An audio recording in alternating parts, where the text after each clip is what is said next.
든 빛보다 더 원티게 하셔 kill it alone Still I'm 나와 난 나게 단 나도 원하고 take I'm the waiting I love waiting you love 너를 waiting I love waiting I love I go do one with all my heart 코코로 노비보다 미소만이 진짜 봐도 난 너와 know the waste time 미소만이 진짜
Okay now.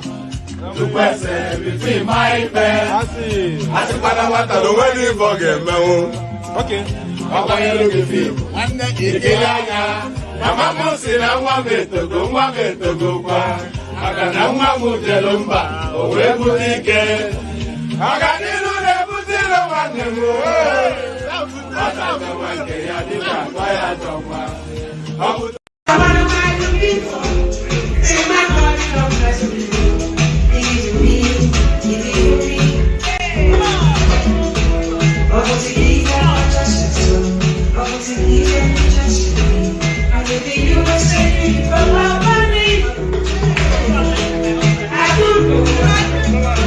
I wish I go back to the old days when I used to be the kid in the 3rd grade, playing in the street with my homies all day. Cause we live so fast, now we can't relate. We come a long way, money can't wait. And no worry about a thing, happy all days. This is how we live, we cannot complain. And nobody leave, keep the old plans.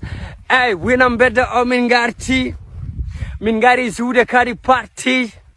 Ko ɗomin mawni ɗomin darti yow goto fone ɓorni bokke e chef parti an winam bedda omin garti min gari zuude kadi parti ko ɗomin mawni ɗomin darti yow goto fone ɓorni bokke e chef parti ey cugagam ne weeli fof ko souvenir film hanki wona hande hanki jamma mbaale sim min ñalla fije nangue jamma lengi mbaɗa tinde on saha courant ala wura men ko ƴaro finde sifti nammo ala cifti ala inde iɗi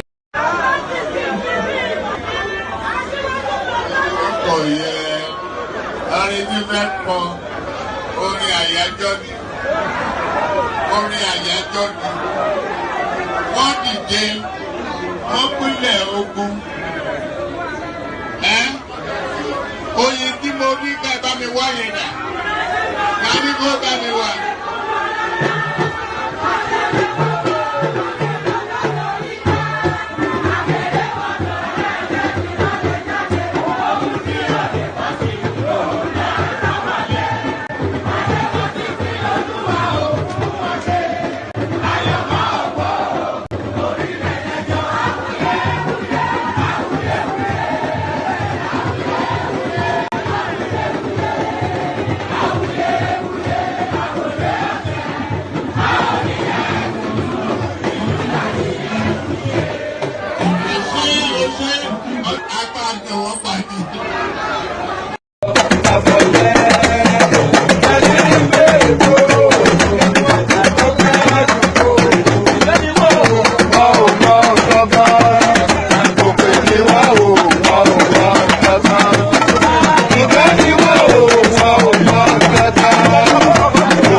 Ẹ̀jẹ̀ mi ni ẹ kí n gbọ́, àkànbí ewé ayò, ewé tún méje, ìtún ló ní ọ̀tún ẹ̀ ṣe, ìfà ló ní kan fà ẹ̀ mọ́ra, àìbínú gbogbo àtàrẹ, gbogbo méjì ọkà bàbà, gbogbo mẹ́ta ọkà wáṣẹ́, orí ló túmọ̀ ẹ̀dùn, gbogbo ọ̀nà ní túmọ̀ ẹsẹ̀.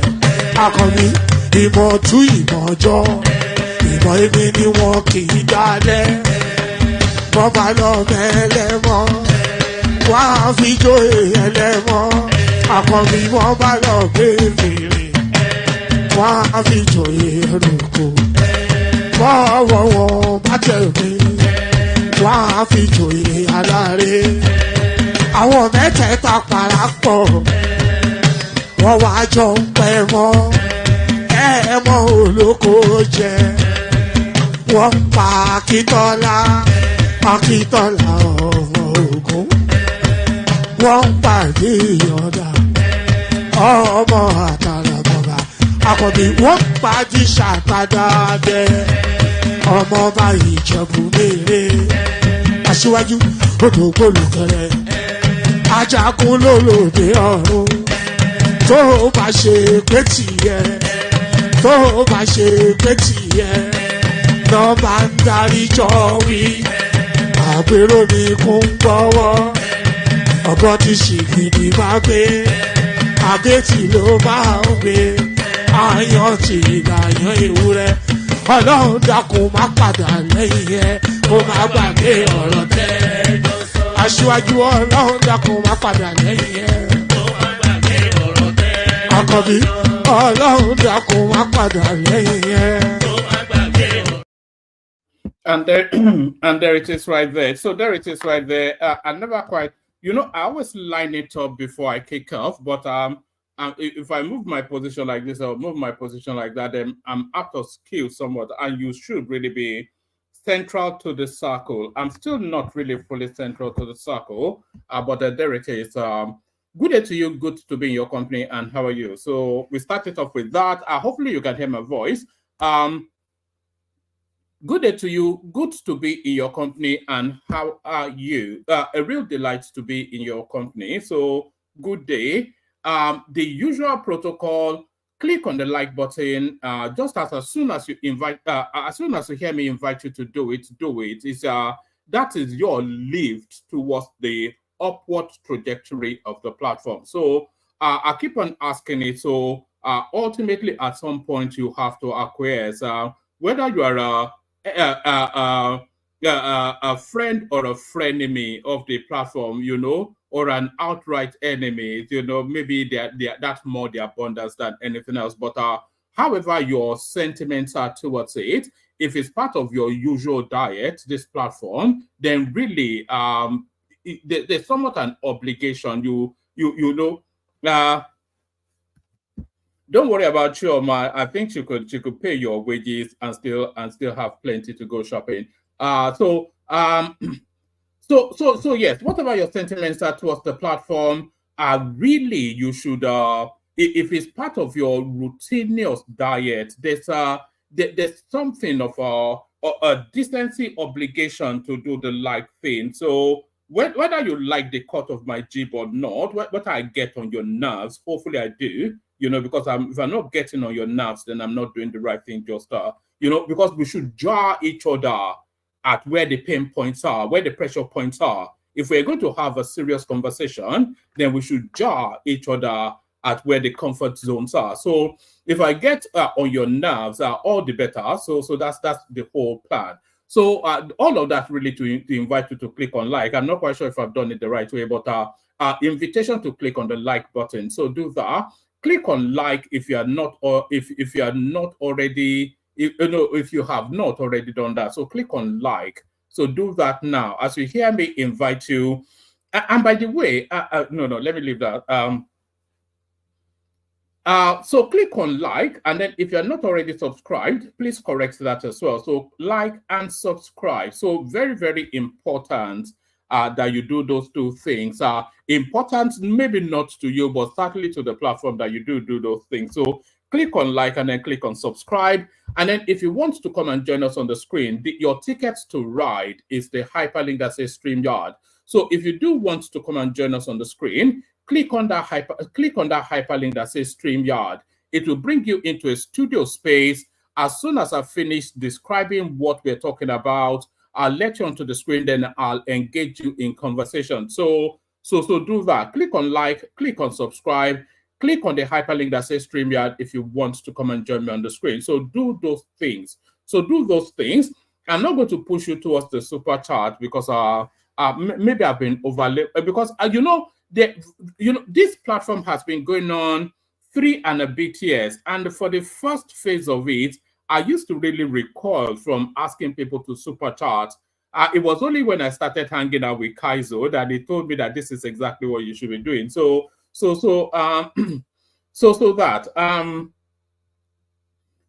just get on with it. Let's just get on. Enough of my fumbling and mumbling. So let's just get on with it, and we kick it off with this one. So it's going to be somewhat of a psychedelic session. I have a feeling it might well be somewhat of a psychedelic session. Article writes Senate proposes rotational presidency, other reforms. So this is the long and winding essay. But the upshot of it is actually a formally written letter. What is his letterhead? Is it still Federal Republic of Nigeria, Atiku Abubakar, GCON, Vice President, 1999 to 2007. So that is his letterhead right there. And I'm not quite sure if it's actually legal for him to be carrying the moniker of the country. So yes, he was a vice president once upon a time, but he's not the vice president now. So should he still be straddling that particular space? But there it is. Article writes Senate proposes rotational presidency, other reforms. So yes, what is it? This this system that we have of is the turn of the North, is the turn of the South. That system that we have, it is not actually backed by law. So some of you may be surprised to hear, a lot of you would not. But if you did not know, then know now. So all this system that the North gets to govern for a period of a term or two, and then the South gets to govern immediately after that, that's more a gentleman's arrangement, a gentleman's agreement, rather than something backed by law. So what Atiku Abubakar is inviting now is that this now arrangement should now be instituted in law and embedded in the Constitution. So that is what Atiku Abubakar is inviting, along with other reforms. Not often do I agree with Atiku. I may well agree with him in this instance. Atiku writes Senate proposes rotational presidency, other reforms. Former Vice President Atiku Abubakar has submitted a memorandum to the Senate Committee on Constitutional Review. Let's do it again. Former Vice President Atiku Abubakar has submitted a memorandum to the Senate Committee on Constitutional Review, calling for changes to Nigeria's constitution. In the memorandum shared by his special advisor on media, Abdul Rashid. So it looks as though there's been changes in the Atiku team, because his special assistant on media used to be a guy called Paul Ibe. So this is a totally new name. So it looks as though there's been somewhat of changes in their Atiku structures. Former Vice President Atiku Abubakar has submitted a memorandum to the Senate Committee on Constitutional Review, calling for changes to Nigeria's constitution. In the memorandum shared by his special advisor on media, Abdul Rashid, Atiku is seeking a rotational presidency between the North and the South, with a 6-year single term for the president and governors. So yes, I agree with that. I agree with that, because 6 years is sufficient enough time for any president to initiate and carry through whichever, if you want to build a dam, you know, a dam for electricity, that is DAM. If you want to build a dam, you can build it in 2 years. If you want to build a road from Lagos all the way to Borno, you can build it in 6 years. So anytime,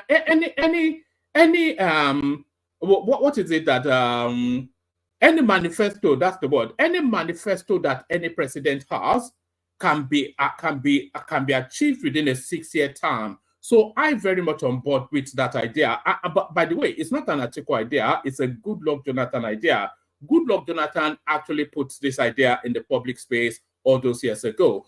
Former Vice President Atiku Abubakar has submitted a memorandum to the Senate Committee on Constitutional Review calling for changes to Nigeria's constitution. In the memorandum shared by his special advisor on media, Abdul Rashid, Atiku is seeking a rotational presidency between the North and South with a 6-year term for the president and governor. So that rotational thing, as it's applicable to the governors, it should apply local government to local government. So a certain local government area gets to be the governor, and then it's passed around however many local government areas they have within that state. All right. In the memorandum shared by his special advisor on media, Abdul Rashid, Atiku is seeking a rotational presidency between the North and South with a 6-year single term for the president and governor. This proposal is not new to Atiku, who has constantly supported this tenure arrangement since his time as deputy to former President Olusegun Obasanjo. So it looks as though this idea actually even predates Goodluck Jonathan. It actually came to my consciousness under Goodluck Jonathan. That's where I remember it from, but it looks as though it predates even Goodluck Jonathan. This proposal is not new to Atiku, who has consistently supported this tenure arrangement since his time as deputy to former President Olusegun Obasanjo. Atiku suggests amending section 135 subsection 2 to reflect this change, stating the office of the president shall rotate amongst the 6 geopolitical zones of the federation on a single term of 6 years, flowing between the north and south on the single term of 6 years respectively. So yes, I'm not quite sure about the 6 geopolitical zones because that narrows the pool of talent somewhat. A north-south divide, it still gives us sufficient enough talent to get a president from. So if you narrowed it to the south-south, who in the south-south has the capacity to be president? Is it Yemsen Wike or is it Fubara? Atiku suggests amending section 135 subsection 2 to reflect this change, stating the office of the president shall rotate amongst the 6 geopolitical zones of the federation on a single term of 6 years, flowing between the north and south on the single term of 6 years respectively. Atiku also proposed raising the minimum educational qualification for political office seekers from senior secondary school certificate examination to ordinary national diploma. So yes, I'm loath to agree with Atiku on anything, but there's nothing I can disagree with so far.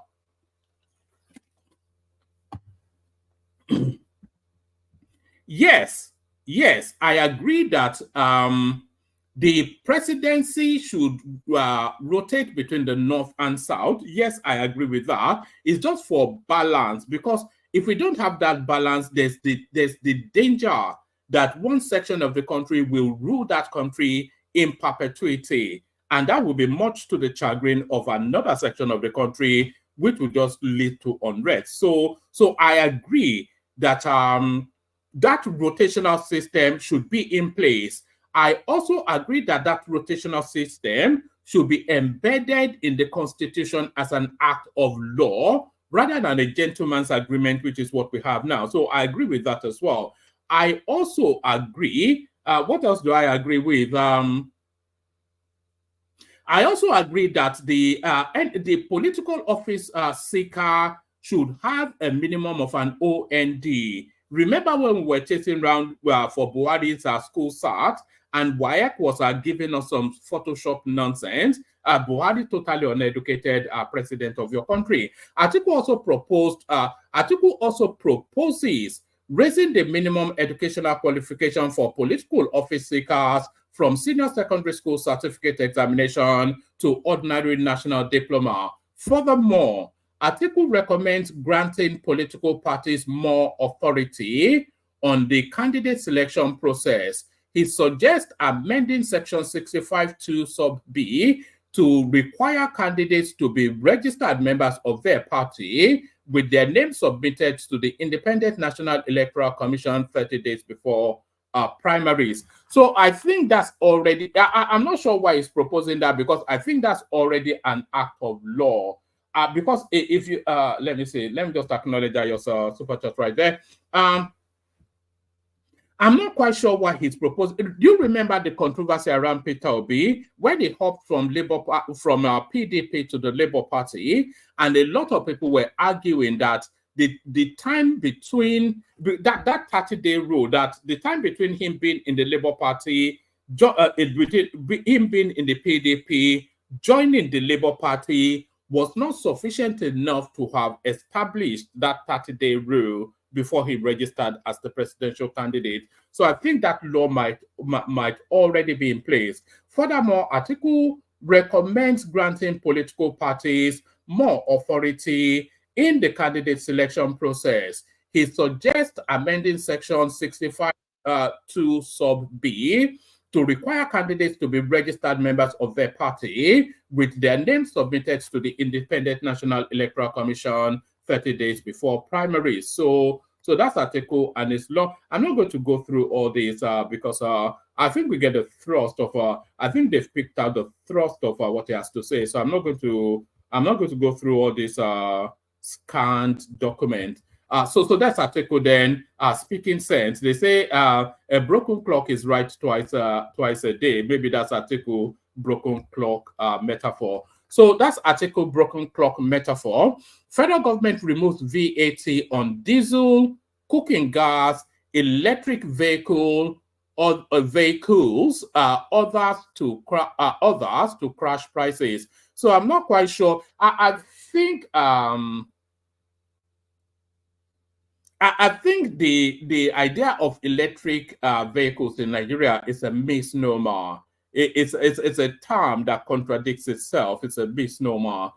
You have to have electricity before you have electric vehicles. Are you going to on the gen in order then to charge up your car to then save yourself from having to use fuel? So it's counter. It's just. But Nigeria is an upside-down country, isn't it? Our federal government removes VAT on diesel, cooking gas, electric vehicles, others to crash prices. The federal government has announced value-added tax VAT exemptions for various energy products, including diesel, liquefied natural gas, also known as cooking gas. And by the way, I wonder what pressure these now new CNG buses that they're introducing will have on cooking gas. So is that going to, because it's going to come from the same sort of formula, is that going to put pressure on the price of cooking gas? Then they give them with one hand, take with the other.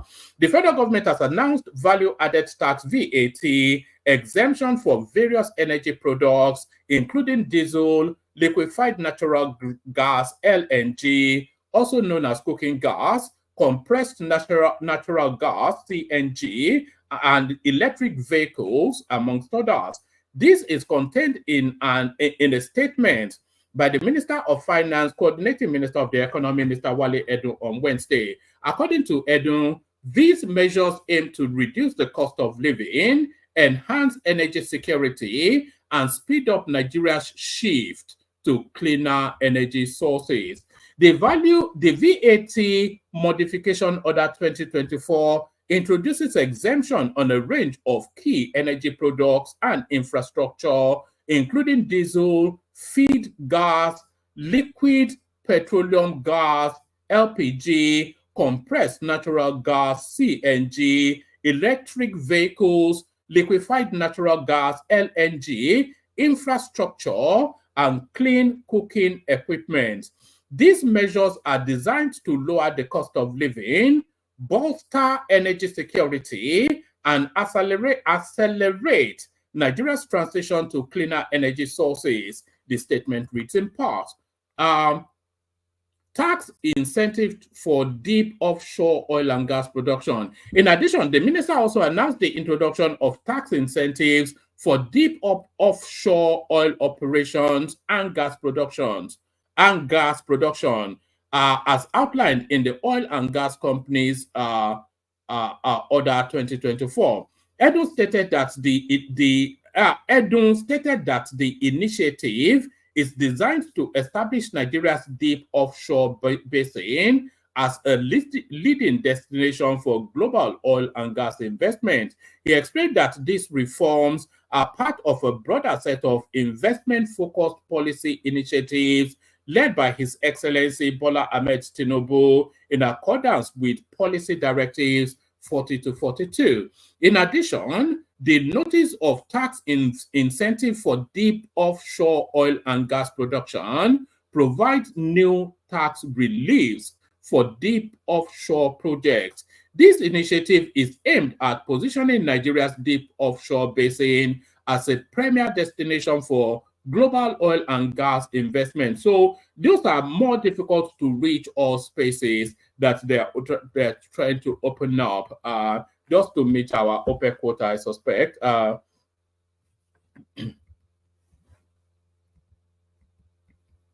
All right. Should I give you the rest of it?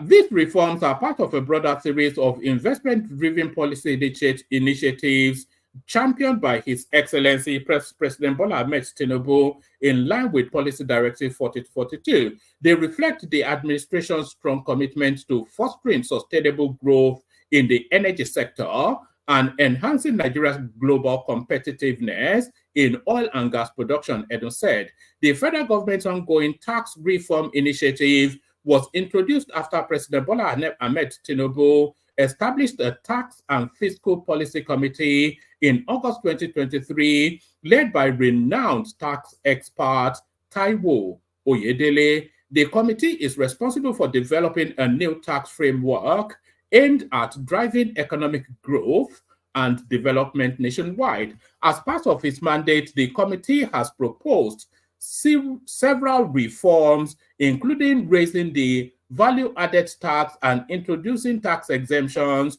for low-income earners, amongst other key measures. So that's somewhat essentially. It's a very clever piece of policy position, actually. So they're trying to induce investment in deep offshore, which are more difficult to reach oil and gas fields. So they are trying to incentivize it by some form of tax exemption. They are also trying to incentivize electric vehicles with tax exemptions, but I'm not quite sure why they will remove VAT on diesel, because it's one of the most toxic form of gas out there. So that's that. Let's go on from that to the next readout. El-Rufai declares intent to return to politics 2027. So I will see you at the ballot is what El-Rufai is saying to Tinubu's snobbery.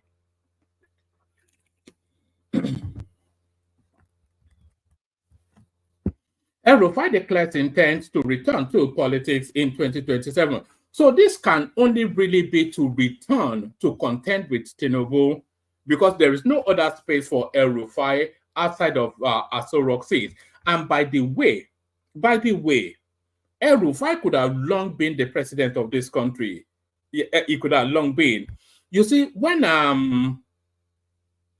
Obasanjo's term came to an end and he was shopping around the north for a northerner to hand over to, his first port of call was El-Rufai. And I think who was that preacher man that is it Pastor Yedepo or something that contended the APC presidential ticket? He was the one that actually came up to this story. The first person that Obasanjo wanted to replace him was El-Rufai. But El-Rufai was playing hard to get, and he wanted Obasanjo to toast him more than his looks are required. So he was playing somewhat hard to get, to the point that Oyedepo was sent to him to go and reason with him, but it was still proving quite difficult. So Obasanjo just abandoned it and then moved on to Yar'Adua, and we all know the rest of the story. We all know the rest of that story. So El-Rufai could have a long time ago been the president of Nigeria, but his arrogance is what has stymied that. El-Rufai declares intends to return to politics in 2027. So let's have it. Former Kaduna State Governor Malam Nasir El-Rufai has declared his intention to return to politics in 2027. El-Rufai, who made his intentions public in an interview on Freedom Radio Kaduna yesterday, also strongly denied the allegation by the Kaduna State House of Assembly that 423 billion naira was stolen or misappropriated under his watch as the governor of the state. I intend to return to politics in 2027 after completing my studies. There is no retirement in politics. By the will of Allah, we will return and continue serving the people. I didn't join politics to steal money or to enrich myself. I was satisfied with what I had before becoming a governor, El-Rufai said. The former minister of the Federal Capital Territory, FCT Abuja, stressed that his administration had been accused of financial misappropriation without concrete evidence, and that his allies are being targeted by the Independent Corruption Practice Commission and the Economic and Financial Crimes Commission, EFCC. He noted that he has instructed his lawyers to take legal action against the people tarnishing his image. I have left everything on Allah's judgment. I have prayed and will remain silent on the issue. So all of this is just all this blowharding that I have instructed my lawyers. How many people have instructed their lawyers in the throes of an accusation, and then it just dies once it comes off the headlines? If they take it to court, it will probably end up in EFCC dungeons. I have left everything to Allah. So I'm not really that interested in his accusations of looting Kaduna State coffers. We all know that he looted Kaduna State coffers, but it is this one now that he intends to return to politics in 2027. That is the real news coming out. So return to politics in what capacity? And it goes on to hint then that he still feels that he has something to offer in terms of serving the people. So that can only be the presidency, because there is no other slot. He's been the minister of the FCT, which is probably where they made his first fortune. That was under the Obasanjo regime. It was the Yemsen Wike of the Obasanjo regime, and it was the only functional one until Yemsen Wike came along. But he's been a minister already. He's been a two-term governor. So what other political slots are available for him? He can go back to being a minister again under Tinubu's administration, but that failed already because it was rejected by the Tinubu administration. So what slot opens for him? It can only be the presidency. So this essentially is El-Rufai declaring his intent to rival Tinubu in 2027. There is no other reading other than to read it that way. So there's no other reading other than to read it that way. Now, let's go on from there to another one. Still with the politics of 2027. 2027, list of southern politicians who may challenge Tinubu, who may challenge President Tinubu. So before I read out the list, you tell me what you have in mind, because I thought the name that I had in mind was Yemi Osinbajo, because I still feel that he still has a joker up his sleeve. 2027 list of southern politicians who may challenge President Tinubu. So let's say, who are they? So Peter Obi, of course. Yeah, well, we all know that one. Yemsen Wike. So there's very little chance of Yemson Wike challenging Tinubu in 2027. That doesn't align with his political maneuverings and his political strategy. Number two, Wike, the Minister of the Federal Capital Territory FCT, is a member of the PDP. The 56-year-old is one of the most influential Southern politicians in the country. In March 2022, Wike declared that he would be running for the office of the president under the platform of the PDP ahead of the 2023 general elections. He was defeated by Atiku, who won the primaries with 371 votes, whilst Wike got 237 votes, being the first runner-up. After apparently working against his party and ensuring Tinubu's victory in 2023, the president appointed him as the Minister of the FCT in August of that year, following his nomination screening and approval by the Senate. Although he appears a loyal cabinet member, some opposition party members have said the former Rivers State governor has plans to contest against Tinubu in 2027. I don't accept that one single bit. Adewale Adebayo, Barrister Adebayo is a public affairs commentator who provides advice on national issues and participates in Nigerian politics as a member of the Third Force. The Ondo-born media entrepreneur ran for president under the Social Democratic Party SDP in 2023. Following the disappointment of 2023, Adebayo shifted focus to 2027. So yes, I do expect Prince Adebayo to contest, but I'm not quite sure that I'm not sure he's going to land in that. He has no backdrop in politics, is what really puzzles me. He has no.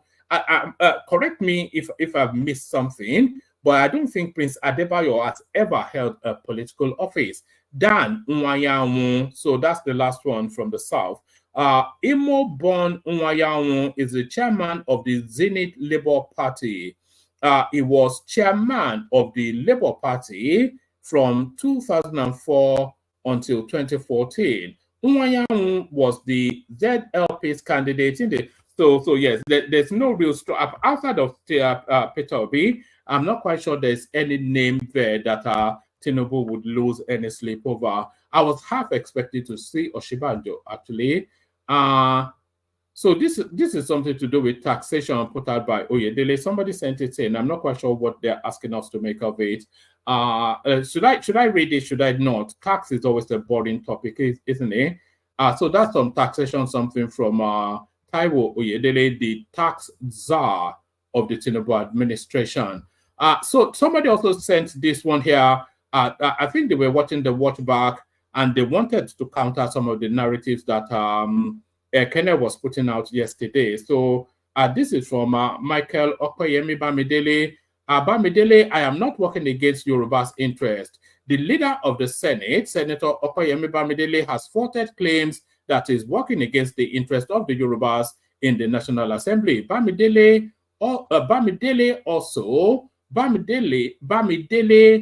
also said the claims are baseless, false, and unfounded, noting that he had been dutifully serving the interest of Ekiti Central, Ekiti State, Southwest, and Nigeria by extension since his election into the National Assembly. He made this clarification in a statement by his Directorate of Media and Public Affairs on Wednesday, thereby challenging any person with audio or visual and documentary evidence to come out and present such. Some media platforms had falsely attributed a statement to the Senate leader that if we allow the region, right, this was what Kenneth was propagandizing yesterday, is those made-up storylines that they always come up with in that obedience space. This is what Kenneth was propagandizing yesterday. So let's just address it. People actually sent in a few clips to counter some of the narratives from yesterday. They sent in a clip to counter Ajanle Koko as well. So let me just take it from Doc again. Bamidele, I am not working against Yoruba's interest. The leader of the Senate, Senator Okoyemi Bamidele, has faulted claims that is working against the interest of the Yorubas in the National Assembly. Bamidele also said the claims are baseless, false, and unfounded, noting that he had been dutifully serving the interest of Ekiti Central, Ekiti State, Southwest, and Nigeria by extension since his election into the Assembly. He made the clarification in a statement by his Directorate of Media and Public Affairs on Wednesday, thereby challenging any person with audio, visual, and documentary evidence to come out and present such. Some media platforms had falsely attributed the statement to the Senate leader that if we allow regional system in Nigeria, we would have automatically given the Easterners Biafra. So I'm not quite sure that anybody is averse to the Biafrans having, to the Easterners having Biafra. If they want Biafra, let them have. How does that affect Amala price in Ibadan? It doesn't affect Amala price in Ibadan. It doesn't affect the price of pounded yam in Ilesha. You know, it doesn't affect Owambe parties in Lagos. If the Southeasterners want, let them have Biafra, and then the noise with this. Who cares? You know, who cares? You know, I mean, if that Biafra is I mean, the best, if we have a regional system of government, and then the Southeast then forms a regional hub. That's essentially the Biafra that they want, isn't it? And if they're allowed to manage largely the bulk of their resources and develop at their own pace, then that's Biafra. So just let them have it. You know, you know, it doesn't affect me and it doesn't affect you, but it affects them and they want it. So let them have it. So I'm not quite sure why Bamidele would object to that. So media platforms had falsely attributed a statement to the Senate leader that if we allowed the regional system in Nigeria, we would have automatically given the Easterners Biafra.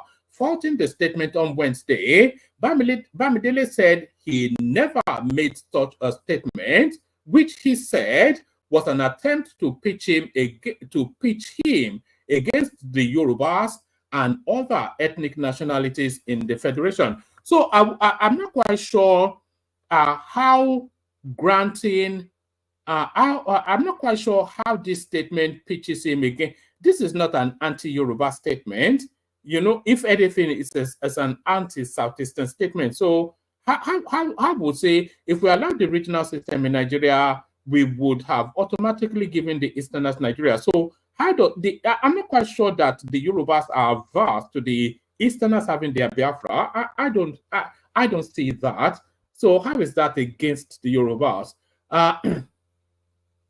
Faulting the statement on Wednesday, Bamidele said he never made such a statement, which he said was an attempt to pitch him against the Yorubas and other ethnic nationalities in the Federation. He added that he did not make any statement about the regional government in line with the 1960 and 1963 Constitution at the 27th and 28th September Senate retreat. Pardon me. At the yes. He added that he did not make any statement about the regional government in line with the 1960 and 1963 Constitution at the 27th to 28th of September 2024 Senate retreat on the review of the 1999 Constitution. The claim is far from the truth. I never spoke about the return to the regional government in any forum at any forum. Neither did I make a claim that if we allow the regional system in Nigeria, we will automatically be given the Easterners Biafra. It is a sheer case of misinformation and deliberate fake news, which do not in any way represent my worldview about federal governance structure, Bamidele said. Bamidele, however, warned that he would not hesitate to legally challenge any person or establishment fabricating and circulating fake news against his person and office. Currently, according to the Senate leader, there are no proposals for the return to regional government before the Senate ad hoc committee. on the review of the 1999 Constitution. He further said, how then can I oppose the proposal that is not currently before the Constitution Review Committee? I believe this statement is politically motivated to discredit me before Nigeria as a whole. Already, the 10th Senate Constitution Review Committee has received 37 fresh constitution alteration bills. The committee is also considering 16 constitution alteration bills inherited from the 9th National Assembly, making 53 alteration bills altogether. None of these alteration bills propose the return to the regional federal governance structure as practiced in the First Republic. Linking me to an anti-regional government is a deliberate attempt to take my image. I am not working against the interest of the Yorubas. I will never do so for any reason, he said. So what just confuses me in the whole lot of it is how having Biafra is against Yoruba interest. That doesn't make any iota of sense to me. So that doesn't make an iota of sense to me. Let me send the link in at the room bulletin. As I often say, if you want the conversation, then it's a participatory sport. So if you want the conversation, then you have to come into the studio. So let me send the link. If you want to come join. So the room needs filling, so come fill it. Oh, this is your super chat. One man went to Mo. I wonder if anybody, if you've ever speculated as to how I came about the name of the platform. One man went to Mo is actually just a nursery rhyme, but it resonates with a particular inflection that I wanted to put out there. And this is what you're saying. One man went to Mo meadow. One man and his dog went to Mo meadow. Two men went to Mo. So you all know how you should all know that song. If you have anything that purports to be an education, you should all know that nursery rhyme. So one man went to Mo. One man went to Mo meadow. So one man went to Mo meadow. Let's play a few clips and then hopefully a panel turns up and then we'll kick off the session. Let me play you a few clips, or let me play you. All right. All right. So let me play you this clip. It's about 20 seconds and it's coming out of the Southeast. So you know, to us, you know, going to London is traveling abroad, but to the average person from the Southeast, coming to Lagos or going to Lagos, I won't say coming because I'm not resident there at the moment. So to some of us, going to maybe America, Ghana, whatever is going abroad, but to somebody from the Southeast, going to Lagos is the equivalent of going abroad. Why do I say this?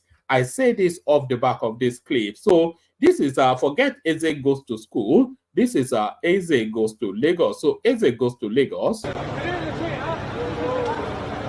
Is that he's still ready to be Nigeria, but you are very deep. Yes. We are happy. Come on, God bless you. We are happy, Lagos State is working. We are happy about that. We are happy. No more suffering in Nigeria. If you're not in Lagos, you don't sorry. So there it is right there. Those are our Anambra brothers and sisters from Enugu and Abia. If you are not in Lagos, sorry. So those are his words. Those are his words. And this next one now, it speaks to the narrative of insecurity in Nigeria. We've been saying for quite a while now that there's been a noticeable improvement on security in Nigeria.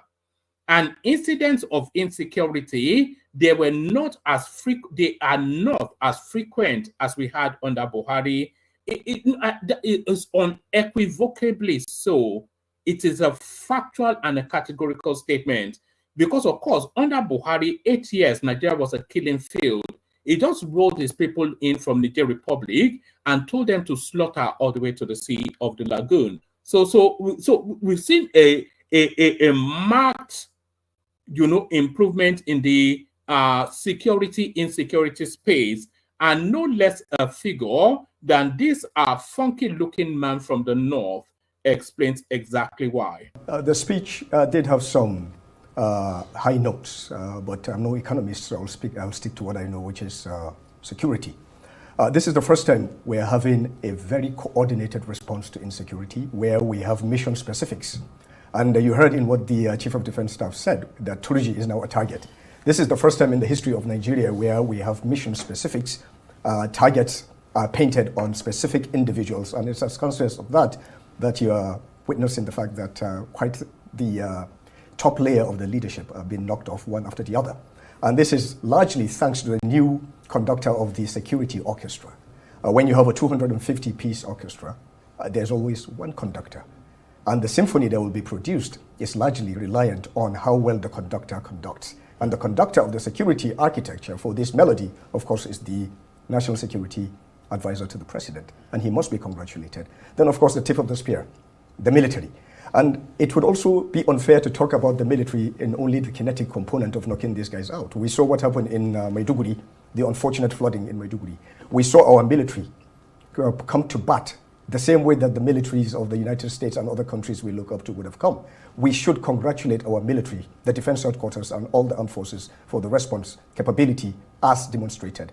And there's also another part that we should also look at to show that Nigeria is actually evolving. We had amphibious vehicles. So if we talk about procurement, how we have evolved from buying the wrong things to buying the right things, if we had not bought the right equipment, those trucks, those heavy equipment would have been static, and then Nigerians would have continued lambasting the military. So congratulations to the defense headquarters, and congratulations to, of course, the NSA. In terms of the security terrain, we're in the consolidation phase. Boko Haram has been degraded by 82%. I'm being specific here, 82%. ISWAP by 75%.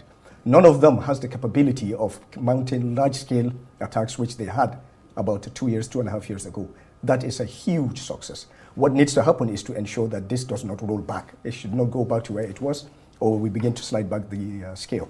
Then in the Northwest, of course, we are seeing with the new renewed vigor of the military and the charge led by the defense headquarters, where we now have a harmonization of all operations as an active theater. I think the name of the operation is now Fansang Yamma, freedom, liberating the Northwest. So we can now see a concerted effort of all efforts geared towards specific objectives. So where before you had a smattering of efforts, now you have a consolidation, and it is because of that that we're seeing recording the successes that we're recording. All right. I don't feel, maybe it's drowned in the noise, but I don't feel that the Tinubu administration gets sufficient enough credit for. I mean, they are useless and all that. I'm not holding any truck for them. I'm not a spokesperson for them. A lot of you may say whatever, but I don't think they are getting enough credit for some of the achievements that they are achieving. We all lived through Buhari's administration now. 70 killed in Plateau, 90 killed in Benue, a whole community slaughtered in Jigawa, a church massacred in Owo. Every single day, this was the recurring decimal. XYZ King, Fashion Notice daughter kidnapped on her way to visit her father. And this was the backdrop of, this was for every single day of those miserable 8 years of Buhari. Nigeria was a killing field. And we don't even hear near any of that now. One, because these bandits that felt they had a federal cover, they know that that federal cover is no longer in situation because their man is not the president anymore. So he doesn't provide them that cover. So that's one, and that's a major part. But the other part is they have been taking down a lot of the lead persons. If you have been following that space, they've been taking down a lot of the lead persons in that insecurity space to the point that Bello Toji, who is essentially the Osama bin Laden of insecurity in Nigeria, is now signaling to the federal space that he wants to negotiate. That's the foremost terrorist in Nigeria. So they've been actively, every day they bomb them. Their enclaves, their covens, the caves that they hide in, the forests that they feel, they are just massacring them, and they've brought them to their knees. And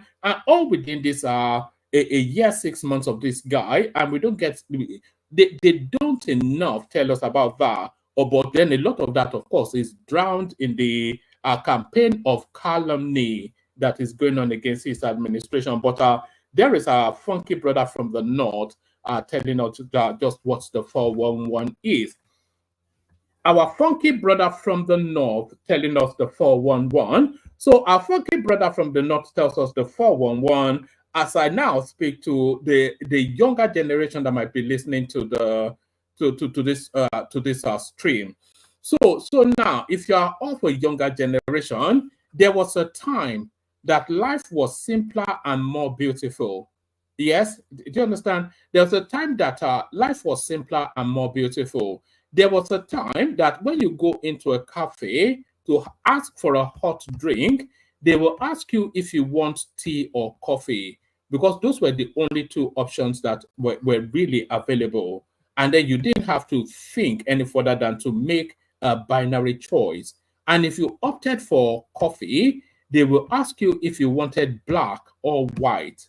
So black means non-milk, without milk, and white means with milk. So those were the choices you have, and those were simpler times, and you don't have to task yourself. But if you go into a cafe now, you would need a degree in chemistry just to order a cup of coffee. Do you want latte mocha soca? Do you want it cream something ding dong ding dong? I've never really bothered with any of that because I just try and avoid those spaces. So it's mocha soca, latte batte, and all of these things. So simpler times and more contemporaneous times. So to that pace, then watch this. Do you identify as? I'm a lesbian. They, she. They, he, non-binary, trans mask. Bisexual. I'm just trans. I'm a gay male pup. Yeah. Gay male pup? Yeah. Transgender, he, him. I'm cis, she, her. Probably non-binary, yeah, would be the best. What about you? Bi. A lesbian. Bye-bye. I like frogs, not people. I'm sorry? I like frogs, not people. So even that last one was too much for the person doing the interviewing. And she's of that space, the person doing the interviewing, she's of that woke generation space. So the last one told us that she likes frogs, not people, you know? So just coffee or tea, black or white, that's just it, male or female, you know? So that's the space we live, that's the world we live now. Stop the world, let me get off is really the response to that. A couple more clips. This one now is in the direction of Ajane Koko. Somebody watching on Watchback sent this in to respond to Ajane Koko. For 30 years, fighting for the betterment of this country. First as a student union leader, and of course as a leader of a media movement that brought the government that is today into power, because we came to power on my back. Which back? On my back. Whose back? On the back of young people who invested a lot of, who invested a lot of hope and aspiration. You invest more than me. No, the investment. So that's Sowore right there, laying claim to being responsible for the Buhari administration. So that's Sowore laying claim to being responsible for the Buhari administration. So here is a voice from the ethers telling us just that we may well be too unkind on Tinubu. So this is Dumebi Kachuku speaking somewhat something that sounds like sense. You will say this of this government. One thing you can take to the bank about this government is that it seems to be a government that reacts positively to a lot of things they see and hear on social media about Nigerians, about complaints of Nigerians and all those things. The fact that in the last 2 months or so, this government has taken on the issue of the youths and their worries, and they are doing a lot to speak about this, to address this. Whereas a lot of our last president, you can protest all you want to protest. You are just you are just probably clowning about, but we see this government responding, whereas they don't really, they can be like some former president, but they are responding, which is good. So there it is right there. It's a throwback to the Goodluck Jonathan administration, actually, who were very much attuned with the sentiments of the people. One of the criticisms that you cannot level against Tinubu is that he's not responding to what the people are saying. He is responding. Satisfied or not with that response is a different matter. But you cannot say that he's not responding. They respond both in words and action. So I think a lot of people would agree with that. So let's go to Buba Galadima, who takes us back to memory lane. Remember that analogy of simpler times, black or white coffee. These are simpler. This is to that theme. Let me put it that way. So remember that analogy, simpler times, black or white coffee. It is to that analogy that Buba Galadima speaks to. Watch this. As I had tried to say, that in primary school, we were almost being pampered or paid to come to school, because every Friday we had to go to the house of the emir, where we are given sumptuous dishes. In fact, sometimes cows or chicken or fish was fried for all of us to eat. We will be looking forward to those things. And I said that the teacher is the most important person at that time in the community, because apart from the emir, the next person is the headmaster. When there is a big guest or stranger in that emirate, the headmaster is being brought either to interpret if he's talking in English or in Hausa to the community, since most of us at that community did not speak either Hausa or English. So they were the most important, revered people. But in secondary school, actually, we have what we call salary. Or because we are being paid pocket money every week by the I don't know whether it was the government or it was the native authorities that were pulling money together to be paying the students. Right. We are being given transport money. We are being given 2 sets of class uniforms, 2 sets of kaftan and the trouser for outing. And every day in the morning, we have a breakfast with bread, tea, and milk with eggs every day in the morning. Right.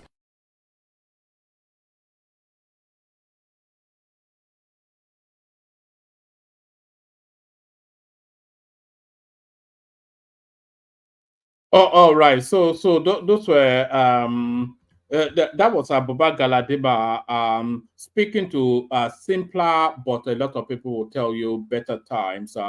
The golden times, the golden era of Nigeria, where you were fed in school and you were given school uniform. So that's and that's why we are able to produce people like Buba Galadima, of course, because they needed a lot of encouragement in the north to adopt Western education. So that's Buba Galadima. So I'll play you this now last clip, and then I'll play you the Kegite music, see if a panel turns up, and then if we have a session or not. But I'll play you this last clip. So now Tinubu has had his national broadcast yesterday, which is now day before yesterday in some climates. On the 1st of October, he had his national broadcast, which was mixed reactions, the reaction to it. A lot of people felt it was uninspired, but a lot of people felt it was factual. But if only the national broadcast had been in this manner that this lady presented, then it would have had a more universal adaptation or universal applause. If only Tinubu's national broadcast was in the manner that this lady presents it. Watch this. The president of Nigeria, President Bola Ahmed Tinubu, have instructed all the citizens of Nigeria to go get a smartphone. I told you guys that this our president's speech this time around will be different. A different one. Now listen to what he said. He said, on this Independence Day, This is the greatest gift I want to give you all. From tomorrow, we will make public things about your government that the public needs to know. He said here, starting tomorrow, anyone with a smartphone should be able to find out from government website how much any government official makes in salaries and allowances. Information about any contract awarded by any government agency in this country will henceforth be public. Wow! Fantastic. You should be able to know the name of the company awarded any contract. Are you listening? How much the contract is and how much the government has disbursed to the company. And when the company is supposed to complete the job. With one click on the name of the company, you will find out all you need to know about the owners. Wow, this is transparency. Fantastic. He also said here, if you hear that Alpha Beta is collecting taxes on behalf of the government of Lagos State, in a click, you will find out when they started, how much they collected each year, and how much the Lagos State government paid the company for the job and the people who owned it. Wow, interesting. We are removing all secrecy from the government's operation in this country. Hallelujah. Wonderful. Corruption thrives in secrecy. The Nigerian people have the right to know how their government functions. It is the only way to know the people to hold accountable. Wonderful. So, on the 64th Independence Day anniversary, I do not have rice and beans for you as usual. For palliatives are mere bandages on infected wounds. Oh, Daddy, so you know. But what I bring you is transparency and accountability. Hallelujah. I believe that with those, everything else shall be given unto you. That is what the Bible said. Every other thing shall be added unto you. Hallelujah. May God bless the Federal Republic of Nigeria. Amen. Fantastic. Fantastic. Wonderful speech. Now, after clicking on the website and see all the transactions going on, what are you going to do with it? Will you do anything about it? Of course, every other thing shall be added unto you. The president have spoken. I have passed the information to you. Yes. Okay? You're welcome.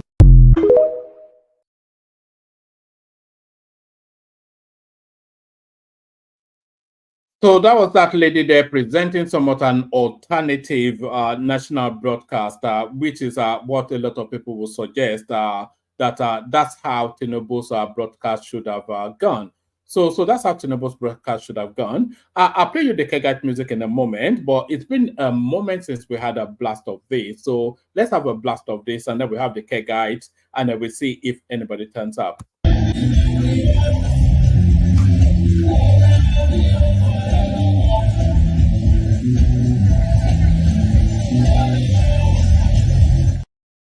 And there it is right there.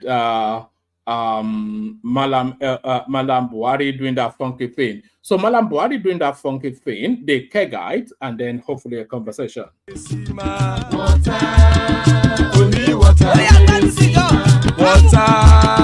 only water, where they see my water. Oh yes, water, water, water, water, water, water, water, water, water, water.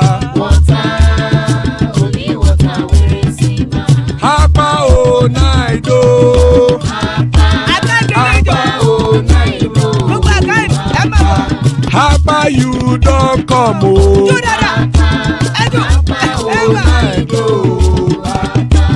Hapa oh night oh.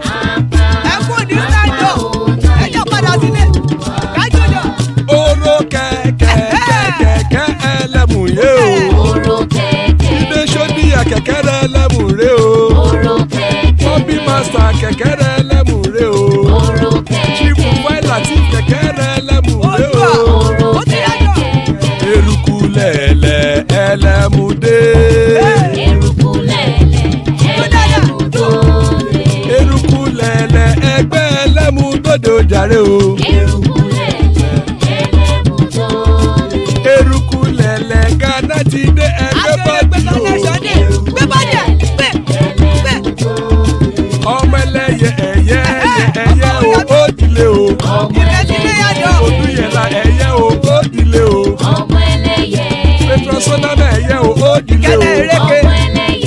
ṣòdùkẹ́ ẹ̀yẹ rẹ̀ ó dìde o. ọmọ ẹlẹ́yẹ ẹlẹ́kọ̀ọ́ ọ̀run mú ìní o. ìgbàlà tí àkùkọ ọ̀run méjìkọ.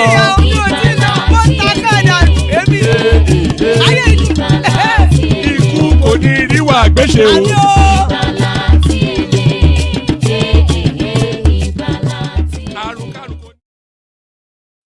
So that is right there. That have nothing to do with us. So amen to that on behalf of myself and you, my friends. Amen to that on behalf of myself and you, my friends. Joining us, Rational Mind, always an engaging session wherever is here. That's Thomas right there, turning up, father of the bride, Ajane Koko. So that's the panel. Plenty of room still. Anybody wants to hop on, hop on. So anybody that wants to hop on, hop on. So let's kick the conversation off and take it in the direction of Rational Mind. So Rational Mind, not often does Atiku Abubakar say anything that is agreeable, but do you agree with him with this recommendation that he's sending to Parliament? So this is Atiku. Atiku writes, Senate proposes rotational presidency, other reforms. So the other reforms include a single-term presidency and a single-term governorship. So are you on board with this interesting idea of Atiku Abubakar? Woman, I just arrived. Can you go to Thomas? Let me just settle down and then I don't know. All right. Let's kick it off with Janle Koko then. I think he had that. All right. Thank you, woman. Greetings to our listeners around the world. Click on the like button, share and subscribe if you haven't done so. Well, Atiku proposal sounds good, but that is not the solution to our problem. Bit by bit, reform to our constitution, our amendment to our constitution, cannot give us the best constitution that can really serve us, that can really represent our interests and the way we want our country to be run. So that is its own personal proposal. I don't buy it.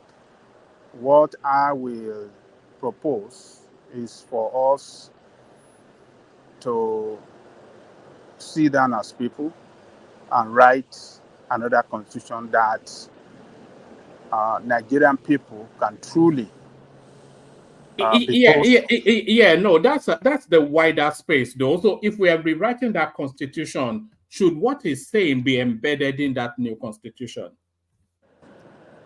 No. I don't buy the idea of one term in office. It sounds good, but to me, I don't think it's not. I don't buy it. I like 2 terms of office. 2 terms of office give you more time to deliver more and better for the people. But you don't think 6 years is sufficient enough time to deliver your manifesto? You know, our nature, for being what we are, sees time is too long for somebody. If somebody is not going to perform, if elected president or governor does not have anything good to do to his people or for his people,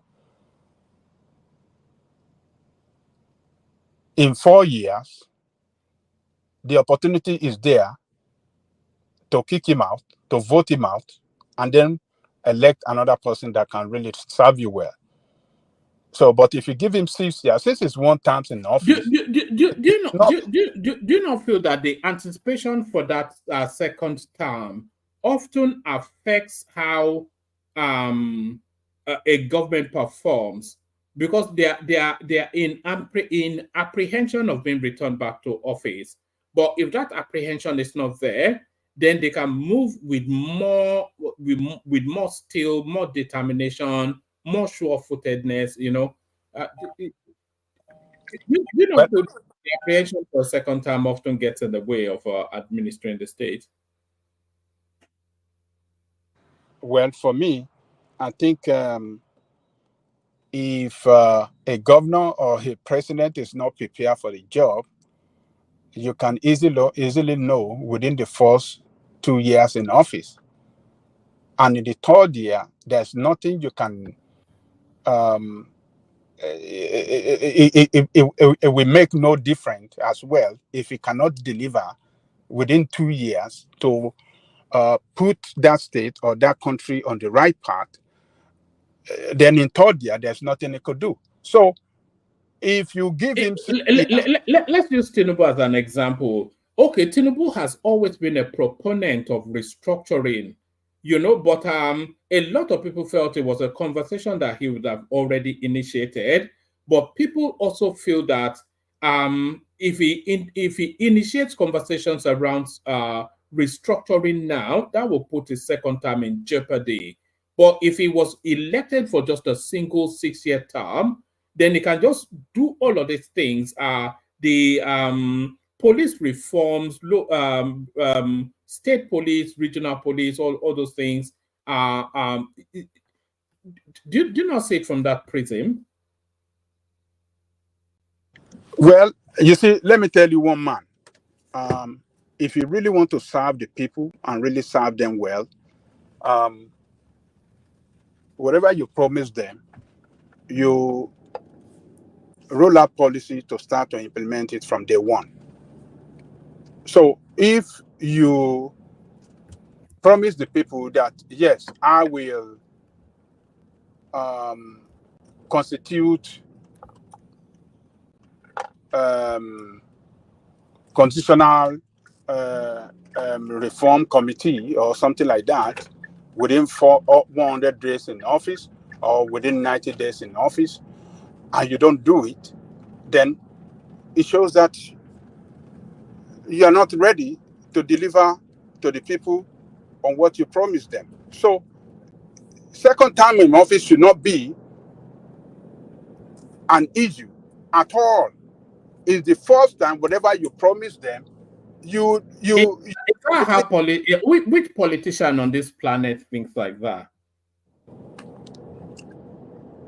Did they not do that in your country, in Britain? Yeah, but the constitution, the constitution does not limit terms in the UK. You can rule for as long as in United States. In United States, yes, the president promised this is what I'm going to do. It's 4 years in office that people elected him to serve, not 8 years. So when he's thinking of 8 years, that, oh, what you promised the people 4 years, because you want to get re-elected, you don't want to do it. What is the guarantee that you'll be able to do it in 8 years? So it's 6 years to me that they are proposing is we give this politician in Nigeria the opportunity to loot more, to mismanage your resources to their own advantage and at your detriment, at the detriment of the people. So 4 years is enough. First,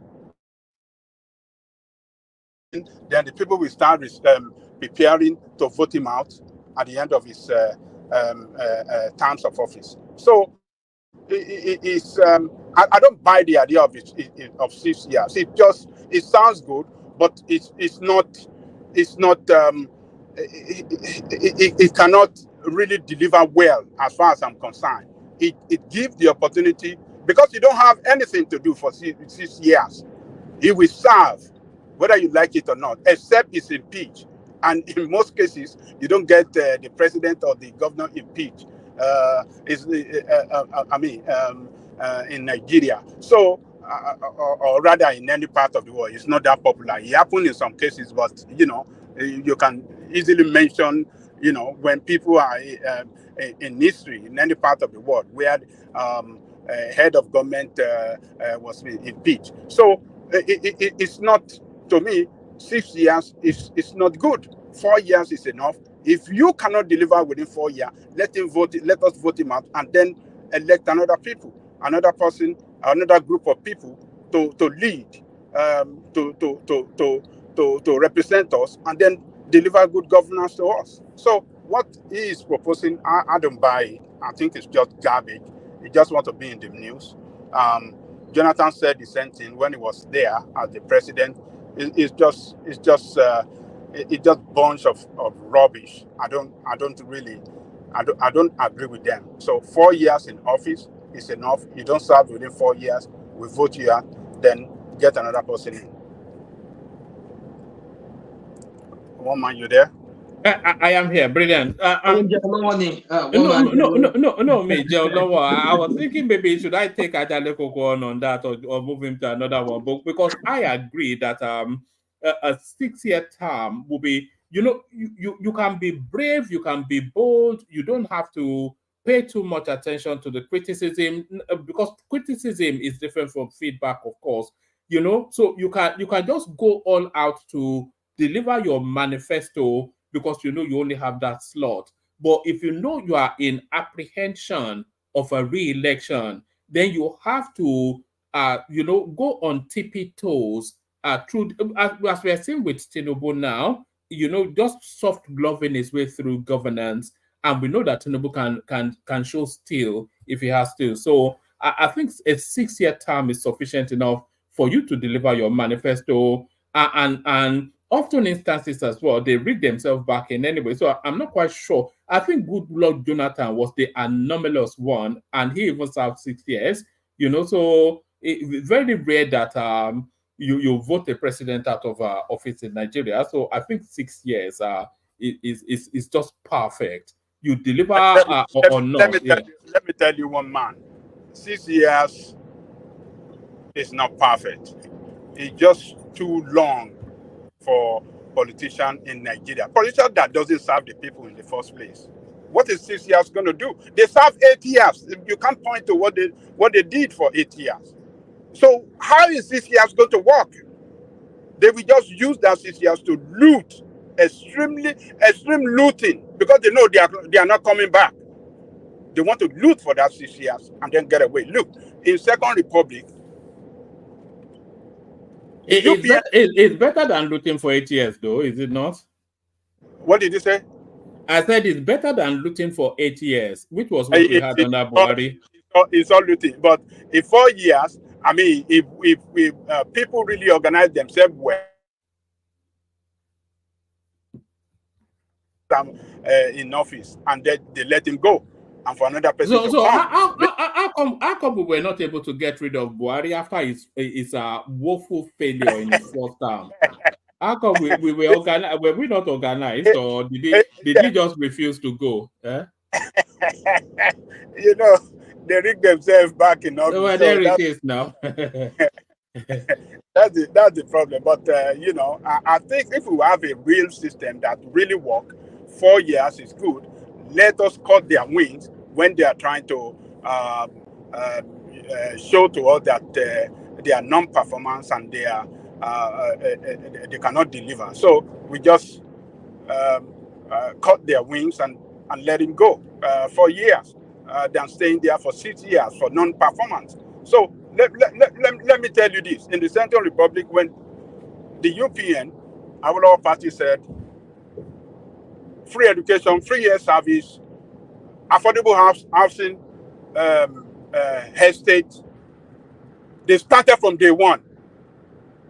From day one, when they assumed office, Jakonde, all the Yoruba land, all the Yoruba states, they started, including Bender, that is now Edo and this thing. They started that free education from day one. Not only that free education, they said the 2 sessions in school, they're going to cut it down to 1. They're gonna make it 1 session. And they did it from day 1. Those are the people that are prepared to serve the people. The same thing with free health service. They did it. The same thing they promised that they're going to free education to university level. They build schools. They are the ones that set that tertiary institution within 4 years. Within 4 years, 1 man. Within 4 years, they built university, polytechnic, college of education within 4 years.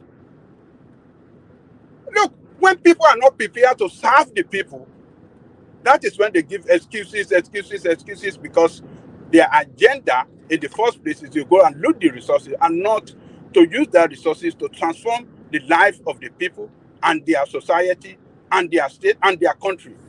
So I don't agree with this is the way the politician, the weak politician and non-performance politician, this is the way they talk. They will come out with something that sounds good, but in the real sense of it, it's rubbish.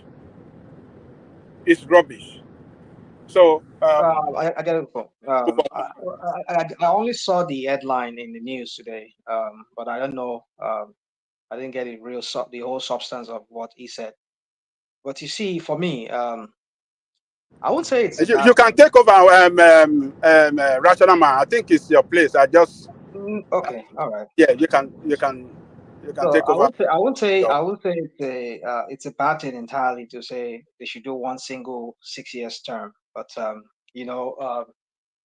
one thing about that country called Nigeria is that every time they bring up something, Nigerians will always find a way around it, especially those corrupt politicians. So for me, I think one thing I've want them to do is that we cannot do, you see, this federal system that we're practicing, which is not even a federal system in the real sense of it, unless we do it the way it's done from the countries that we're copying it from, before we can really make a headway in, as a country. And if not, let's go back to the regional system. So, because when you do a regional system and we have a parliamentary system, everybody who is in the house, who is a member of the House of Parliament, we don't have to now start looking for ministers. There will be ministers. Each of them will be commissioners and ministers, just elected officers. You get it? So you see, when we say 6 years, it sounds like, okay, that's another fair way of maybe. But you see, for me, I mean, maybe we can limit each party that comes to power. Be limited to 6 years in the parliamentary system, not under this federal system. For a federal system, I don't think that's a good approach, because the kind of federal system we run is a president comes in and he brings his own minister, and that in itself, it's you have to pay separate ministers and all of that. It's 6 years for me. I don't think it's enough for them to even do that in a federal system that we want, with the presidential system we're running right now. It's not enough. So I think that 2 terms would be better. And if we cannot do that, let us go to parliamentary system, whereby we don't have to start paying individuals, people to become ministers. People who serve as member of the parliament, they will be ministers, they will be commissioners. That way we will cut down on cost of governance. And we have one unicameral. That will also, you see, these people are not talking about these kind of things, but they just want to talk about one single year term of 6 years. I mean, you see, Atiku, for me, I don't even know, maybe the guy even understands the real problem the real challenge we are facing in that country. For them, it's just they want to be in power, because if he says 6 years, because how many years does he have to live? He's almost 80 something now. So by the time he gets in there, if he gets in there 2027, he's going to do 6 years, but then he will be like in his late 80s. So I think that's why he's just proposing that. I think because he felt like he doesn't. I think he has been championing that narrative since he was the vice president. When was that? I don't know. I can't remember. As far as I can remember, that he ever did that. Oh, no, that's what the article said, that he has been pushing that. The only time I know the champion that was during the Goodluck Jonathan's time. Yes, it was highlighted then, but I wasn't. I was with you in that thought as well. That it was a good luck Jonathan idea. But according to the article, that he also championed it. Yeah, when he was vice president. Well, I don't know if that. I can't remember that, but I don't know. We can't know it all. But I just know that, 6 years single time will not for the kind of presidential system we are practicing, whereby governors. You see, if we do not restructure that country we don't go back to that regional. Let me not say we go back to the regional. Let us take up regional system, because that's the only time Nigeria really worked. Ever since we tried this crap that they've been doing, we've never really worked as a country. So let's just go back to the regional system, so that way we'll have a very weak. But there's actually no proposal to go back to regional. What man? That to she movie from to she from Ekiti State here. I mean, he killed it now. No, he told us that there's actually no bill. Nobody has put it forward. So why was he making those commentaries that he was making? He actually came out to deny it. That he never said it. Yes. You see, that's why we need this kind of US and he said they will take to law for anybody that repeats it again. Oh, you take anybody? Okay. Yeah. I mean, it's all over the media now that he said it. Yeah. I saw it on the media this morning. Somebody was even. Let me bring you a response. I think you. Let me just speed through this. It says, okay. This is from his handle, Michael Okoyemi Bamidele. Bamidele, I am not working against Yoruba's interest. The leader of the Senate, Senator Okoyemi Bamidele, has faulted claims that is working against the interest of the Yorubas in the National Assembly. Bamidele also said the claims are baseless, false, and unfounded, noting that he had been dutifully serving the interests of Ekiti Central, Ekiti State, Southwest, and Nigeria by extension since his election into the National Assembly. He made this clarification in a statement by his Directorate of Media and Public Affairs on Wednesday, thereby challenging any person with any audio-visual and documentary evidence to come out and present such. Some media platforms had falsely attributed the statement to the Senate leader that if we allowed the regional system in Nigeria, we would have automatically given the Easterners Biafra. Faulting the statement on Wednesday, Bamidele said he never made such a statement, which he said was an attempt to pitch him against the Yorubas and other ethnic nationalities in the Federation. He added that he did not make any statement about the regional government in line with the 1960 and 1963 Constitution at the 27th to 28 September 2024 Senate retreat on the review of the 1999 Constitution. This claim is far from the truth. I never spoke about the return to regional government at any forum. Neither did I make a claim that if we allow the regional system in Nigeria, we will automatically have given the Easterners Biafra. It is a sheer case of misinformation and deliberate fake news, which do not in any way represent my worldview about the federal governance structure, Bamidele said. Bamidele, however, warned that he would not hesitate to legally challenge any individual or establishment fabricating and circulating fake news against his person and his office. Currently, according to the senator, there is no proposal for the return to regional government before the Senate ad hoc committee on the review of the 1999 Constitution. He further said, how then can I oppose the proposal that is not currently before the Constitutional Review Committee? I believe this statement is politically motivated to discredit me before Nigeria as a whole. Already, the 10th Senate Constitution Review Committee has received 37 fresh constitution alteration bills. The committee is also considering 16 constitution alteration bills inherited from the 9th National Assembly, making 53 alteration bills altogether. None of these alteration bills proposed the return to the regional federal governance structure as practiced in the First Republic.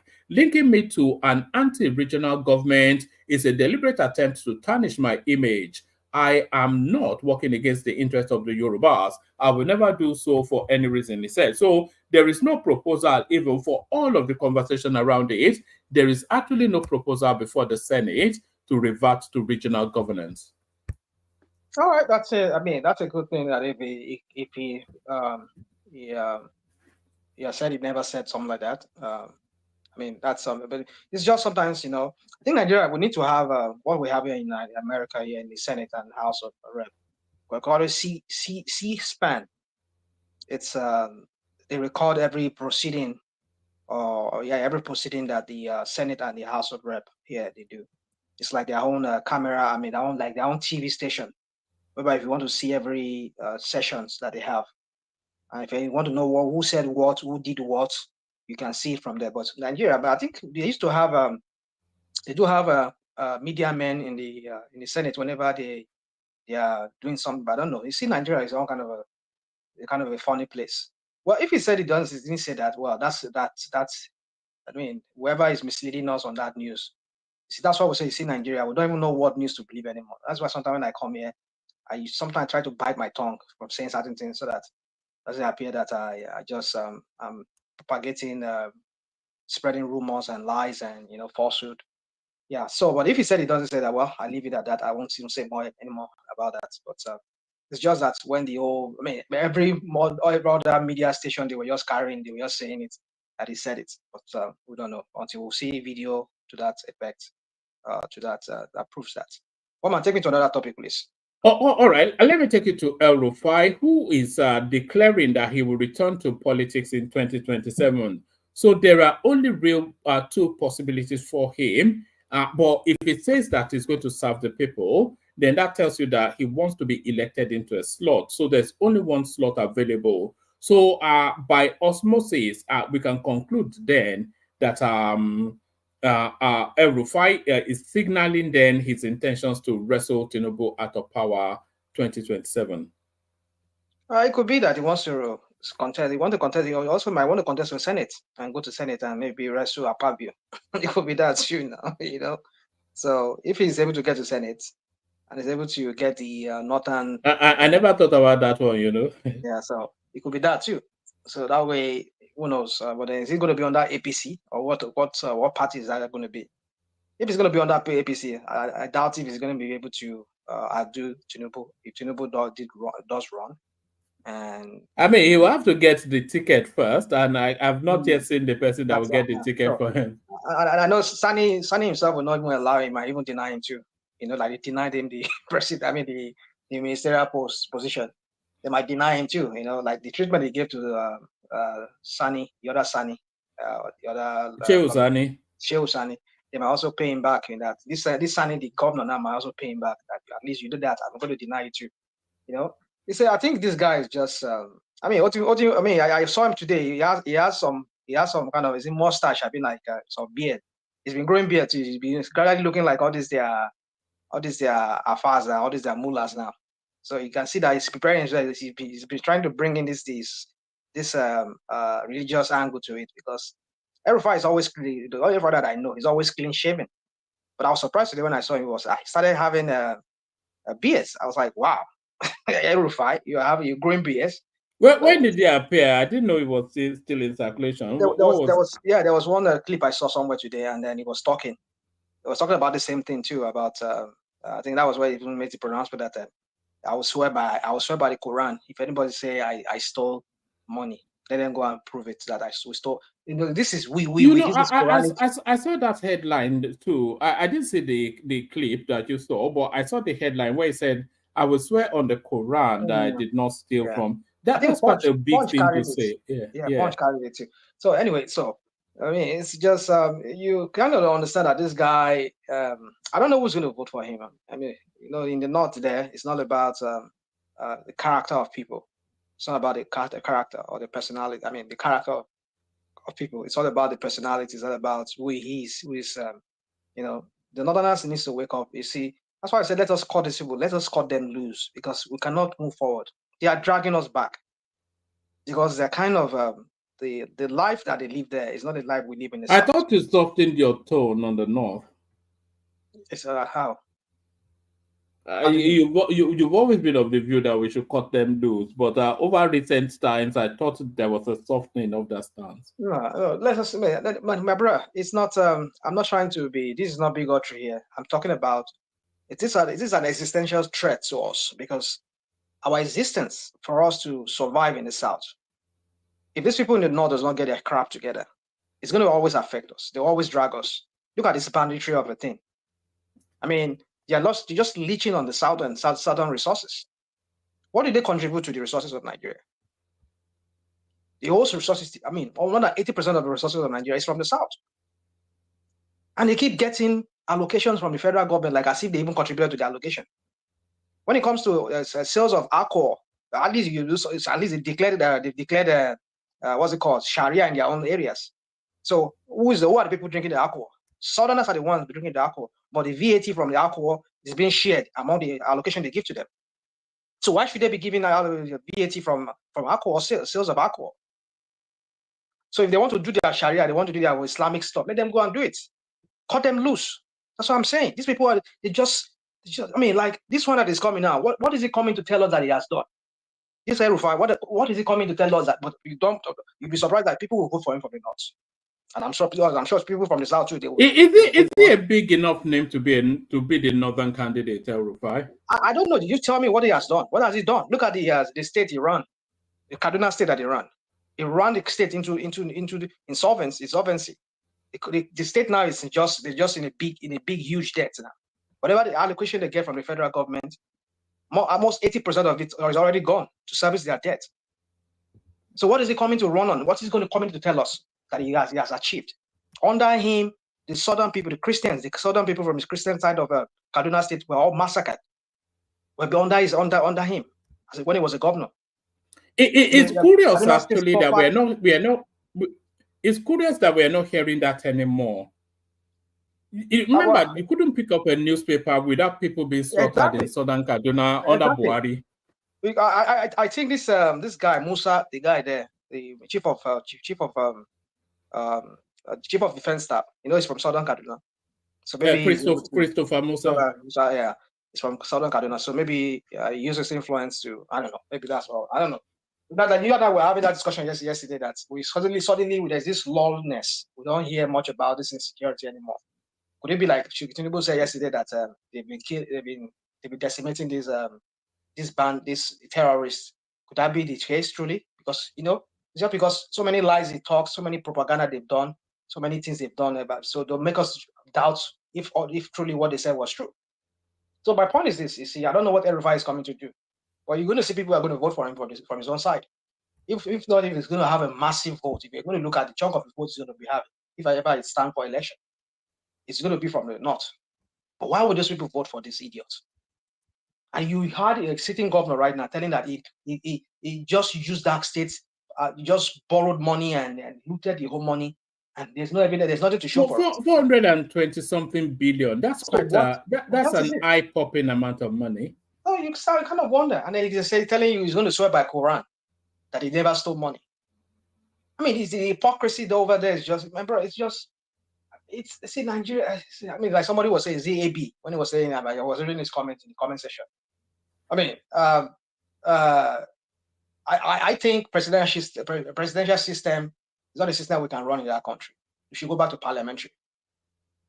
And you're just trying to address AB. And I don't know what you're talking about. I don't know what participated in presidential system. Did he participate? Was he elected as an officer under a presidential system, or his men who ran under his party, the people like Jack Conde and the rest of them, Agassi and all of them?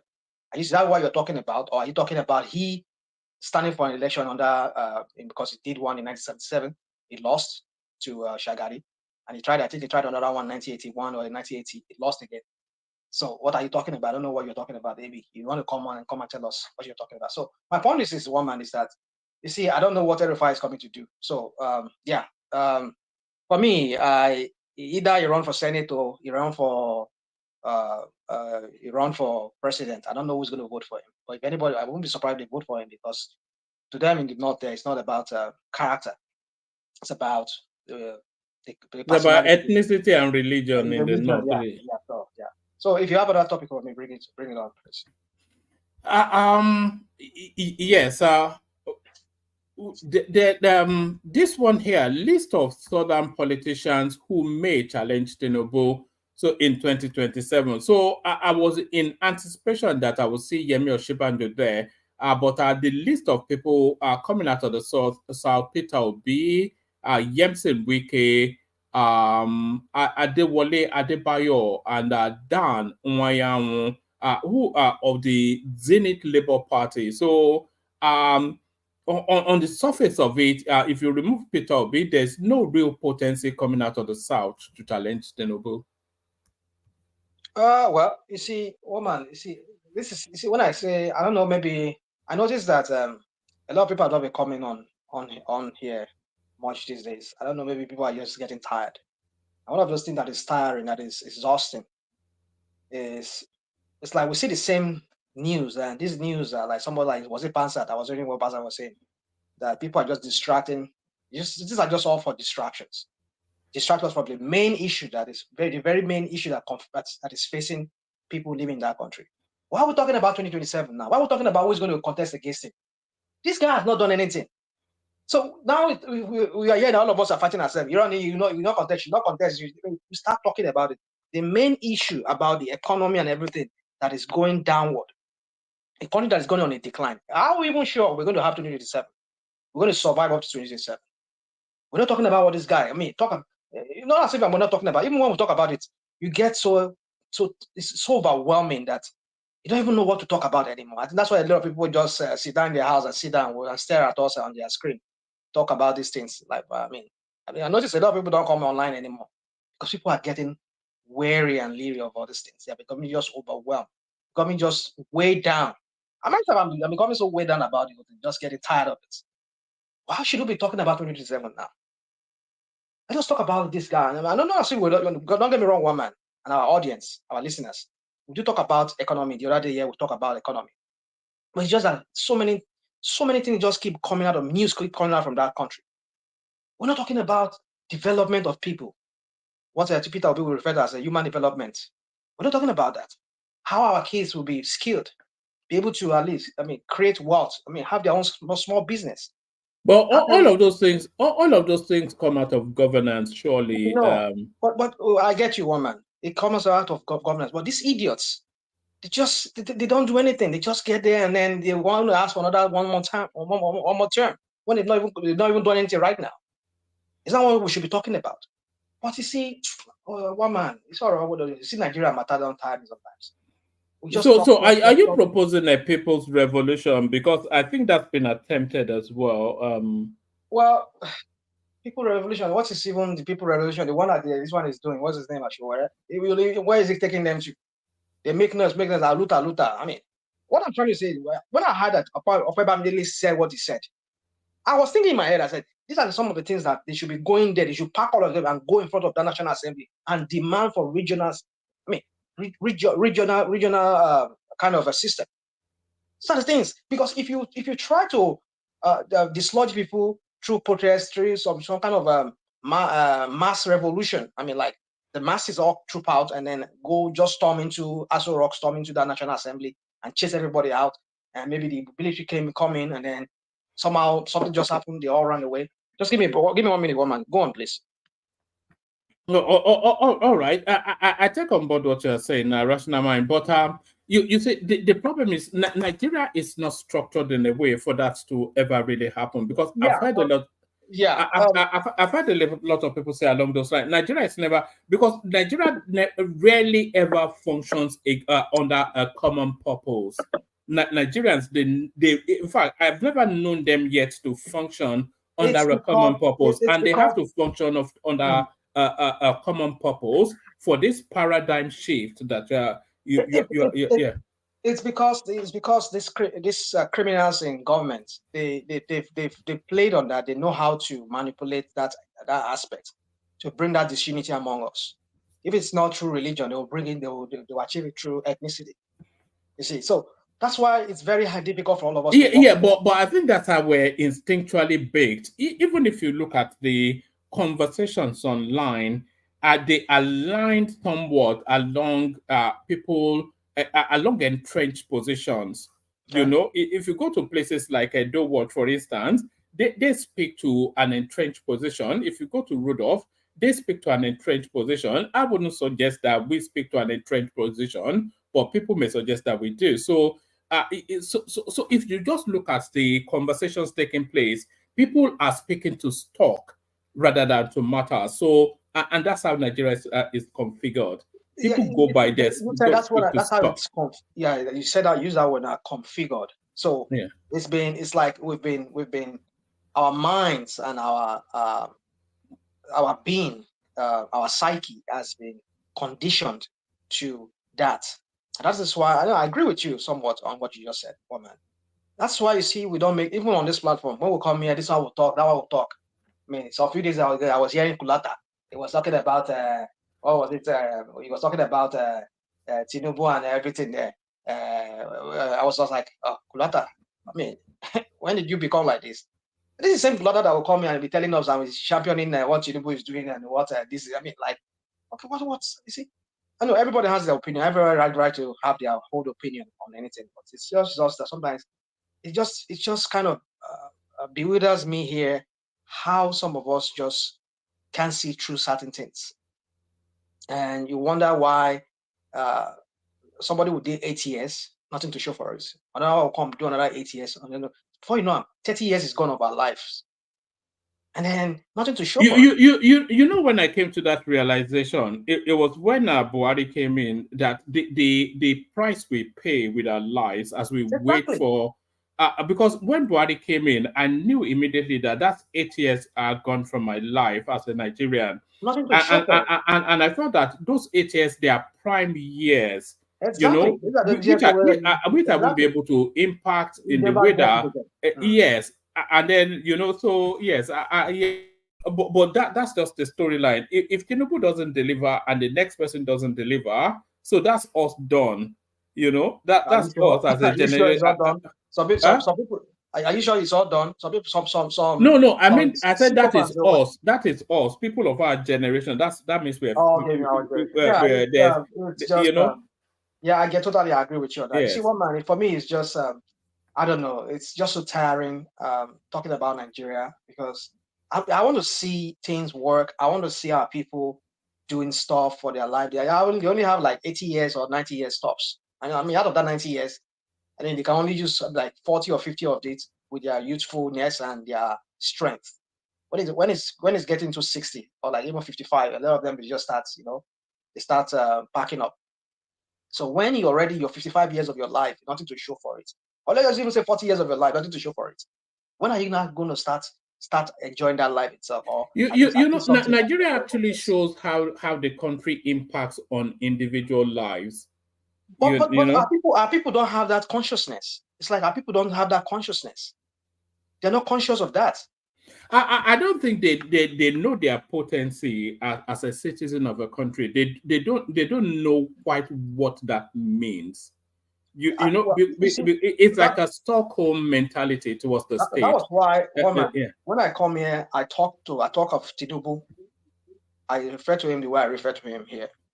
You wonder because education in Nigeria now it's not about. When I was growing up, it was all about intellectualism. I mean, intellectual. I don't know. I'm looking for that English word now. It's all about being an intellectual. And being an intellectual is not just about just book, but being able to like put your knowledge, put it into something practical. Most of the people today, you see Nigerians that are doing well for themselves. Some of them, maybe from my own time, is because they got the right skill, the right education back then. But now the education is bastardized, and these guys they don't give a hoot. They don't care. As long as their own kids are able to go to Harvard, go to one of the best schools abroad, or maybe within Nigeria, and that's it. They don't care about the common man anymore. But these children that you are failing to train, you are making them you're making them useless for themselves. How are you going to run a country like that?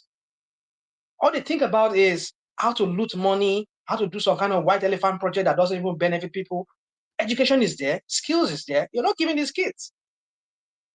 So you see, when we talk about all these things, when I say Tinubu is one of those people that really rule Nigeria, you think maybe I'm just trying to. I'm not. You see, that's where people always depart from you because you're talking about a systemic failure rather than an individual. That Tinubu is part of it. Tinubu is not really pivotal to it. Because it is not. Okay, let me give. Can I give you? Can I give you?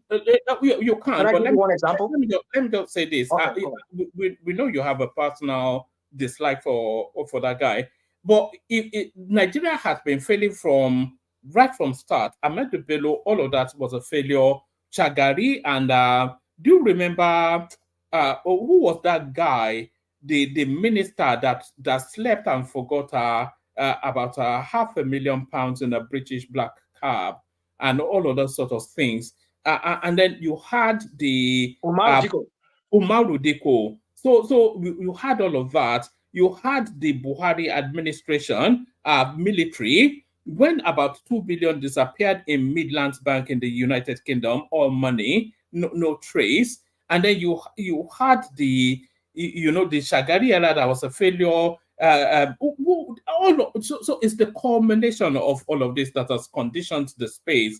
And Tinubu is a latter player rather than at the center of what led us to this space. That's just what. Thank you for all the Dogo Turenchi.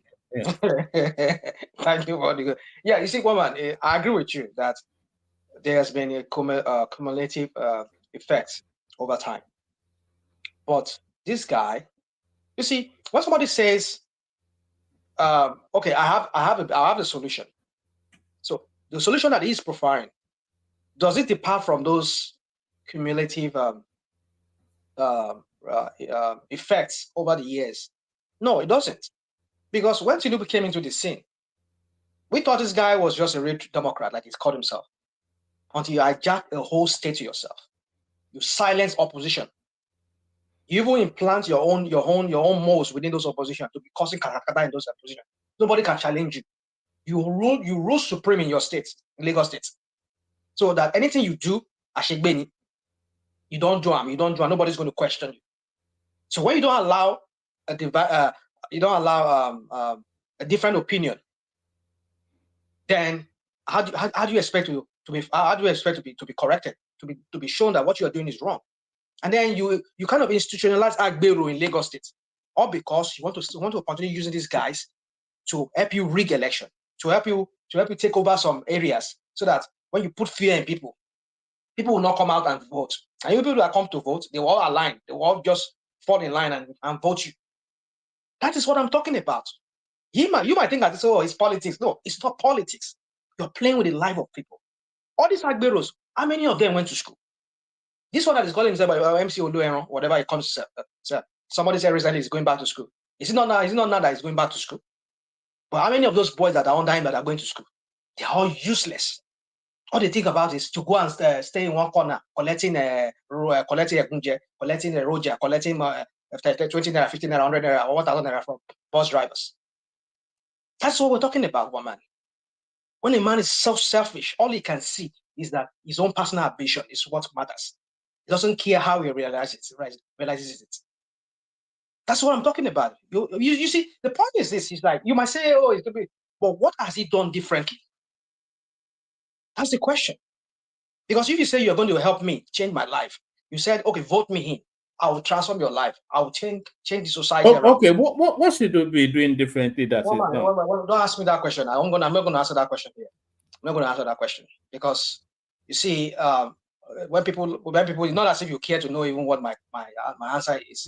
Because I feel it's doing a lot differently. I feel that it's restructuring the country so that it can work seamlessly without interference. Let me quote the place. I don't like going religious, but let me go to one of the men, a guy that used to call him Jesus. That's people refer to him as the greatest personality that has ever lived on earth. He said, "Wisdom is proof right by its results." What is the result of what Tinubu has done?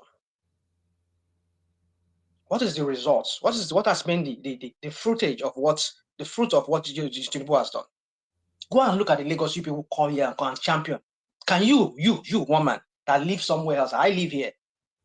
Can you live in that kind of? I mean, I know you can live because maybe that's where we are all born. But what I'm saying is that compared to where you live now, if you were given opportunity, where would you want to live? You want to continue living where you live. I want to live where I live because even though I go there, I can't stay there for more than maybe 1, 2, 3 months. When he went there, when Iran come back here, they did not. We're telling us Lagos State there's light in one Lagos State. And look at how people are making noise. I don't know if you watch. Let me not go into that. But my point is that people like that when they come here and say, "Oh, there's light in Lagos State." What? Where is the light? You call it a mega city. You call it the biggest city in Africa. I mean, you just need to look at what these people say they've done. He just used propaganda to rule that state, and that's the same thing he's doing again in federal. So, woman, let me not go. I don't want to sound too because it's like I repeat the same thing every time, and people get bored here when I repeat it. But my point is that for me, Tinubu is part of the problem. He came and he added his own problem to it. That's what I see. And I felt he should have learned from that mistake he done in Lagos. But because he felt what he did in Lagos was right, that was what he was trying to do. He was trying to replicate in the federal. But look at where we're getting all of us to tell you that what he did was not the right way. It just for me, it's just what makes me shed tears every time when I wake up every morning is I look at the millions of kids, millions of people who are unskilled. Woman, you just need to come. I mean, you live abroad. You live abroad now. You see, when we talk about people having skills, it's not like just doing TikTok, doing skits, doing comedy, doing all this singing and doing dancing your bum, shaking your bum. That's not what it is. It's all about you being able to think and invent stuff. I mean, there are different things you can do, but our kids don't think that. How many of our architects can design a bridge and build a bridge? How many of our engineers can do can even construct a road? We have to give this contract out to look at Wike. I was looking at Wike today. All the people that were working doing the road, they were all Chinese. Why can't our own people do it? Our own engineers, our own architects, our own civil engineers. Why can't they do that stuff? Because the education they get in school, university, even though they had a degree, it's nothing. So you see, these are what we're talking about. And you want to transition, you want a $1 trillion economy. You see, when people talk all these things, you just need to listen to them and see and check it in. I mean, side by side with what is the reality on ground or what they're saying they are doing. You don't see anything.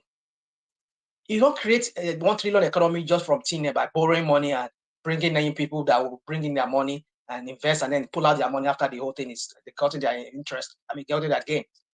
You want to invest in your people. Your youth should be able to have some kind of skill that they'll be giving out, selling out to other countries. But what do they have? Is it TikTok? Is it a comedy skit? Are you saying Nigerians are not skilled? Let me show you. Let me show you this. Don't give me one. Don't go and give me one person. You just speak up from one. No. I'm actually telling you how the United Kingdom is disagreeing with you. How British Nigerians quietly made their way to the top. So Nigerians are universally acknowledged to be highly skilled. You see what I say? Don't go and bring all these things. This person you are talking about, these people you are talking about, these British Nigerians you're talking. You said British Nigerians, right? Take note of that word. You say British Nigerians. They must have lived in your society and learn those things from there. And if they don't learn it there, they had opportunity that create that opportunity for them. And they saw they were in an atmosphere that created an opportunity for them to hone whatever skill they have in them. You said British Nigeria, didn't say just Nigerians. So that's tell you that either they were born there, or they schooled there, or they did some part of their school there, or they went from Nigeria and they saw opportunities there and then they jumped on the opportunities. Like I came here. Some of the many things I've done here, it was this country that trained me. That's my point. Nigeria did not train you. No, come on, woman. Let's not go there. Nigeria did not train me. I don't want to. Nigeria trained me. Nigeria trained most of. But did you use it in Nigeria? How do you mean? Did you use that training in Nigeria? Did you use that training? But the training Nigeria gave me served me to build a life. Build a life, but so the opportunity. Who gave you the opportunity? Nigeria. No, who gave you the opportunity where you build that life now? No, Nigeria equipped me to be able to build a life. Okay, so let me give you an example. Who equipped you to build a life? Come on, woman, don't give me this. Who equipped me? The point is the opportunities. That's what I'm talking about. Yeah, you can have that skill or whatever, You But you can only take advantage of the opportunities if you're equipped. Well, man, you see, let's not Nick. Let's not Nick. I mean, am I wrong in what you said? Am I wrong? You see, you're just trying to justify the crap of the place called Nigeria. Don't get me wrong. I'm not saying. I mean, there are so many people, so many Nigerians who are engineers. Who are equipped to? Okay, let me ask a question. The president of the World Trade Organization, who equipped her to be able to get that job? Okay, fine. But where did he go? Where did he go and get a degrees? Did she not get degrees outside Nigeria? She got a degree from Nzuka. No, that was what propelled her in life. She did more. No, she did more. She did more of more education that landed her off the back of a degree from Nzuka. Yes. Well, yeah, that's what we're saying. But the opportunity, where did he get the opportunity? I mean, the real opportunity that brought her into the limelight. It was outside Nigeria. That's the point. No, she built her life. You see, anyway. I get what you're saying. You might be saying, "Oh, Nigeria gives." Yeah, it might give you some kind of skill, but the opportunity for you to develop that skill. The launching part that launched your life is from Nigeria. No, forget it. But that is those are people like you and I probably who are opportune to get those training. But how many of the kids today have that training? That's the question. How many of these Gen Zs or even Gen Zs and Gen Y? I mean, Gen Y. Yeah, Larry, go. Yeah, I think I can actually do a little bit of pushback. Right. I think for me, I agree more with one man. Right, because it's not all about being in a space where there are lots of opportunities. There are lots of kids in the US that have those opportunities, but because of the mindset, right, that they have, you see some of them not really utilizing those opportunities. What Nigeria does for you, aside training you, it kind of like give you a tough mindset, that tenacity, to be able to go into any space and conquer. That is what Nigeria does for you. So it's not by accident that you see Nigerians going into every tough space with the mindset of, number one, making it, with the mindset of growing, and with the mindset of getting to the top. So that's kind of like how Nigeria is being, if you've gone through Nigerian schooling system, it's tough, right? And when you are in a space that is tough and you get to a space that is softer, then there is nothing that holds you from getting what you want. We've seen instances, right, of people in Nigeria that are probably, they were even struggling to have third class in Nigeria because it's tough. And when they go to Europe, they go to America, you see them having distinction.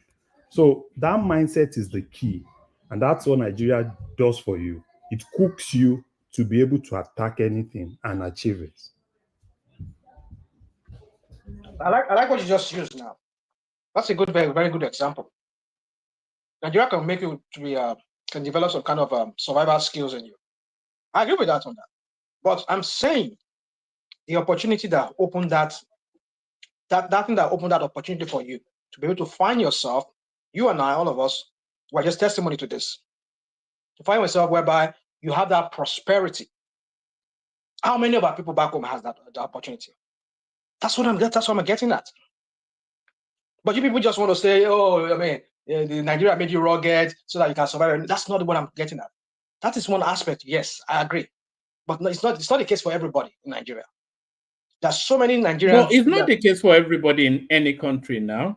The cream rises to the top. That's the form of life now. You see, when we leave that country, we are hungry for success.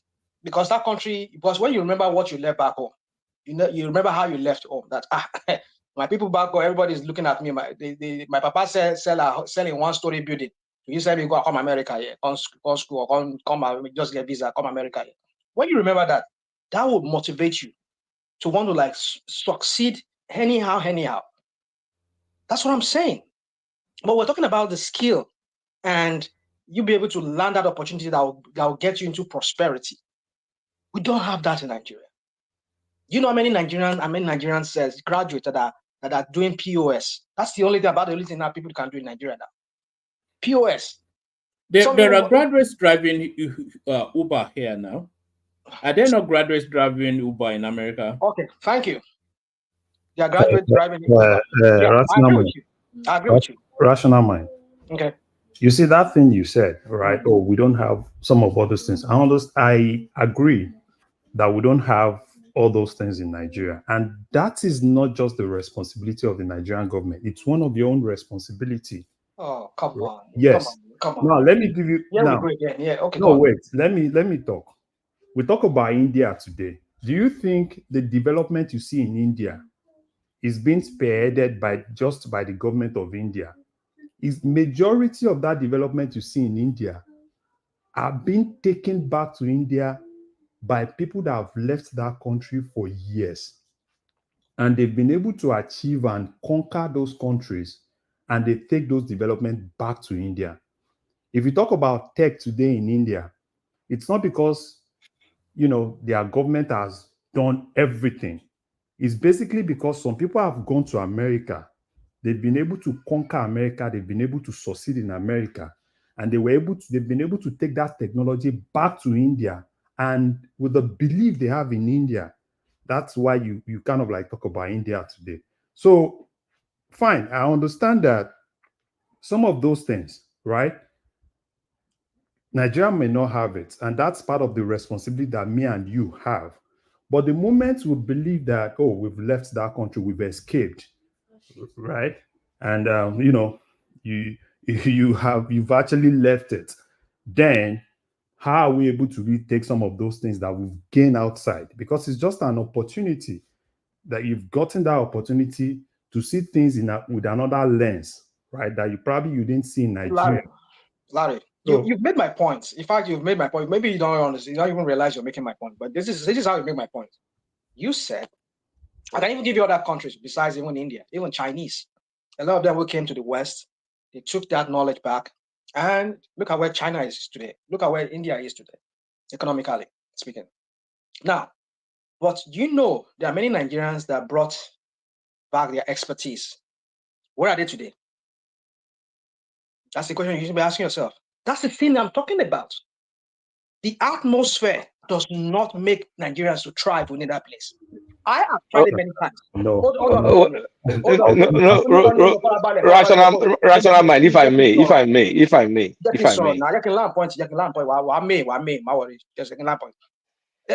me use Kulata. Kulata here has told me that he has tried business in Nigeria. Ajaleko Koya said he has started business in Nigeria. All of us, we've tried business in Nigeria. We packed up. We came back here. That's what I'm saying.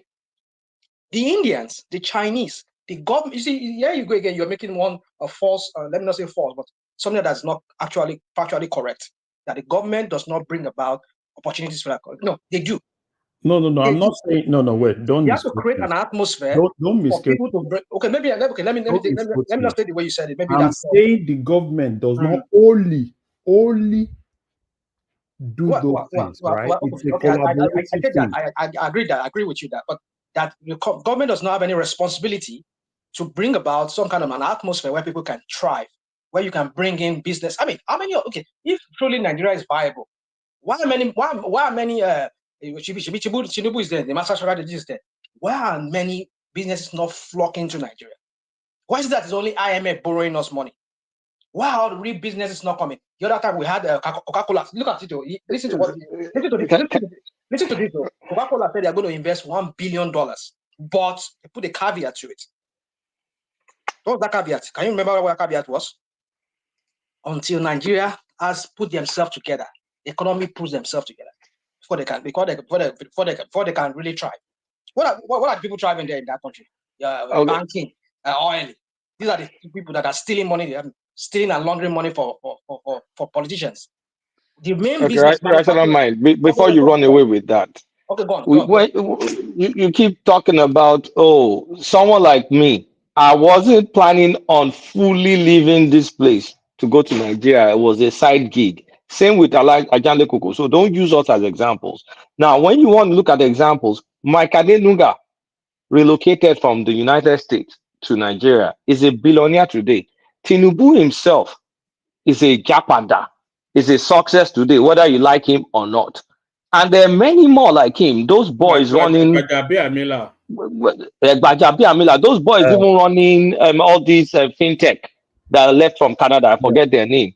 I forget their names now, or their company name. They relocated. So don't be looking at failures. One man, do you know I've said something about this thing at a point that I got to a point, with some couple of friends, and I was asking myself that, kind of like weighing it. What would have happened if I had stayed in Nigeria? I have some couple of friends, that stayed in Nigeria, and I'm telling you, they are far, far richer than I am today. They are doing well in tech. Most of them have payment gateways. They are really flourishing, And so the thing is this. I think it's more about passion, because it's not going to come easy. Like if you're doing some of all these things for side gig, you won't have, that zeal to be able to make it survive, to be able to survive with it. Just like Kulata said, because you're always more like, okay, fine. Oh, at every point, you're looking at it like, okay, fine. Are you really going to make that money that you want?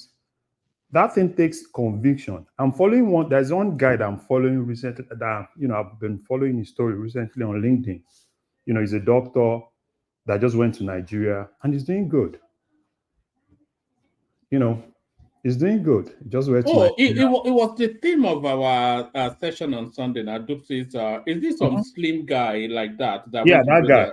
Yeah. It was the theme of our session with Dupsy. Imagine Jim Ovia stayed in America, in Louisiana. He will have probably been driving Uber by now or stacking shelves in Walmart. Jim Ovia went back. Look at what he's made for himself. There's so many Jackpot success stories. I think it's because enough of us are not going back to try and do something. Because in India's example, China's example, Gonself, is the Jackpatas that built those countries. So we come here and badmouth the country, keep badmouthing it, and be making Toro Kobo over here, and then say, the country is bad, the country, let them back up. Lie, Kulata. Oh man, look. If you know the right people and you know the business you are doing, why do you think I know Alaba market so much? If a Kene is listening, why does he think I know Alaba so much? Because I send things there and they sell for me. We have an understanding till tomorrow. There is no problem between us as far as you are fair and a host of other things. So all this is a myth. Yes, people have been unfortunate. We can so also every part of the world. But the thing is, the people back home are still very good. Like you mentioned, so many people who has made fortunes. There are people who still live there today. They only go on holidays once in a year, and they are making hell of money. Hell of money. Like I used to say on this panel, as we speak today, people are laying foundations, building new houses, establishing new businesses, bringing in CNG buses in transport business, which I don't like at all. But people are making hell of money out of it. So what are we talking here?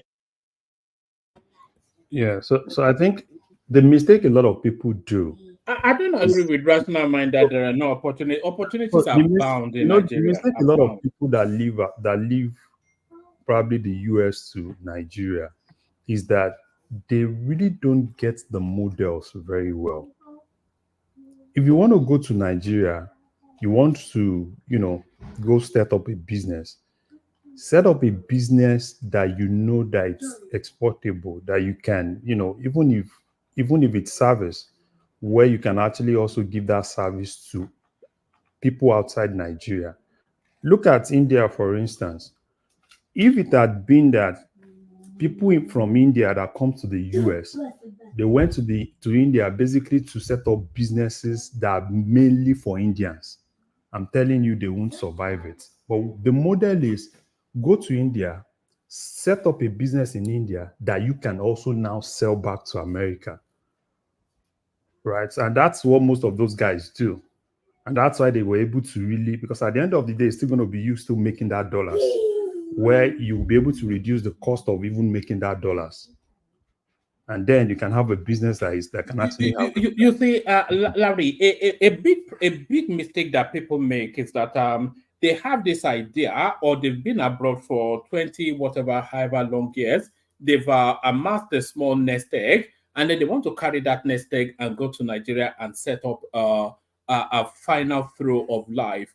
But what they should be doing is, if you are planning to go back to Nigeria, then that's a 5-year plan.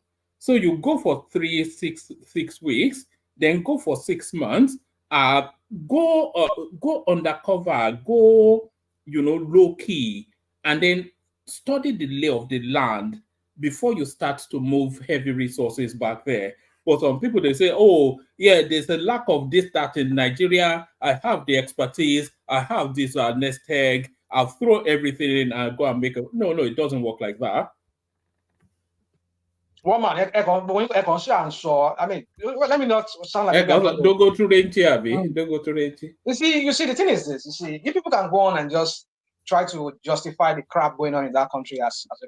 You see, when somebody like Larry is just making example. You see, sometimes certain things you don't just use as an example without looking at all the factors that surround that example you're talking about. India, even though they are a very poor country, by the standard of what you say, an industrialized country, they still have, because of their billion population, and a lot of their population are still, but Indians are doing well outside, like we Nigerians are doing well.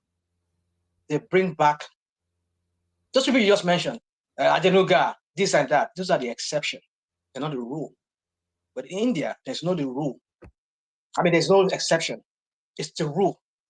That's rational. That's baloney. It's the rule that when you come there, that's baloney. Can I line my point, please? No, but acknowledge that what you just said is baloney sandwich. It's opata. How can you say success is the rule? No, in any business, even in the United States, if you set up a business, success is the exception, not the rule. Okay, come on. What I say, I'm just using. Come on. You see, we want to micromanage the whole. No, it's not micromanage. You say like, okay, anybody that jackpot to India automatically makes it, No, but that's BS. Majority don't make it. Okay, let me say this in a better way. If every 100 Indians move back to India, it is guaranteed. Let me not use. Okay, if I use the word guaranteed now, you're gonna flame up again.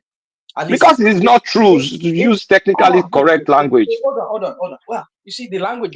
Yeah, now language is an issue for you, right? You want me to start using your? Don't hold me down with all these side things. My point is this: is that it is given that you will find nothing less than 70% of them being successful.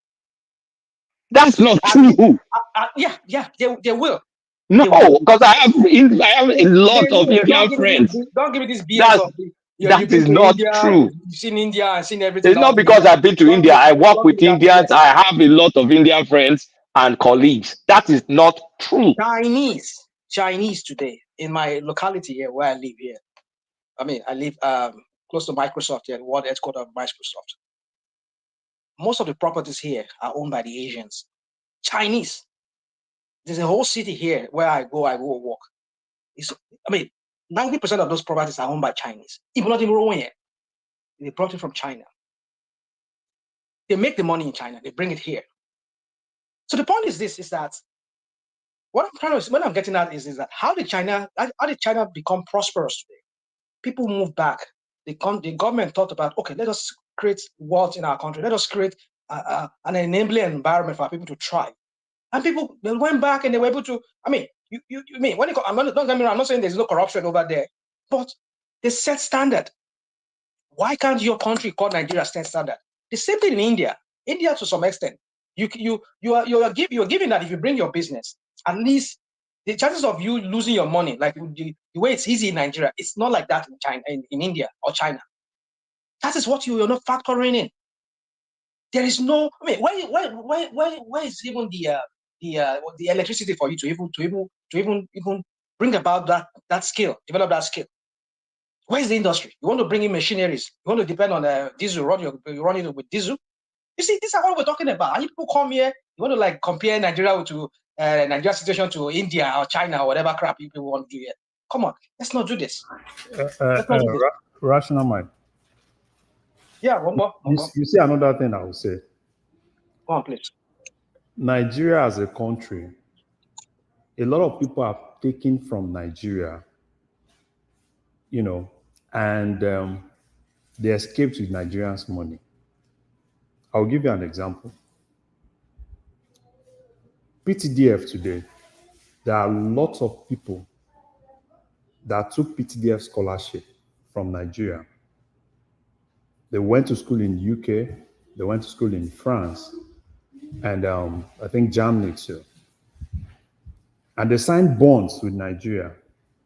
After Nigeria will have spent millions of naira to send them there. And after they are done, they stay put in those countries. And there are no consequences.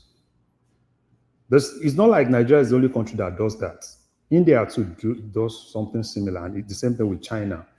But what you see in those ones is immediately they are done, because they know that it's more like a loan that they have to repay.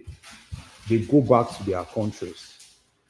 But if you look at UK, majority, hardly will you see anybody that has actually taken PTDF scholarship, gone to school in the UK, going back to Nigeria.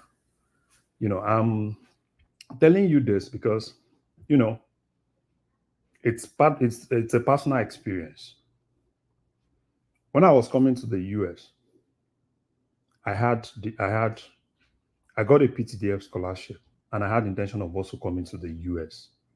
But because I knew that I was not really gonna go back, I just stayed in the US, because the PTDF scholarship was to take me to University of Manchester at that year then. But I forfeited it. And I have a lot of people that got that PTDF scholarship at that time that left for UK. Till today, they are still in the UK. They've not gone back to Nigeria. So Nigeria has invested a lot. What's a PTDF scholarship for the benefit of those outside of the loop? Okay, Petroleum Trust Fund. That's PTDF. I think Petroleum Development, at a point it was called PTF. There are several other ones like that. There is NDDC scholarship, there's PTDF scholarship, there are a whole lot of them. And majorly they send people to the UK. And I think they did France. At a point they started China, you know, and there are a lot of people. These are millions of naira that Nigeria invests in people. Right. And at a point I looked at it and I'm like, yeah, why would Nigeria be investing this in people? And you see those people, you know, they go do masters, they go do PhD in the UK, and they are still in the UK till today. Right? And if you ask those people, those are the same people. You ask them about Nigeria, they tell you, oh, that country, this and that. And have they even paid Nigerian back what they took from Nigeria? I know probably until we have a government that is ready, that will make everybody pay back with interest. Because if Nigeria spend averagely, if you have a PTDF scholarship as at then, right? Like for me then, my tuition was supposed to be like £22,000, which was supposed to be fully paid by the country. And, you know, stipend and everything can actually go into like £18,000. So imagine us at that point, if Nigeria is spending like £45,000 on me, and after I'm done, and outside it's like, oh, I don't want to go back. Do you know what that would have actually amounted to? And that's the same thing that is presently happening now. So until we have a government that is disciplined. Now you're talking. Yeah, now you're talking, Larry. You see, they spend about $40-something million yearly on PTDF scholarship. Okay. You see my own contribution. So why are people not getting behind? 80% of them don't return. Hold on for Gwenny. Yeah.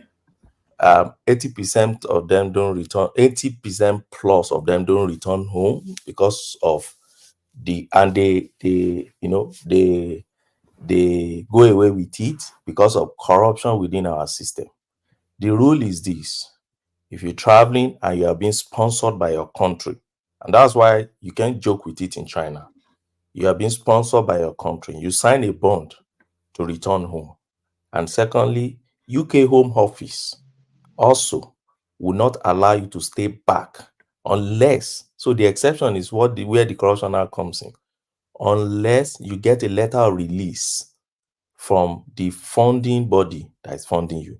So what they do most time is, as they are rounding off their program, they go and bribe those ones in PTDF, and then they get a letter of release. They send it to the Home Office, and then they are able to get whatever sponsorship or post-study or whatever they are getting. So I agree with the last speaker that it is the corruption within our system. But I don't know if the topic is that Nigerians that goes back home don't flourish or their businesses are not successful. If that is the position anybody is taking on this platform, that's a wrong position. There are many Nigerians that have gone back home and their businesses are thriving to date. There are facts to like speak you to. now, Benny. Like you, No, right? not me. There are good examples. No, I'm Let just me saying give that you like few. you tried it No, now. You tried it before now, right? no, And I've not. I Oh, had come on. my businesses before traveling to Okay. the UK. Okay, I've fine. Okay, found- let's assume you won't have it before you travel. But how far if now? I- That's the question. So How the far? point is this: I'm not on ground. I've come to realize that whatever business you want to do, if it is not anyone that is 100% online, you must be on ground. I was into farming, okay, agribusiness. Agribusiness is a 24-hour business. You must be running a shift on your farm. If you are not on ground, you cannot do it. So I tried it in my first 1 or 2 years in UK. I realized that even Nigerians are not trustworthy. Workers collapsed my farm. So the best was to just wind up that farm and then, for now, decommission it. So I decided not to, because my workers were even stealing my things. I'm not talking about our political leader or whatever. Workers, people that I was helping, people I was paying. So because of that, I'm not on ground, so I can't. But to talk of Nigerians that have returned home, we have so many examples of them. I was just thinking, the guy that started Jumia came from, was it US? That guy came, Temidayo Ojo. Jumia is a major brand in Nigeria today, and they are making millions on a daily basis. The same guy who brought Konga, that Nnamdi, he also came from abroad. He picked the idea of Amazon and eBay. He took it to Nigeria. Konga is a major brand in Nigeria today. Look at Uber. Dr. Akinwumi brought Uber to Nigeria. Uber is doing fine. Bolt and all those guys also have come to join. He brought Lyft Uber too. from abroad. It was abroad, brand. He got the franchise. He went back to Nigeria. Even Mr. Peter Obi brought his idea of Next from Sainsbury, Asda, Walmart, and others. And he went back to Nigeria after spending years abroad. And he started Next. Next is a major brand in Nigeria today. A lot of them. The lady who has Ebony Live TV, Mo Abudu, was in UK for many years. She went back home. Even when you go to IT, all those IT guys you see, many of them were Nigerians who traveled abroad. And they saw these things and went back. Look at Flutterwave. This guy, Inyoluwa Aboyede, Flutterwave from abroad. Ella Niger, the lady, Uche Pedro. Do you know Uche Pedro was working with Shell Canada? But he got the idea of Bella Niger. I went back home and see Bella Niger is a major brand now in media. A lot of them you can talk about. Paystack. Ben, you can count till tomorrow morning. Smart These are Beckham. success But stories. Rational Mind will tell you that they are all doing tweet talk and shaking their bum. Because he won't speak with facts and statistics. That's the issue I always have with Rational Mind. Look at Tiwa Savage. Benny, one mind. The thing actually is, if you stay back here and you don't get in touch back home almost on daily basis, after our calls are free, you know what's going on. When you now decide and stumble back there, all your mates, those you think you left behind, they are 1 mile ahead of you. You are doing fine. Liar, you can't stay. Sorry,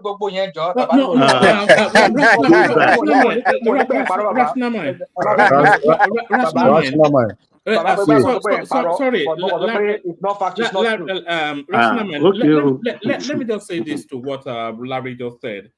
There was this chap that we grew up so much together. It was from the lower classes. Let me just put it that way. It was from the lower classes. It was like a builder of some sort. Then it became like a building contractor. And then I think about a week or so ago, I saw some of his pictures on Facebook. And I said, "Oh, I didn't know you jackpot from the country." He said, "No, I just came on holiday to the UK for a month. That I was struggling to get hold of your number." So this was a guy that one of those people that you think, "Oh, I must help this guy out." The guy was sufficiently enough in Nigeria to be able to travel from Nigeria for a month, and this was from the lower classes. So those opportunities are there. Is the point that I'm making. Well, you see, it's very easy for you people to come here and start. Let me just tell you a personal thing. You cannot use your personal thing. We're looking at what's on ground. I carry all my bag. I go back Nigeria. Okay. Yeah. I hope to see you there then. Yeah. I just make God just say amen to my 1 or 2 startup. You see the caveat. See the caveat. Make God just say. No. Make God just say amen. Means So, that let's say, doing well. It's a caveat. Let me not use some kind of negative stuff, but it's under something. It's under probability. So I mean, you're only saying if God. So, which means so you see, come on, let's not do this. See, the thing is, just look at what is on ground.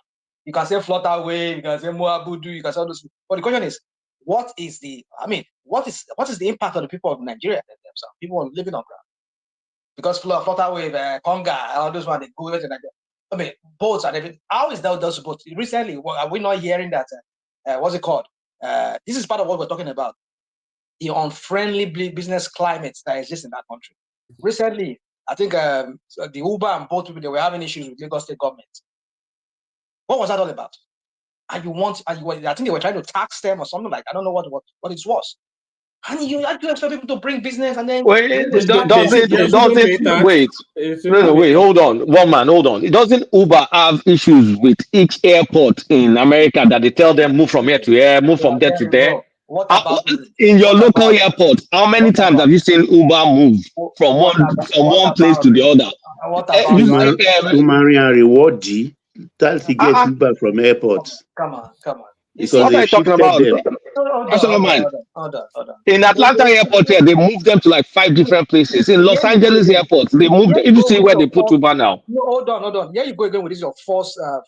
There's no false anything. You just said something that Nigerians frustrate them. I'll tell you why it is false.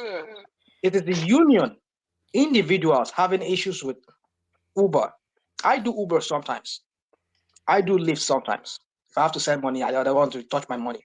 I'll do that just to be able to send money. So you know that. Send money. So, how do you send money with Uber? No, I mean I do it on the side so that I can have extra. Oh, sorry. Okay, I got you. Yeah. That's what I'm saying. So you know. My point is this: is that it is not a government that's having problem with Uber. It is the drivers, the driver union. They have issues with Uber. So you see, this is your false. You see, I'm talking that's not true. I'm talking about the government. I'm not talking about this. Okay, give me an example. Give me an example. Okay, an example. An example. The city, the county that's responsible for Atlanta Airport. Okay. They've moved the Uber. Before you could take Uber, you got out of the airport, you could take your Uber. They moved them from terminal to terminal to terminal. They put them in the worst thing. And this is not coming from any union. This is coming from the airport authority themselves. Okay, and that represents the government. That represents the local government. Hold on now. And that you're using an airport, right? That yes. They're moving them. No. Not like that's it. They're trying to tax them. They're saying they're going to move them. They tax them too. Hold on now. Every airport does that. Even in SeaTac here. Even if you go to Portland, you go to LAX. They do that. LAX too. Like I was in LAX last week. If you see where Uber is, you can't even walk there. Because of traffic. Hold on. For traffic reasons, they do that. So That one is a different thing. We're talking about the business itself being overtaxed, making it so hostile for them.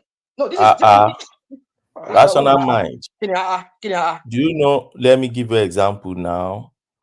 Just this year, I think since 2021, Uber has been having what about again? Come on, I'm coming now. You said Kulata example was wrong, and I wanted to give you an example of UK. I don't know how much you follow news in UK. Uber has been having problem with UK government on VAT, and the issue has been Uber was claiming those private owners that are doing like you now, that is doing the business by the side, that they are not VATable. But the UK government is saying no, their businesses are VATable and they should be deemed as Uber's worker. It became a serious issue. I think just July or August this year, just few weeks or months ago, that their Court of Appeal eventually ruled, I think, against Uber, that they should be charging that 20%, which Uber believes that it will affect his business. So issues must arise on businesses. But the question is Uber thriving in Nigeria? The answer is yes. Uber is everywhere in Nigeria, Nigerian major cities. But who started it? Somebody from diaspora brought it home, got the franchise, saw what was good, and relocated back home to bring it.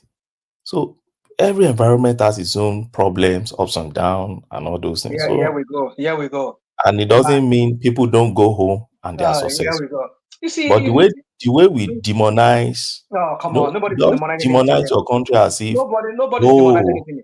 Whatever. Benny, let me even put something to rational mind. Can you close in your workplace and on your way home you do kabu with your car? You can't do it here. But with all the things back home, you can do it back home. And get money to buy your fuel. People do it every day. Your own personal car or the company's car. Your own personal car. As you close, you stop at the bus stop.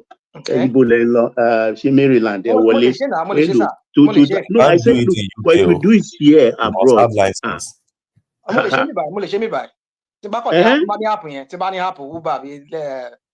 No, without an app, you just close. You just felt, I need money for fuel. You must be in private. You must get a license as a private driver now. But that's one good side of our country, because you can do it and get away with it. There's nothing good about it. There's nothing. You see, here again, you see, Baba. It's your car. It's your hustle. We know. You are using your brain. You use that money to buy fuel. If I'm in government, I will extend my tax net to those. So how do you tax those people? That's the thing. So when you have a country that is not premised on rational mind, if they tax them, you'll be the first to come and complain here, Joe. That is why you get what you get. That is why, come on. You see, guys, or if they tax them, you say what? Rational mind, you will come and complain. Why are they taxing them?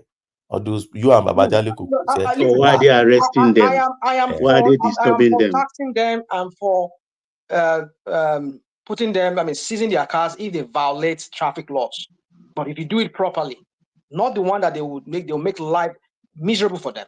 If you have to find them, okay, go through the Nana channel, go and pay the money to the government's account. Not that VOI, Abiglan Porukwe, last month, Mama Bowen, they were collecting money from you behind, and that money doesn't go into the government coffers, and then they now use that as a business. Not even like what we saw recently, whereby police people, they stopped some NYC guys and they collected over $1 million from the guy's account. This is what we're talking about. Rational, what about the mafia collecting taxes from yellow cabs in all major cities in America? You see, so is that not a fact? Kulata. What is the truth? What about so makes sense? Hold on, rational mind. You know, you make all of these things, and what people often say to you is that is neither unique or peculiar to Nigeria. It is unique. It is unique to Nigeria in some ways. What about the example Kulata is giving you there? You see, so are you trying to tell me you are not aware of mafia that is not a government agency collecting? Maybe you're talking about the 50s here in America, maybe 50s or in the 80s. No, today. They collect money in New York in Atlanta, every major city, taxis, All those construction. people who sell candy on the side in Manhattan, do you think they don't collect more side money from them? You think you can just carry your cubicle and put on the road side in Manhattan and start selling candy? Emma Benusa, here in the Pacific Northwest, which is the paradise of America, we are sane people here. We are not crazy people like the Kulata and Atlanta. I mean, Atlanta and New York. That's one of the biggest economy in the world, New York City. If you want to live in America, you know if you want to know that really you're living in America, come and live here. From California to Alaska. These are the sustainable. Omar Rakpalani, you can't tie him down. Otifi, Vaseline, Kumbuguare. When you go grab him one place, he will slip away. What I'm saying is this: is that what is happening in New York is not a rule here in America. It's the exception. I'm not saying that there are not people who are not doing those, especially some of those Irish or those Italian mafians that are doing collecting money from even store owners and things like that. I mean, we've seen that in the films. But my point is that you see, let's not make an excuse for this backward country. Nigeria is in a steep decline. You people come here, you're making it sound like, oh, there's nothing wrong. People are moving back. Come on, let's not do that. Nigeria is in a big mess. The country is heavily in debt. UK, woman. He's on leave. Leave not the man. Annual leave, 2 weeks.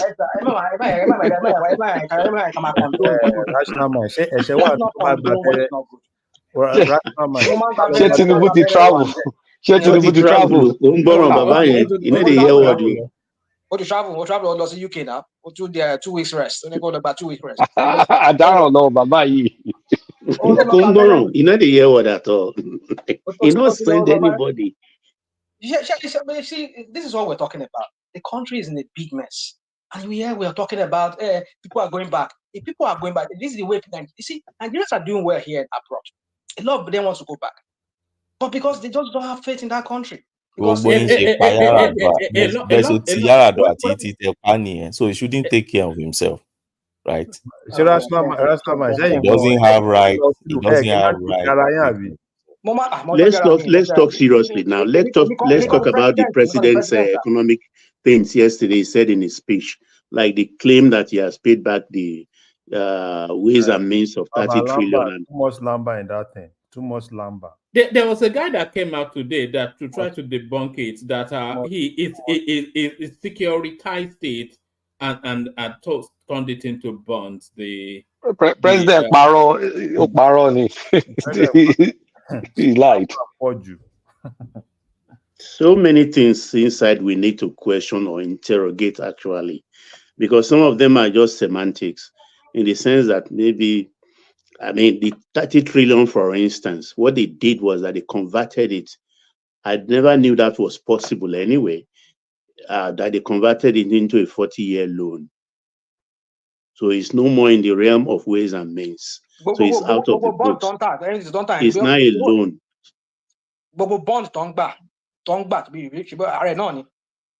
When they are collecting bond,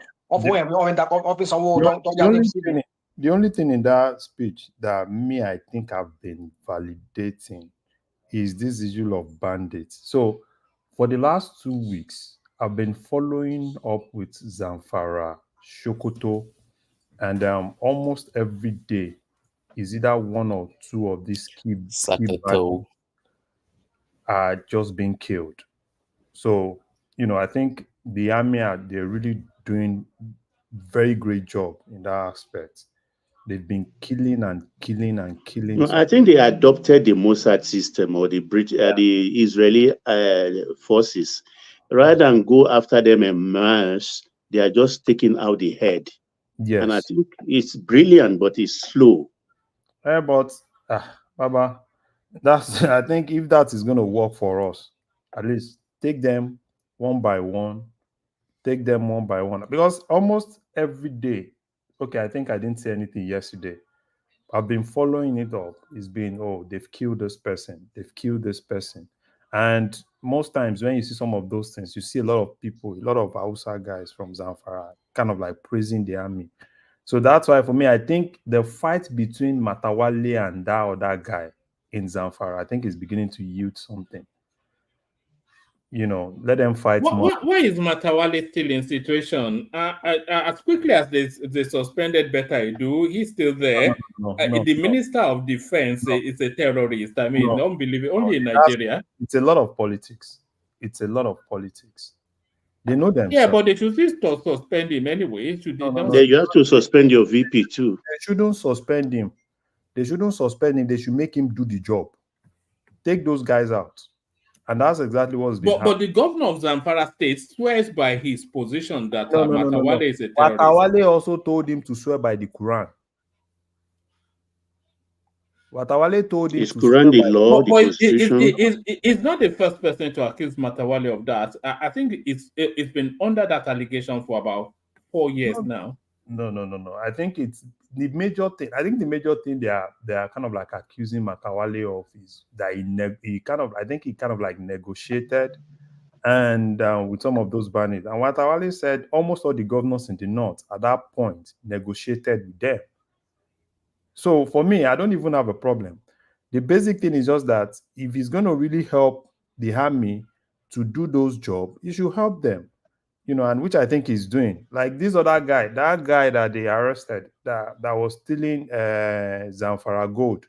No, I said that Libya gold. Do you remember that guy? Okay, yeah, that clip one man showed some time ago. Yeah, so it was actually Matawale that masterminded how they were able to arrest that guy. So for me, right? Oh, they've arrested the guy? Yeah, they arrested the guy now. Oh, great. But it wasn't Nigeria. And not just that, when they sacked, after they sacked Bichi, Bichi is a leaker. That Bichi that I saw has been balling all over Abuja. Tinubu fired him in August. And after they fired him and they fired some other security guy, that was when they started recording all the successes. Because apparently there's been leak from Bichi's office to those bandits. And as soon as they got rid of Bichi and I forget the other guy that they got rid of, then they started making these successes. Okay, the guy in NSA. NSA. Oh, I don't even know. This is DSS. NSA is Ribadu now. It was NIA. NIA, yeah. Yeah. So for me, okay, is he up to 300? I don't know. But at least I've seen that almost virtually every day, because I have a way of, try to track that, because I have one or two guys that as soon as that happened, they put it on their wall. So, which I think is really good, if they can take some of all this, if they can keep taking them out, and some of them will just be forced to surrender. Because when they see that they are really taking them out and there's proper synergy. You say some of them will be forced to surrender.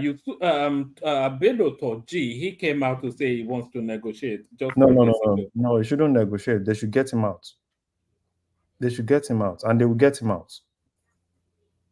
And it's the marquee name in that space, isn't it? It's the Osama bin Laden of that space. No, they will get him very soon. And he knows. That's why he wants to negotiate now. Yeah, because they started taking some of his boys out. And he knows that very soon it will get to his turn. And what's your take on this youth confab? Yeah, for me, I don't have a problem with it. I know people who kind of like, oh, why? See, if it's going to make them sit down with this youth, it's a good thing as far as I'm concerned, right? Because you want him to listen, right? Take that opportunity, even though people say, oh, probably they just want to bribe you, they want to do this.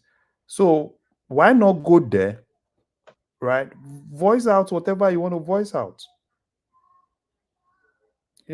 For me, I think it's an opportunity, right?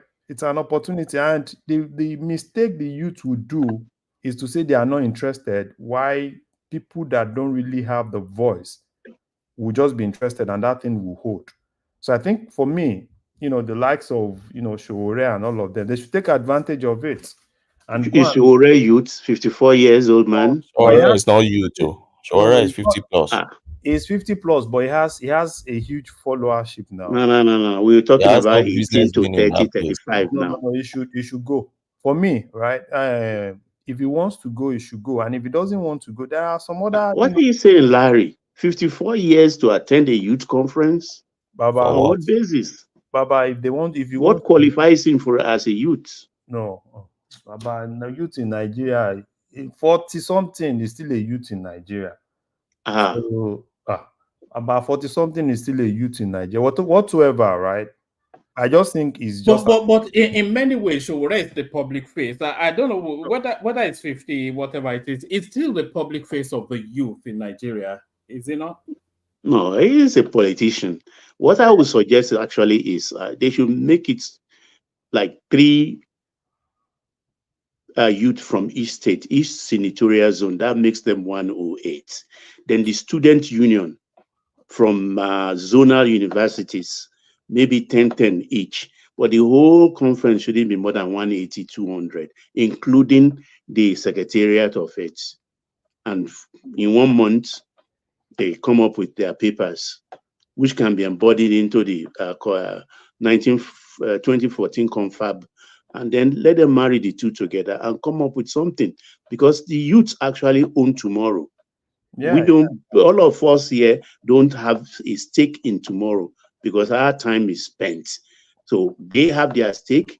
Let them do the right noises. Let them write what they want, how they want. Ajande Koko was against that element. I am for it. It's a brilliant idea if they can put it together properly. So you guys are banning it. So there's no problem. We are discussing it right now.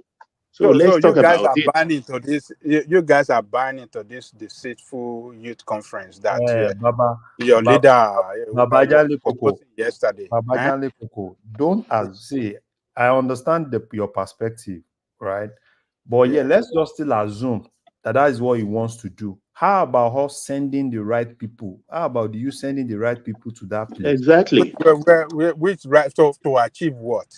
To achieve what? Just to do what? Tell me what is to articulate their wants. To articulate their wants. Yes. To articulate their wants. Yes. The number one complaint of the youth is that the government is not listening. The government is saying, "Come and tell us what you want." So, I mean, are you guys serious? Okay. So they don't own tomorrow. Hold on, you guys. Hold on, you guys. So you see, sometimes when you guys fall into this politician trap, when they try to how do I say cause a distraction, use you against each other, and then use you to get position and then dump you. It's just surprising. So when the youth were working for them, campaigning for them, so they don't know the want of the youth. They don't know what the youth want. When they were organizing their youth forum, do you know that they have youth wings in their party? So they don't know the want of the youth. Hold on, Baba. Let me land. So do you know they have youth wing in their party? So they don't know the want of the youth. I mean, look, don't fall into this. I mean, it can be. I don't know why. Claudette and Shebai now. It's no longer a party affairs now. What do you mean by no party affair? Is it not the party that is governing the state? Listen, you support the patriots who want a new constitution. The man doesn't know what the youth want before he started preparing to contest for election. We need to understand the difference between which understand people hit a man try like a man listen to us. Hold on. Let's Ogbeni present a contrary. Nítorí pé first support the money by all costs. No, you can't say that. You don't say it for God's sake. Don't blackmail him. Ẹ jẹ́ ká sí ní gbẹ́rẹ́ ìpàkọ́ náà. Irọ́ mo fẹ́, má mú blade wá, akíní kó wá fi sí ní gbẹ́rẹ́. Oh God, bàbá, ẹ jẹ́ ká sí àwọn ọmọ yìí gbẹ́rẹ́ ìpàkọ́ náà. Táwọn pípọ̀ yìí má tì wọ́n lọ́nà. Wọ́n fẹ́ tà wọ́n dànù, wọ́n fẹ́ tà àwọn ọmọ yìí dànù. Àwọn politicians yìí fẹ́ tà wọ́n dànù. Wait now. See my Okay, let's understanding. continue. Sima, let somebody come to the contrary. This is my understanding of this whole thing. When I listened to it, it was just night yesterday. I listened to the president because I'm not too happy with some things. So when I listened to it, and he said, "Oh, there'll be comfort for the youth and da da da da," they are not specific enough as to what exactly the comfort will be like. The only thing I heard was that it's going to be 30 days. Well, plus or minus. For me, this is the way I look at it. Everything, no matter how it goes, no matter how we scatter it, no matter how we complain about it, we'll still come back to a round table to discuss it. If we like, we can shack from here to, we'll still come back. Even if we change the government by revolution or by all means, we'll still come back to this table. Rwanda, in all their problem, they still came back to a round table to end it. The Second World War, they still came back to the round table to end it. So my understanding of the whole thing is this: look, if you're talking about youth of APC is not youth of Nigeria. It's a youth that has political affiliation and then biases. What I understand the president saying is this: over time, many people have been hedging the youth on. We've been seeing it every day. Go to the TV before you know it's the youth are hungry. Media will always say the youth are hungry, as if they are the only one in Nigeria. Oh, if the youth hear this, Obi will say so, Yusuf Baba will say so. They're always referring to the youth, as if they are the only one occupying Nigeria. Okay, fine. If the problem is only about the youth, if the only people that believe they are in that country and the country is affecting negatively is the youth, or they are the one who has the loudest voice and probably understand the problem with the country most, then let us have them converge and then let us talk with them. You can't say dialoguing with the youth is insignificant or is irrelevant. Not even in democracy. We are running democracy now. We don't run military. So if in a democracy, government is saying, okay, let me give the youth. Ogbeni, Ajane Koko's argument yesterday was that Tinubu should have known what the youth wants and should not then have a need to call them to come and have a conversation, which I thought was quite a curious position. No, but you understand my position on that. In the afternoon yesterday, okay, Showore is leading the youth, right? At least in his own revolution He's now. leading protesters, not youths. Yeah. Well, many of them are youths. Now, okay, what are their demands? We tried to analyze some of it yesterday afternoon. Some of their demands are not down to specifics. If you're saying government should return subsidy, and government is saying, I can't return this subsidy, and you say the reason why government must return subsidy is because it's affecting people so negatively that people are now dying. And government say, okay, if that is a demand, now we have two positions. My position is that the government position is that they believe removal of this subsidy will pay off with time. The belief of the youth, in quote now, or the Showore gang or own people, is that no, we don't see it paying off, or whether it will pay off or not, we want immediate succor now. So the person we want to reverse it back. So you have a divergent opinion. Okay, let's converge and discuss this. But the issue I don't have any issue with it. I think in a democracy, dialogue should always be encouraged. We don't have to gaslight it and say, no. Dialogue should always be encouraged. And in all the protests we've been seeing, there is no dialogue. Protest is not a dialogue. Protest is a one-way thing. It's one traffic. It's only one person talking in protest.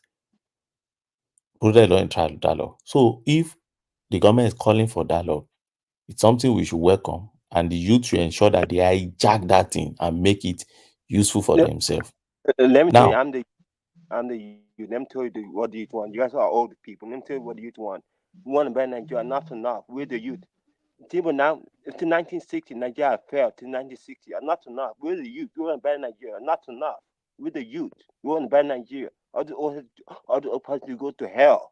I don't give a shit about all the hell of the old party for Nigeria since 1960. Enough's enough. Who is going to hell? One man is talking. All this old But party. he's contributed his own. Those who understand will Okay, understand. that's fine. But my take actually in it is this Ogbeni and co-panelist. I think it's an idea. If they said he's been talking about, hasn't the president been talking about what he has to do for the youth? Well, we should remember in the last 16 months, the financial terrain of the country has changed drastically. There is a reform going on at the moment, and the youths are talking about it. It's a topical issue, morning, noon, and night in our country and worldwide. So the youths that are concerned, the reform is about tomorrow of the country. Most of elderly people, maybe from 50, their times already is spent. So let the youths come out based on on the urgency of now. Let them sit down and really carve a path for themselves as part, because the president is not going to back away from this reform. Over time, in the last 16 months, it has shown that he's not backing away. He has tripled down, more than doubled down on his policies. So based on these policies, the youths have to sit down. The thing is, we have to define the youths. Who is a youth? Let me finish, Larry. Just one. I will conclude. No, I in just 1 want to minute. say something. Who are we sponsoring from this? Let's sponsor somebody from this platform, probably Uptown or one man. Up Guinea. Uptown is too partisan now. Let me. I want to make a suggestion as to those who will participate. You, Larry, will be the perfect person, actually. I want look. We have senatorial districts. Yeah, I'm 40 now. But you heard what he said now. Can I make my suggestion as to the participatory formula for it? Okay, go on. We have 108 senatorial districts because it has to be compact. We don't want a jamboree like the Patriots are yearning for. We don't want that kind of jamboree like all the political class are talking about. We want a new constitution. No, the youths sit down, 3 each from one each from each senatorial district. That is 108 students. Then we have 6 geopolitical regions. Then the universities in those regions should pick 10 out. That will make it 60. That's 168. You understand? Then those student union that are in the Jakpa quagmire, particularly the medical corps. Let me call the student union the medical wing of the student union, the medical corps, and several other technical ones, maybe 12. To make it, I think that would be 180. That's too convoluted. No, 200 at least. Then 20 you don't need 200. Baba, 20. That's a convoluted. Well, I'm making my suggestion so people can cut it down or add on it. Then 20 core people with ability to craft something. That is secretariat. 20. So that makes it 200. For 30 days, let them sit down, lock themselves, eat, drink, and be merry on behalf of the nation. But they should spend at least 12 hours of 24 hours of that 30 days to sit down and fashion out something, because they may not get this kind of chance again. Thank you. But I think this. My take. Yeah, go on. My take. And that's why I don't really agree with this youth conference 30 days. Although in a democracy, I encourage dialogue. I don't think we should be anti-dialogue, because that's what took the Western world to where they are today. If you observe it, you work in any organization in the Western world, as they are coming out with one landmark innovation, they go back to the table and keep dialoguing again, using different analysis strategies to keep reassessing. They don't rest. They keep reassessing their system and keep dialoguing. So I'm not against it, but the organization is what I'm worried about. For me, I'm a kind of person, I believe development is local, politics is local, everything is local. If the president really wants people to dialogue on the way forward for Nigeria, take it local. You have achieved local government autonomy. You're working on parameter to make it work.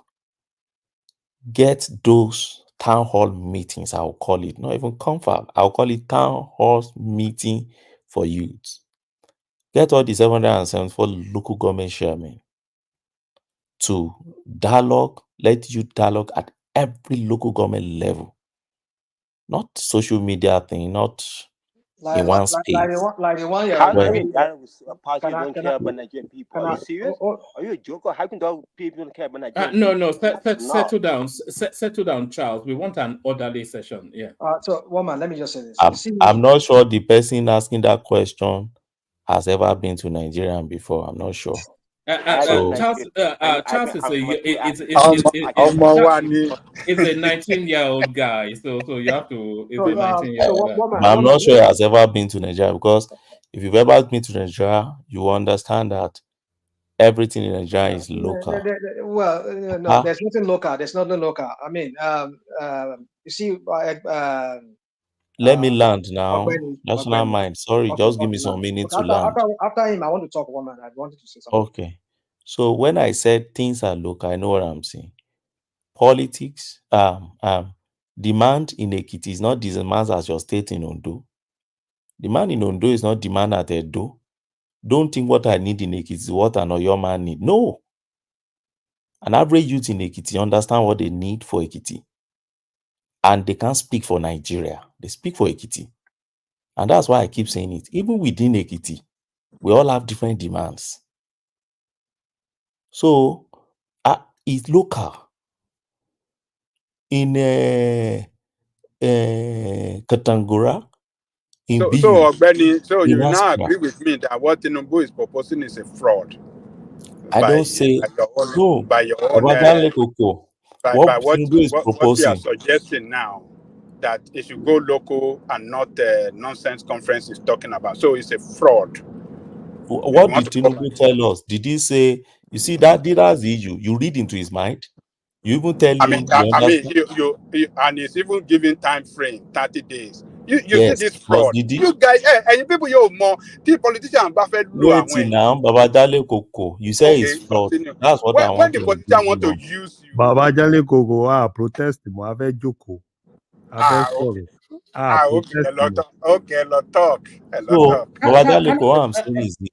Yeah, I'm go on. suggesting, I'm only suggesting how I feel there could be an impactful meetings or dialogue or conferences. I don't know which one the president is suggesting. He has not even suggested the pattern, but you're just speaking to his mind. But that is for me what I think he should do. They should take it local. Get what exactly. See, when we did fourth alteration to the constitution, except that many people were not in Nigeria, when we did fourth alteration to that our constitution, they took everything local. That was during Buhari time. We were doing town hall meeting in almost every town hall. Unfortunately, many people did not participate. As usual, they will stay only in the social media and be shouting. Tell everybody on this platform today now and say, let everybody go back to their town and participate. Nobody will participate. It's on this. When I travel to go and vote, many people on this platform were here. They will even be telling you, you are traveling. They'll be pitying you. Many people in my place were pitying me. Be careful in that country. I was going to exercise a duty that everybody of them should go and do, but they will be telling me to be careful and be pitying me. So that's the way I see it. They should take it local. That's the form I am proposing. Yeah. We glad you said that look every time. Only times you read it about almost 7 times here now so far. Ogbeni, you see something when you say certain things, I just wonder that. I mean, is this Ogbeni talking? I mean, what's going on? Yeah, you see, the last time when I think you mentioned it in the past. I don't know, maybe that's the same thing we're talking about. When Bubu was there, they did a jamboree of some sort, where all the senators and rep they went to their locality and they did their own town hall, where we saw your present your present first lady acting like Jaguda. I mean, insulting a girl who was trying to confront her. So this is what we're talking about. So at the end of the day, what came out of it? What came out of it? Nothing came out of it. Buhari did not do any town hall meeting. Where do you get that one from? No. The Senate did their own town hall meeting, different from Bala Blue. I just gave an example now, where your president, first lady, was acting like a jaguda, like a mota. In a town hall meeting? Yeah. You forgot to see? That's true. That was in Lagos State. Yeah, she threatened to slap some lady. No, I said they did a town hall meeting. Hold on now. It was a town hall meeting. It was a town hall meeting. Yeah, they did it. Was it? Senate. They were doing they call it constitutional something review or whatever. Constitutional review something, yes. Something. Okay. So some of us are like some of us have already forgotten all these things that happened on that one. It's my fault. So what came out of it? Nothing came out of it. These people and billions of naira was voted for that crap that those people did. So you see, now Tinubu wants to do another thing, and then it's not even 5 days. Hold on. There are 53 amendment bills to the Constitution presently under review with the Parliament. 19 of them from the 9th Assembly. So you can't say nothing came out of it. I beg you, oh man, it's okay. What is always I beg you all the time? Do you expect them to finish the town hall and just use Biro to? How are you sure those things were? But even if they didn't do anything, at least they did the electoral act now. And the record is there. Yeah, all right, they did the electoral act, and then they unbundled the electricity. Rational mind, the mag bear yes, okay, but people. No, you had a field day for 1 hour plus in the beginning. Baba, just hold on. Let's actually have it as a conversation rather than this skepticism, cynicism. Okay. They had the constitutional review something, which our Ogbeni spoke to. Everybody knows, you even referenced. So you are asking what came out of it. So they will have the review, identify where the changes are needed, and then they will take it to a Senate ad hoc committee. And the Senate leader is telling us that there are 53 bills under consideration at that ad hoc committee. Do you expect the town hall to finish and then they just take a biro to the Constitution and make they still have to go through the parliamentary process, and that is what they're telling us is ongoing. So what's your expectation? Yes. It's ongoing, right? All right. We shall be here. Power. There's nothing else. You see, woman, you see, you like this, you like to follow these people that comes here and tell us all this crap. I mean, how many years ago? That was about almost like 3-4 years ago when they did this constitutional review. And it's a proposal. How long is it going to take them? Tinubu now to collect this one now. I mean, they will vote billions of naira again. They will gather some youths into one. Has significant changes not been made to the Constitution? There's no significant. There's nothing significant. They remove rail transport, electricity from the first schedule. No, there's no impact. The impact is not felt. Nothing is felt. You said they should demolish the Constitution and bring another one. You are still the same people complaining about how long will it take them? Not in the way and manner they are doing it. What thing you want? Do you think it's only one day they amend Constitution? What I said was not in the manner in which they are doing. Yes, I wanted to dismantle this Constitution, but not in this manner and way they are going about it. That's not it. That's my point. So my point is that they will vote billions of naira. I mean, Obasanjo did his own. I think Jonathan did his own. What's his name? Buhari sent what's his name? El-Rufai to go and do some whatever crap. He did his own too. That one, El-Rufai submitted it. We didn't say anything from it. The National Assembly of under Bubu, he did their own. What are we talking about? These people are not any conscience on people. Tinubu now almost do his own too. Then he actually rather for 4 years. Towards the end of his tenure, and Emma said the next person that will come after me, Shetima will implement the confab. You see, people in 2031. It's just a waste of time. We've seen the pattern with these people. They're not ready to do anything.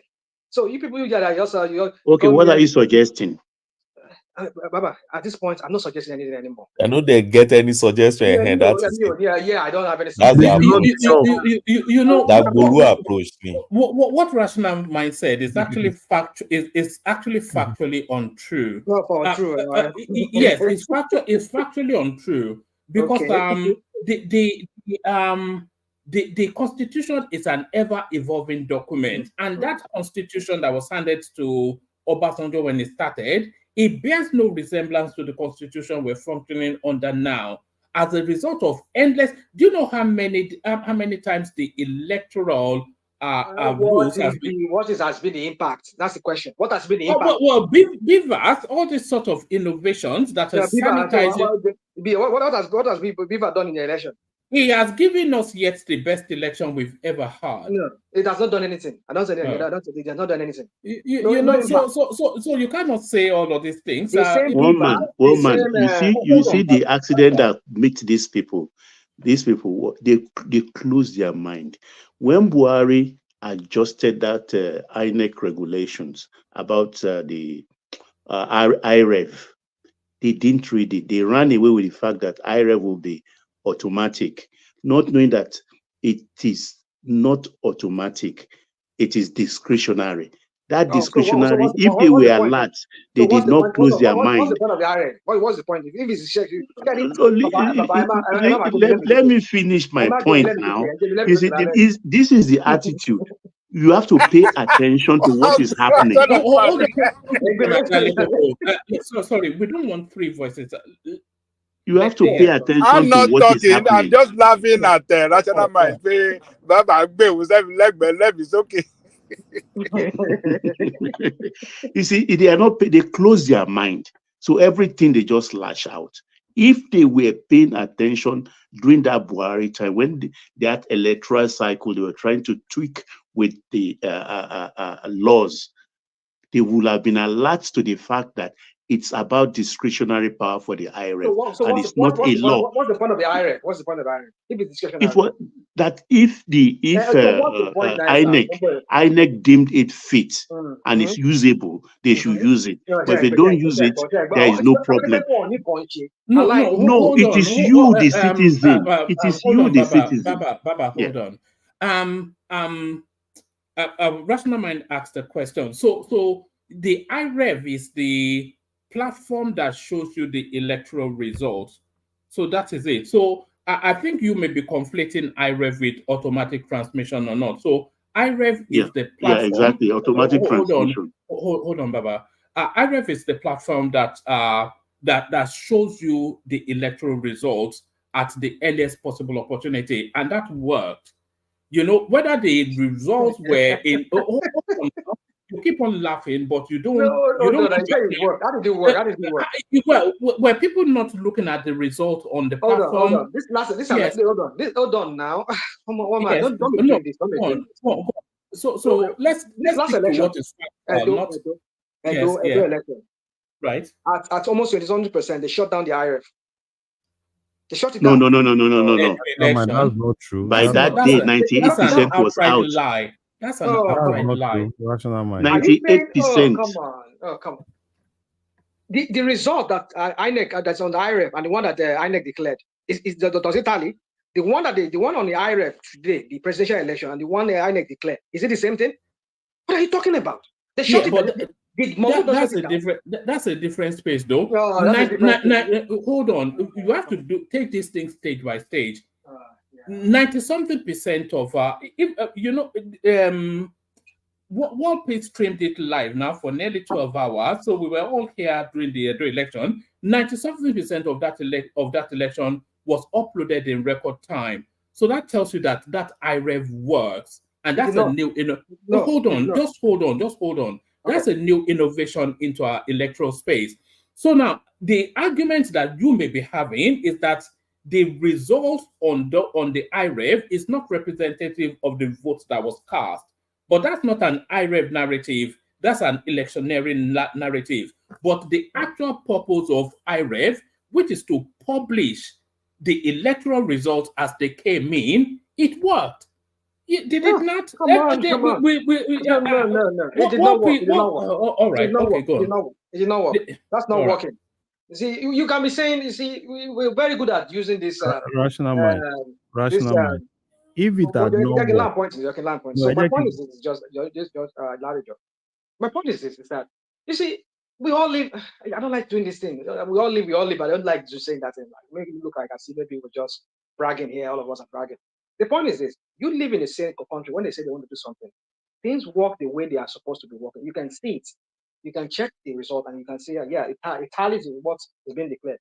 But what INEC was declaring is different from what we saw in the presidential election. This past those state election, we saw it too. You're still missing the point, though. They took the thing inside and started collating it Hold on. by hand. You are going to a different space now. What am I going to now?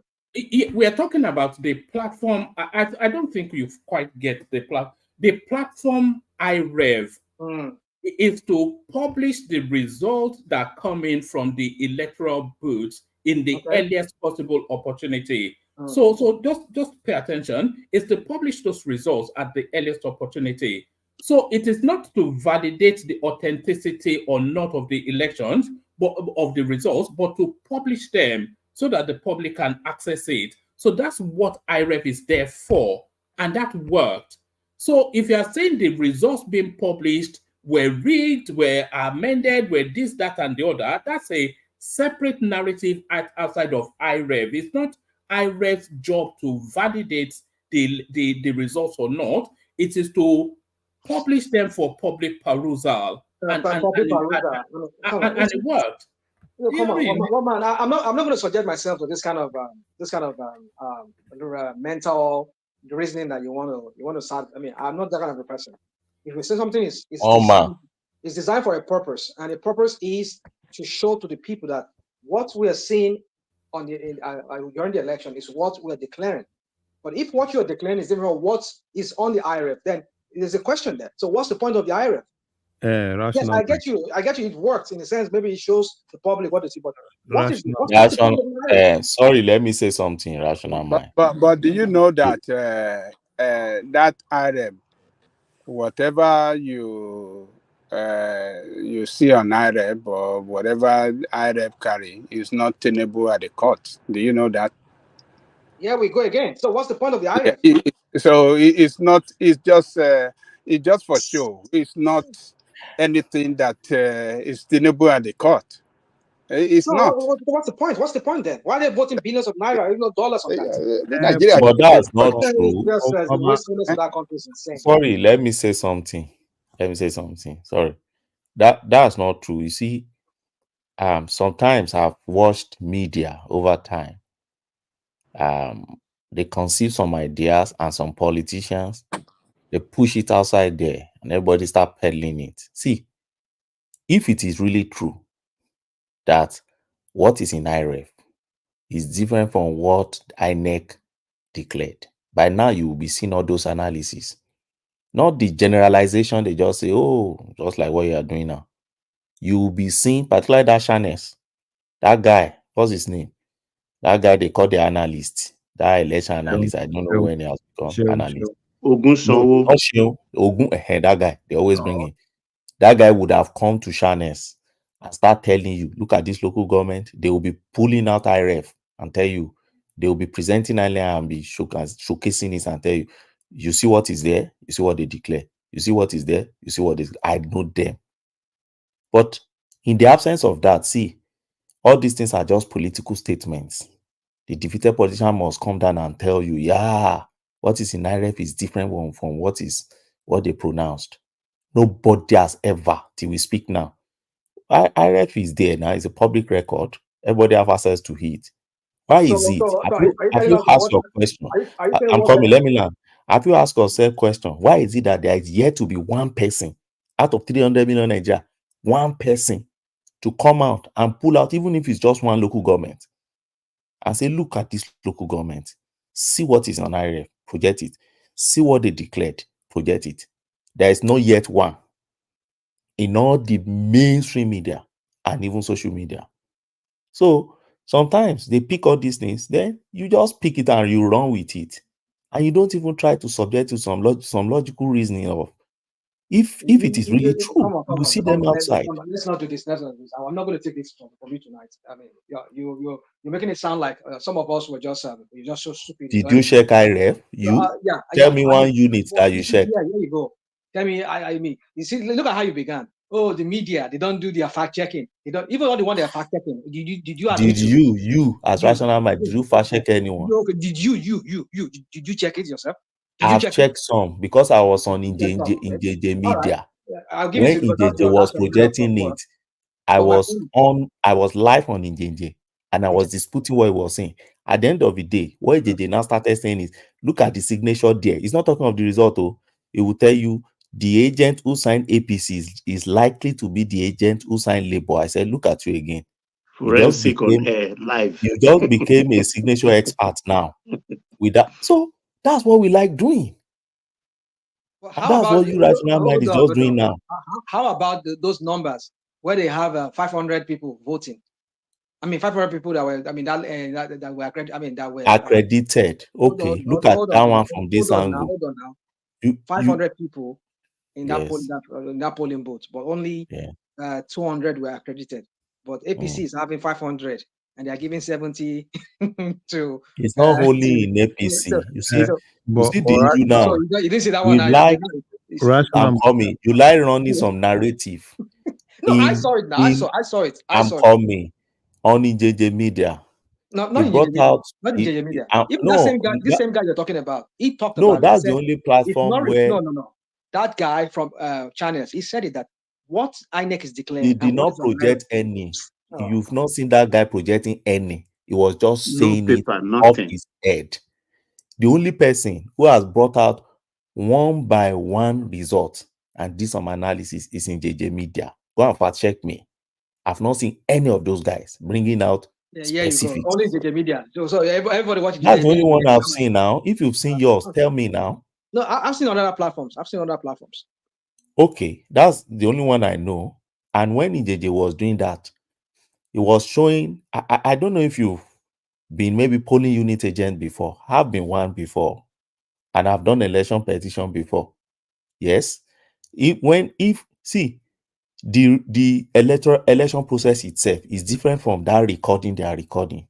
I hope you know that it is when they finish the whole election, they bring out that form and start recording.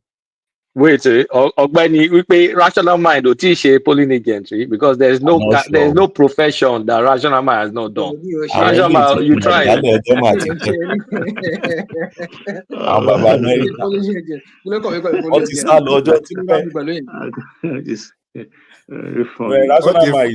not that generation. What they fly fighter jet from Israel, you know. Oh my God. Don't I love this platform? So, Rational Mind, that is my point. I think my point is right what he's saying. What are we making of? You said to fighter jet from Israel. What are we making of what's going on there? About 300 and something missiles launched by the Iranians. Is anybody paying attention there? Or I'm paying attention. Israel said they're going to retaliate. I know what they do. They will do it at their own time. They will just do it in a coveted way. But then they said, I think Adelico was saying that I think he said Russians are giving them some air defense missile too.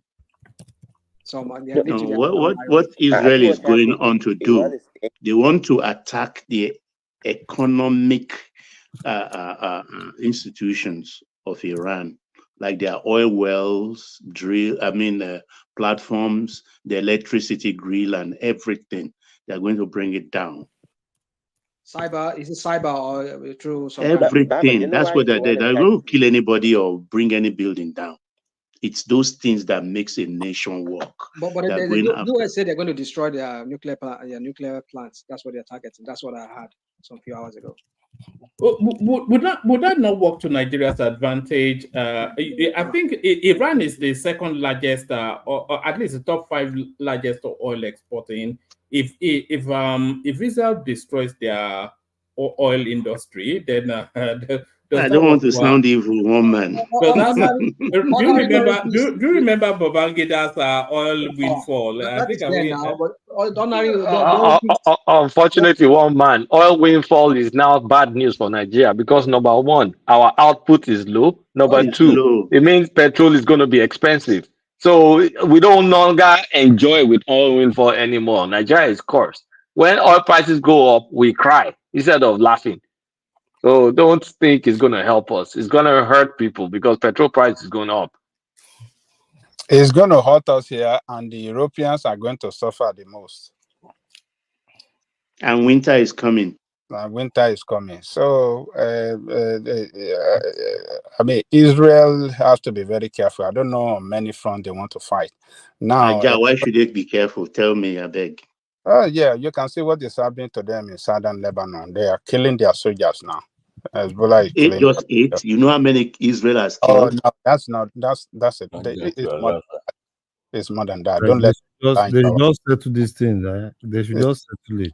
No, the fact we are not looking at it. Look, Nasrallah, that was just expired a few days ago, had reigned supreme terror on Israel in the last 30 years. Oh man, he has worked with Saddam. He has worked with the late Shah. He has worked with everybody against Israel. And I don't know why a country like Lebanon will have Saddam, in the no. Let me finish my point so that you can come in.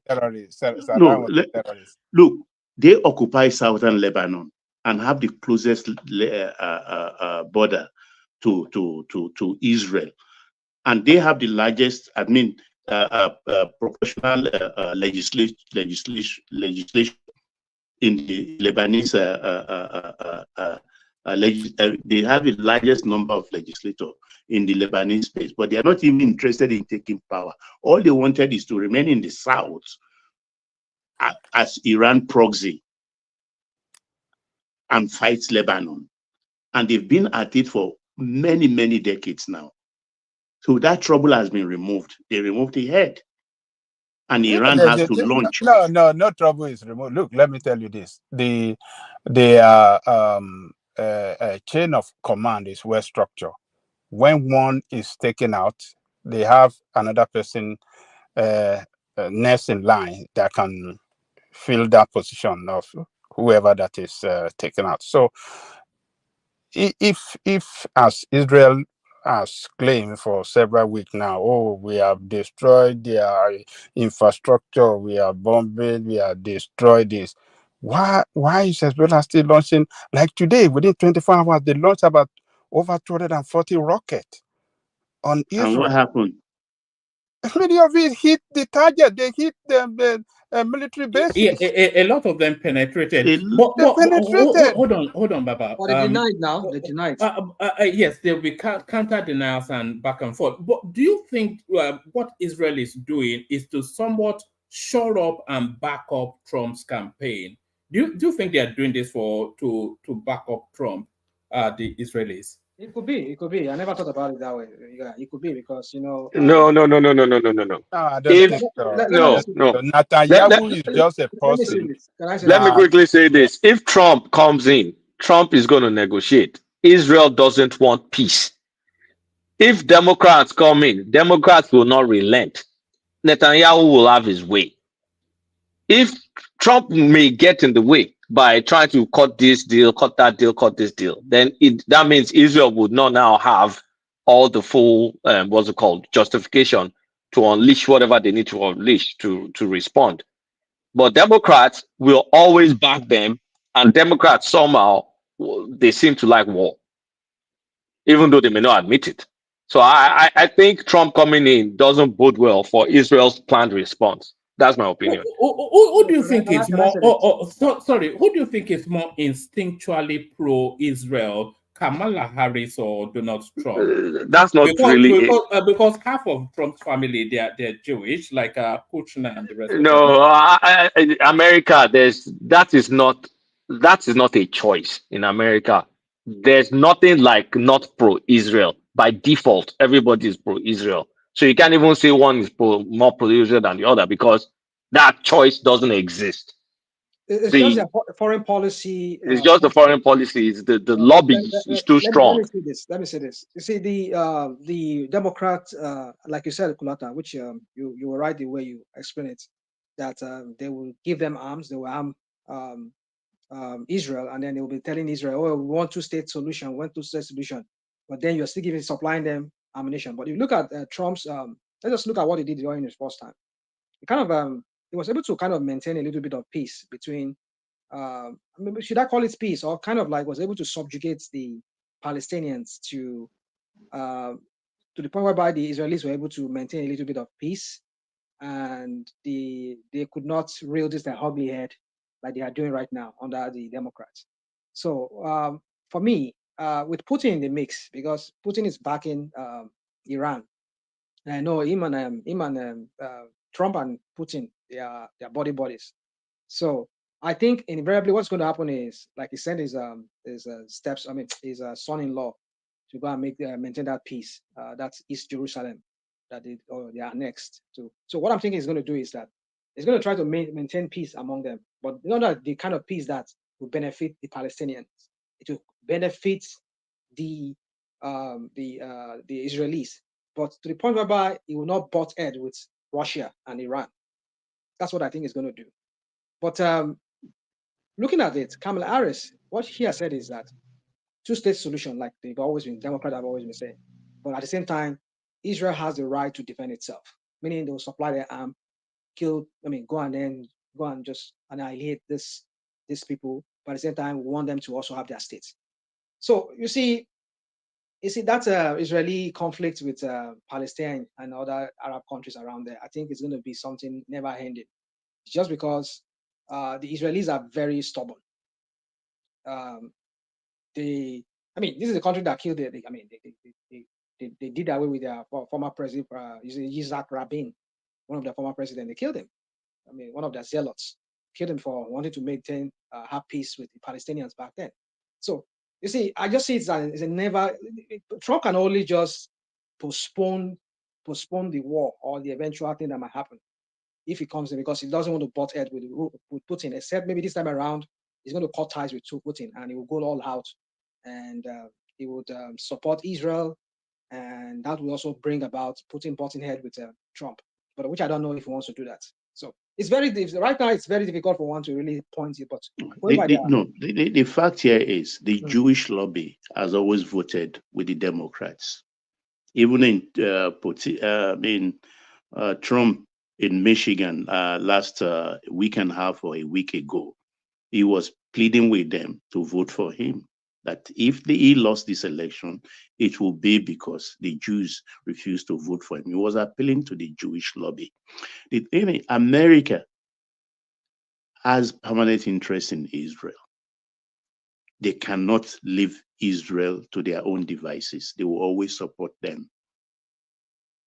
When this happened, what did Biden do? What did Biden do?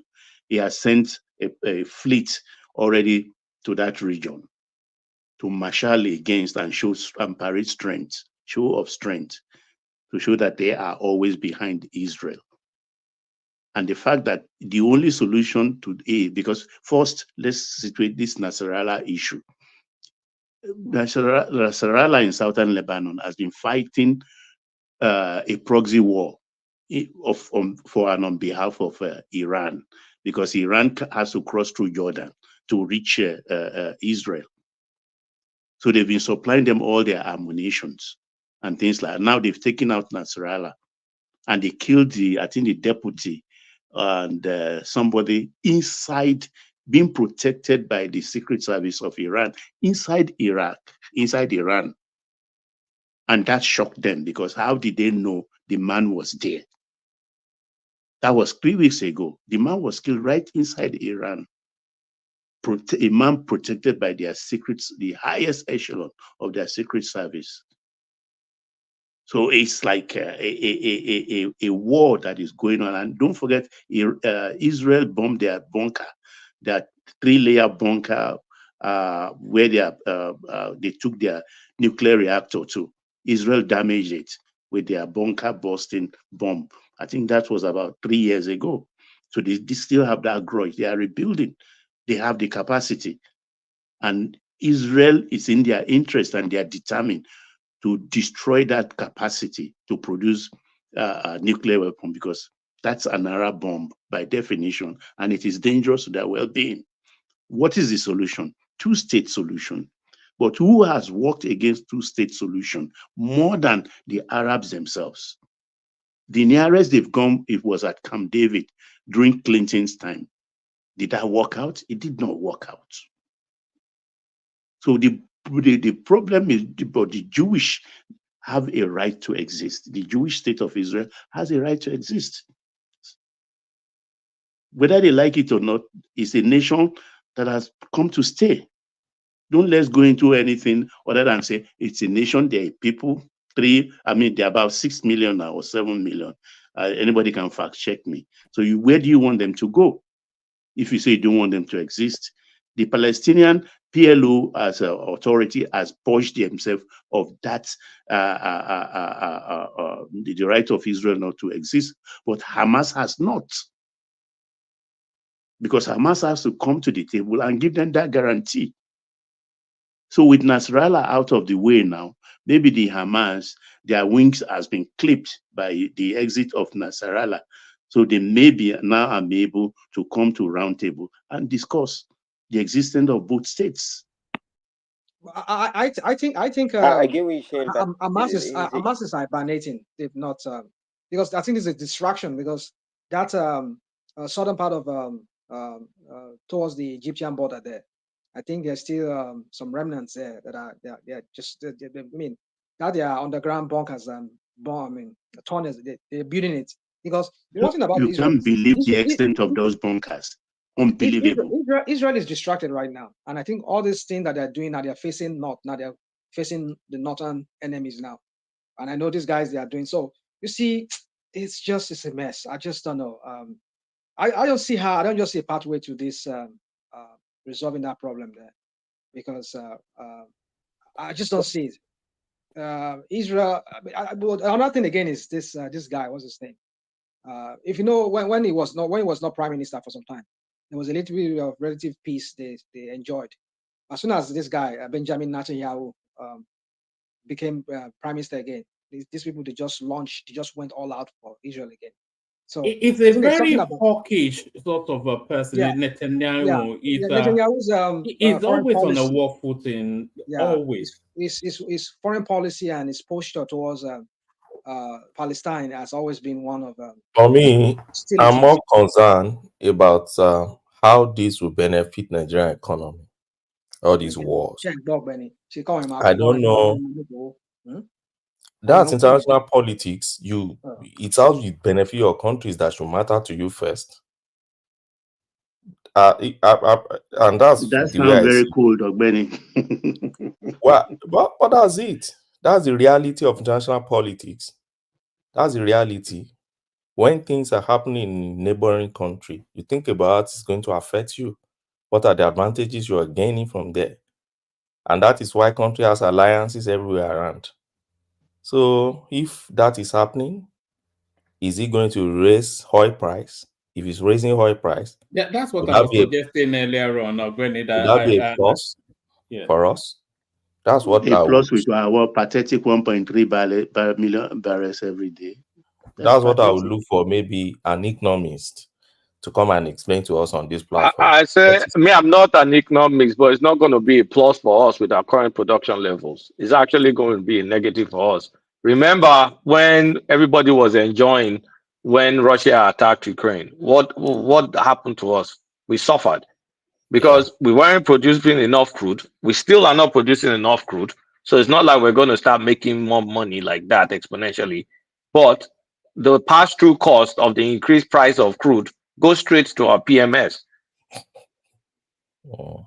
So Nigeria is a messed up country where we no longer enjoy when crude price goes up.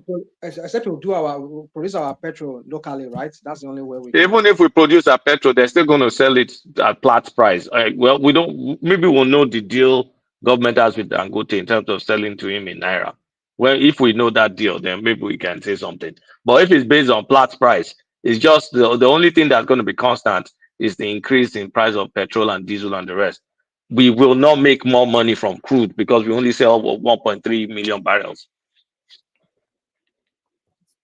Like Wow. the money that we'll make, the but if we additional are money we'll selling make that is at not a going to be plenty. higher, if we say selling It's that marginal now, as opposed to when we were selling 2.5 or 2.8 million barrels. That's up there. If it has over 2 billion, that's up there So, for so us. But with what's stopping 1.3, us from increasing our production?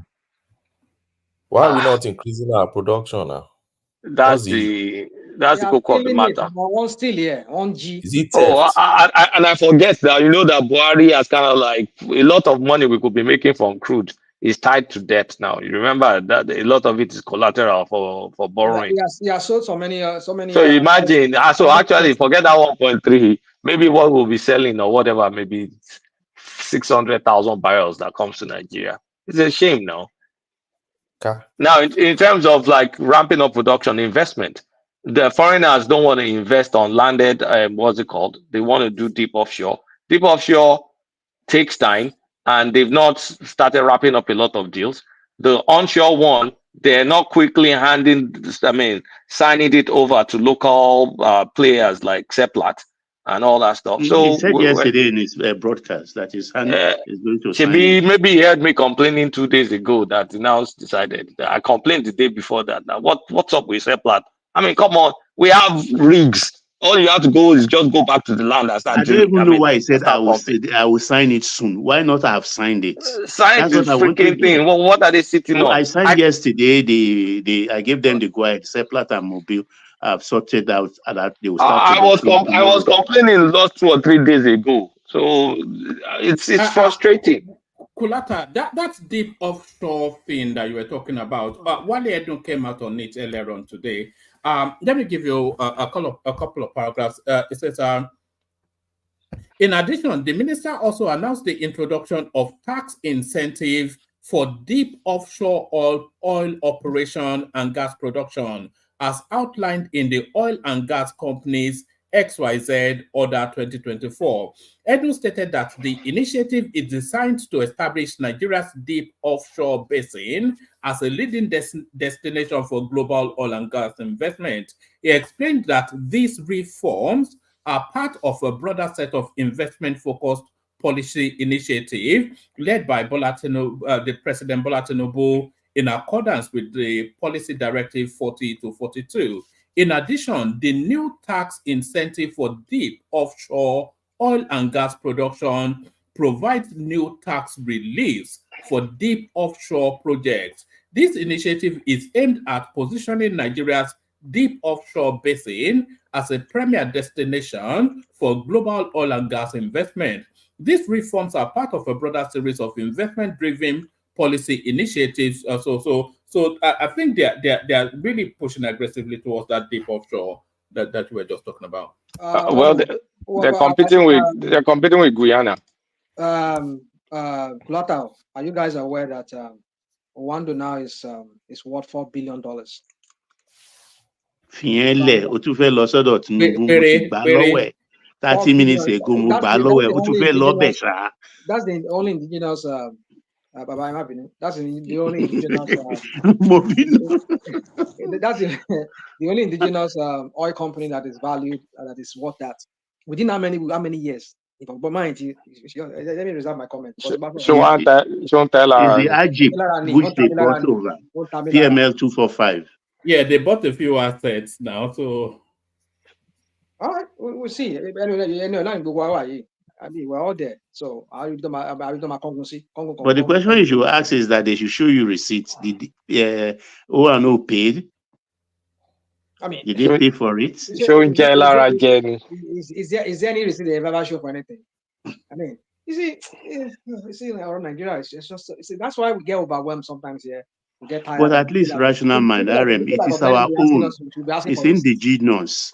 That money will come to us one way or the other. It's not coming to us. It's coming to Tinubu and his people. Don't. It's not but they didn't go away. They are here with us. Look at, like you said about Lagos the other time. I think when we talked about it 2 months ago, Kulata made a point that look, with all the corruption, I won't I'll be the first person to say, yes, there's corruption in Lagos State.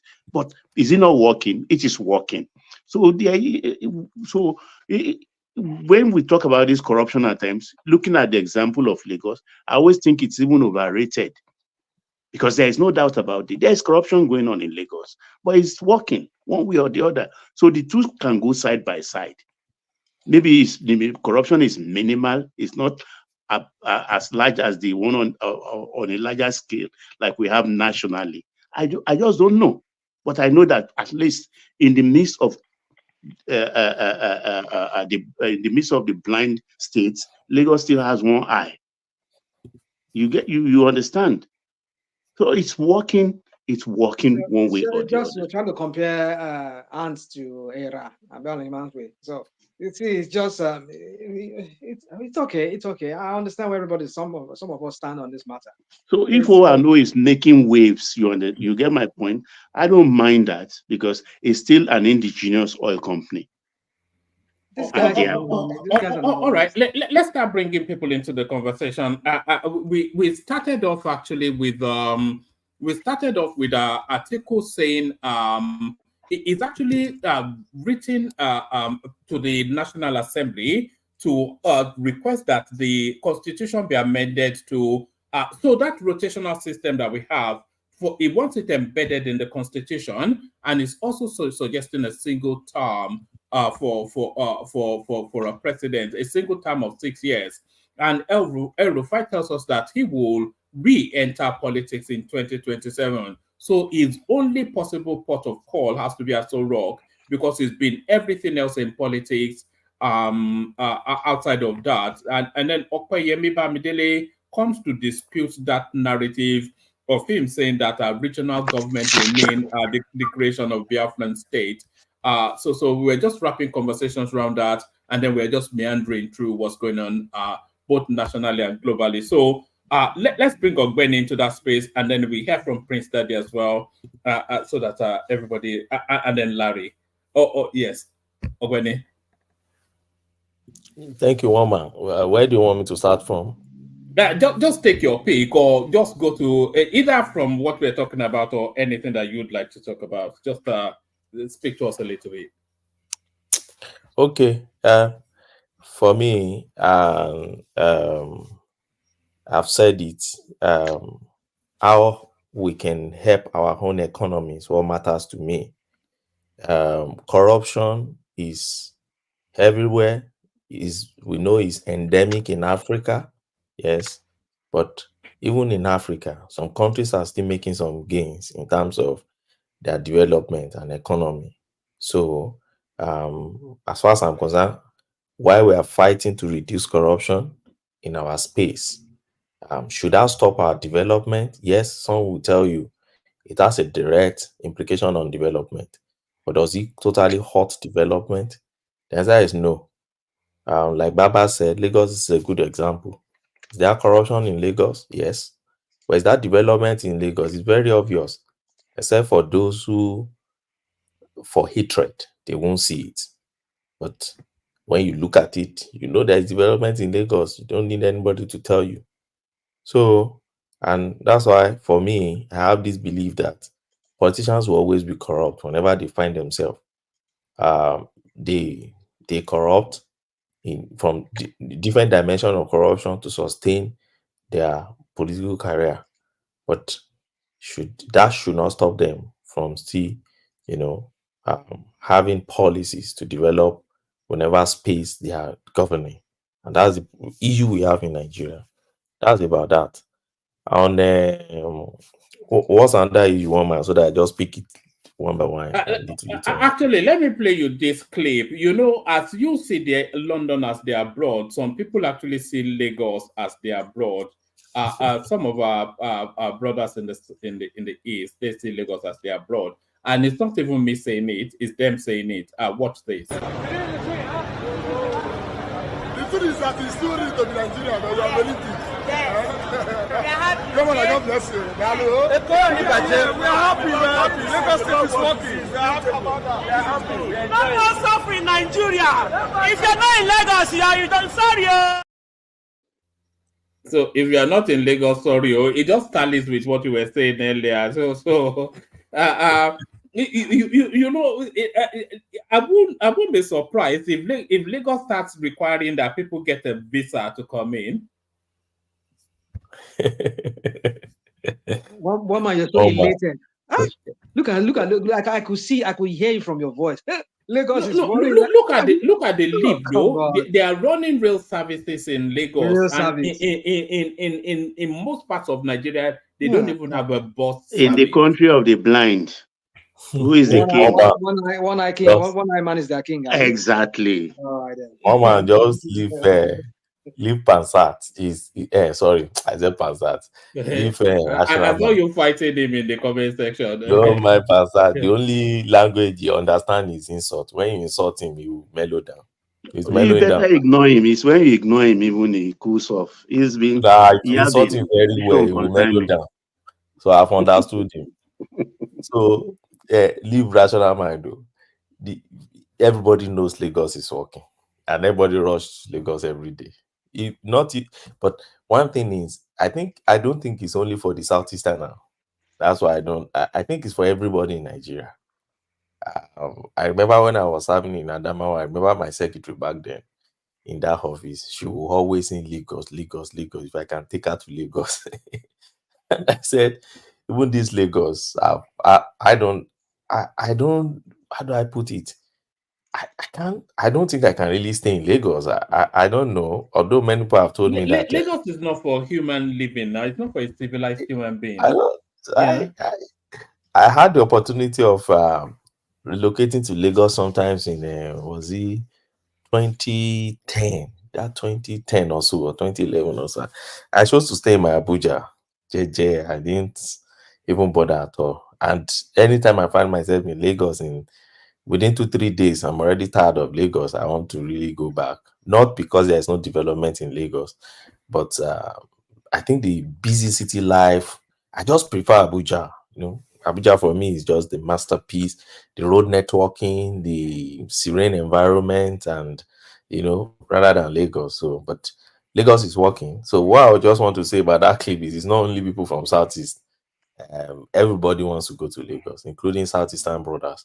And whenever you hear anybody talking, oh, what is in Lagos? It's out of hatred or sometimes ignorance of not knowing what exactly Lagos carries. If you remove Lagos from Nigeria, I don't think Nigeria can stand, because everything is about Lagos. It's not no be mouth, but they understand that. About Michael Opeyemi Bamidele, one man is just the next election that is playing out. There is nothing. Opeyemi has his ground in Ekiti. He has the president on his side. Okay, and so it's going to be a serious battle in the next election in Ekiti, and I think that is what is playing out now. Does he have gubernatorial ambitions? Yes, now he has contested. You forgot, he has been contesting now. He has been contesting the primaries, and I think the 2 elections ago he contested. It was the man that they shot. They shot him during I think it was APC primaries, the one that got Fayemi to the position. In their primaries, he was shot now, and they rushed him abroad. And then he returned home again and continued his politics. So he has been there, and he's a very popular candidate. Let me tell you, very, very popular. He's the only senator, for as far as I'm concerned, that there was a time I wanted to get a letter of recommendation from my senator. He's actually my senator, and I've tried all my best. I couldn't get, and somebody gave me was it secretary's number or something? Somebody just helped me to get a number from the National Assembly to his secretary or something like that, and I just sent a message that I needed this, and he called me the next day. That was 2019 or 2020, and when he called my foreign number, I never expected the senator to call me. I know that happened here. MP can call you if you demand, but in Nigeria, who born you? The senator is calling you. Who you be your baba? So he's a man that's very close to the people, and so whatever is happening to him now, I think it's just Ekiti politics that is just playing out, and it's next election that is playing out. So I wish him well. Let's see how he can. Who do you wish well? MOB, Michael Bambi. He has been struggling to just govern this thing. So his stature is what you don't like now, his face.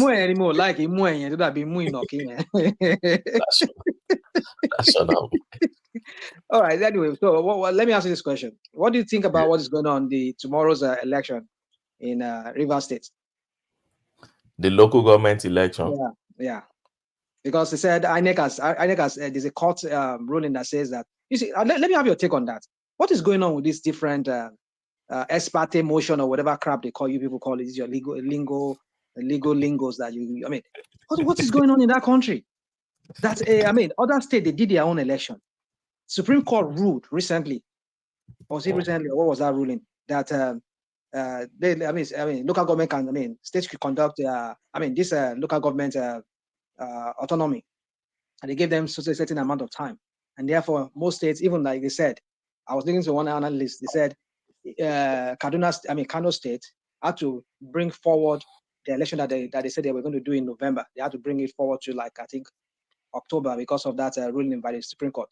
Now another lower court is ruling that in order to stall that election, they said that INEC should not release what's it called? They should not release voters register to Rivers State, what they call them, Rivers State, whatever electoral, whatever they call it. So what's your take on that? What's going on with all this divergent, this different ruling that every court is giving? That we can, and people are just obtaining from anywhere. What's going on as a legal? Well, is that not a shame? As somebody has a legal position like yourself, it's embarrassing when you see judges granting different orders that are contradictory. I don't think it's something any lawyer should be proud of. It's embarrassing. It's a shame, and it's a stain on the legal profession and the professional generally in Nigeria. But so if you ask me where the problem is from, I think I've taken my time to analyze it here on this platform before. The problem is actually from the way we structure our judiciary, and I think it's one of the things we need to amend in our constitution. I don't know what the solution should be, but this is it. Our courts in Nigeria are structured along the how do I put it now? The political structure, if I'm correct. No, but what I'm saying is this: it's structured along the federal-state dichotomy. Now, we have some courts that are federal courts, and we have some courts that are state courts. Now, our state court ends at High Court of the state. Now, our federal court starts from another high court, now called Federal High Court. Then it rolls down to Supreme Court. So look at it from this angle. Whatever case you are bringing from that state will still escalate to the federal. Okay, and that starts from Court of Appeal and your Supreme Court. Now you may now want to ask me, so what is the essence of another high court owned by federal? And when I say owned by federal, what I'm saying is this: so those judges that are in your federal high court, they are appointed, okay, by the president. That is the federal. The judges at the state level, they are appointed really by a particular body, but recommended by the state executive for their appointment. And the state executive also removes them too. Now, where is the contradiction now coming from? And where do you have the chunk of all these contradictory orders? Is from the High Court of a state, and the High Court, the one belong to the federal. So why do they issue orders that contradict each other? Because they are not, first, controlled by the same head. The Federal High Court has its own CJ, who is the Chief Judge of Federal High Court. Each state in Nigeria has its own CJ, who are the Chief Judge of each state. See where the EU is now. So they run at parallel, and they don't cross-set, and they don't communicate to each other at all. One is federal. In fact, the Federal High Court do believe that they are a bit superior, you know, the way it is in Nigeria, to the High Court of the state. So because they run at the same parallel, and they carry almost the same power, and unfortunately, again, because our laws, there are no clarification in so many areas of our laws. So sometimes mischievous lawyers find a way, okay, to inject some cases that ordinarily, when you look at it, should go to High Court. But because it cross-set a bit with some powers of the Federal High Court, they find a way to come to the Federal High Court if it's the more convenient forum for them. Okay, let me give you an instance. If you are taking a case to High Court of Rivers State, there's every tendencies that, except the case is abundantly clear against the state government, there's every tendency that the CJ or whatever High Court you have there will have this kind of, you know, a sympathetic disposition for the state government. Okay, except in cases of maybe human rights violation and cases that are so clear against the state government. But possibly, for instance, you are coming, you want to injunct the state government. At the state level, the High Court judge will look at, why do you want to injunct the government? Because they are on ground, they see what is happening. But it may be easier for you to go to the Federal High Court now, which is federal, which is outside the control of the state, to get such injunction. So what do people do? You see some party running to the Federal High Court because it's a more convenient space for them to go and get injunction. Another party will run to the High Court. And don't forget, I said these two courts don't communicate. They are run at parallel. They will go to that High Court to go and convince that High Court too why the High Court should grant the judgment. Now, if you are bringing the decision of this court, this federal, and say, my lord, look at this. Your brother at also place has granted. The man will be telling you that, see, that court is not superior to me. Whatever is happening in that court, I will still do my own here. You see where the problem is now? So, in many cases, you find issues like that. Let me give you an instance. Look at Kano State. You know that it's court that caused all those issues in Kano State to date. And we have not even seen any solution. They have two emirs as it stands now. And they're still running parallel. Everybody doing his own ceremony on his own festival on its own.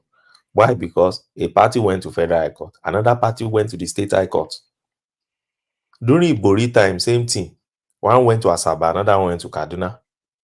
During, I think, Fayoshi also, one went to Federal High Court, Akure. One was in the High Court of Ekiti. So, the issue is, so if we're going to amend our constitution, we need to find a way to either scrap that Federal High Court, or find a way to rename it, or find a way to get a clear demarcation of what their powers should be. But we are yet to achieve that. And that is, as far as I'm concerned, that's what the legal professionals, particularly in judiciary, should be brainstorming every day and reassessing. But you know, but we keep having all this in our system. Who is thinking of reforms to those areas? Well, maybe people in academics, but how far do we hear their voice in the political space? Do they even reckon with them? No. So they carry out their research, they pocket it, they put their research on shelf, they got academic rank for that, and then they get retired with time. So we don't pay attention to all these things. We only come and, you know, talk about it and go. So that's my take on that rational mind. It's very embarrassing and very embarrassing. A while ago, I was saying who is playing like a guitar? Somebody is playing like a guitar. Could that be Pansat? No, Pansat is playing like something else. But, so Mama, you the floor. Okay. All right, brilliant.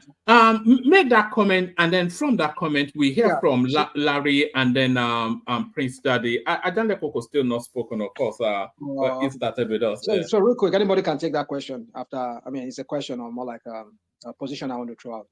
I mean, the Rivers State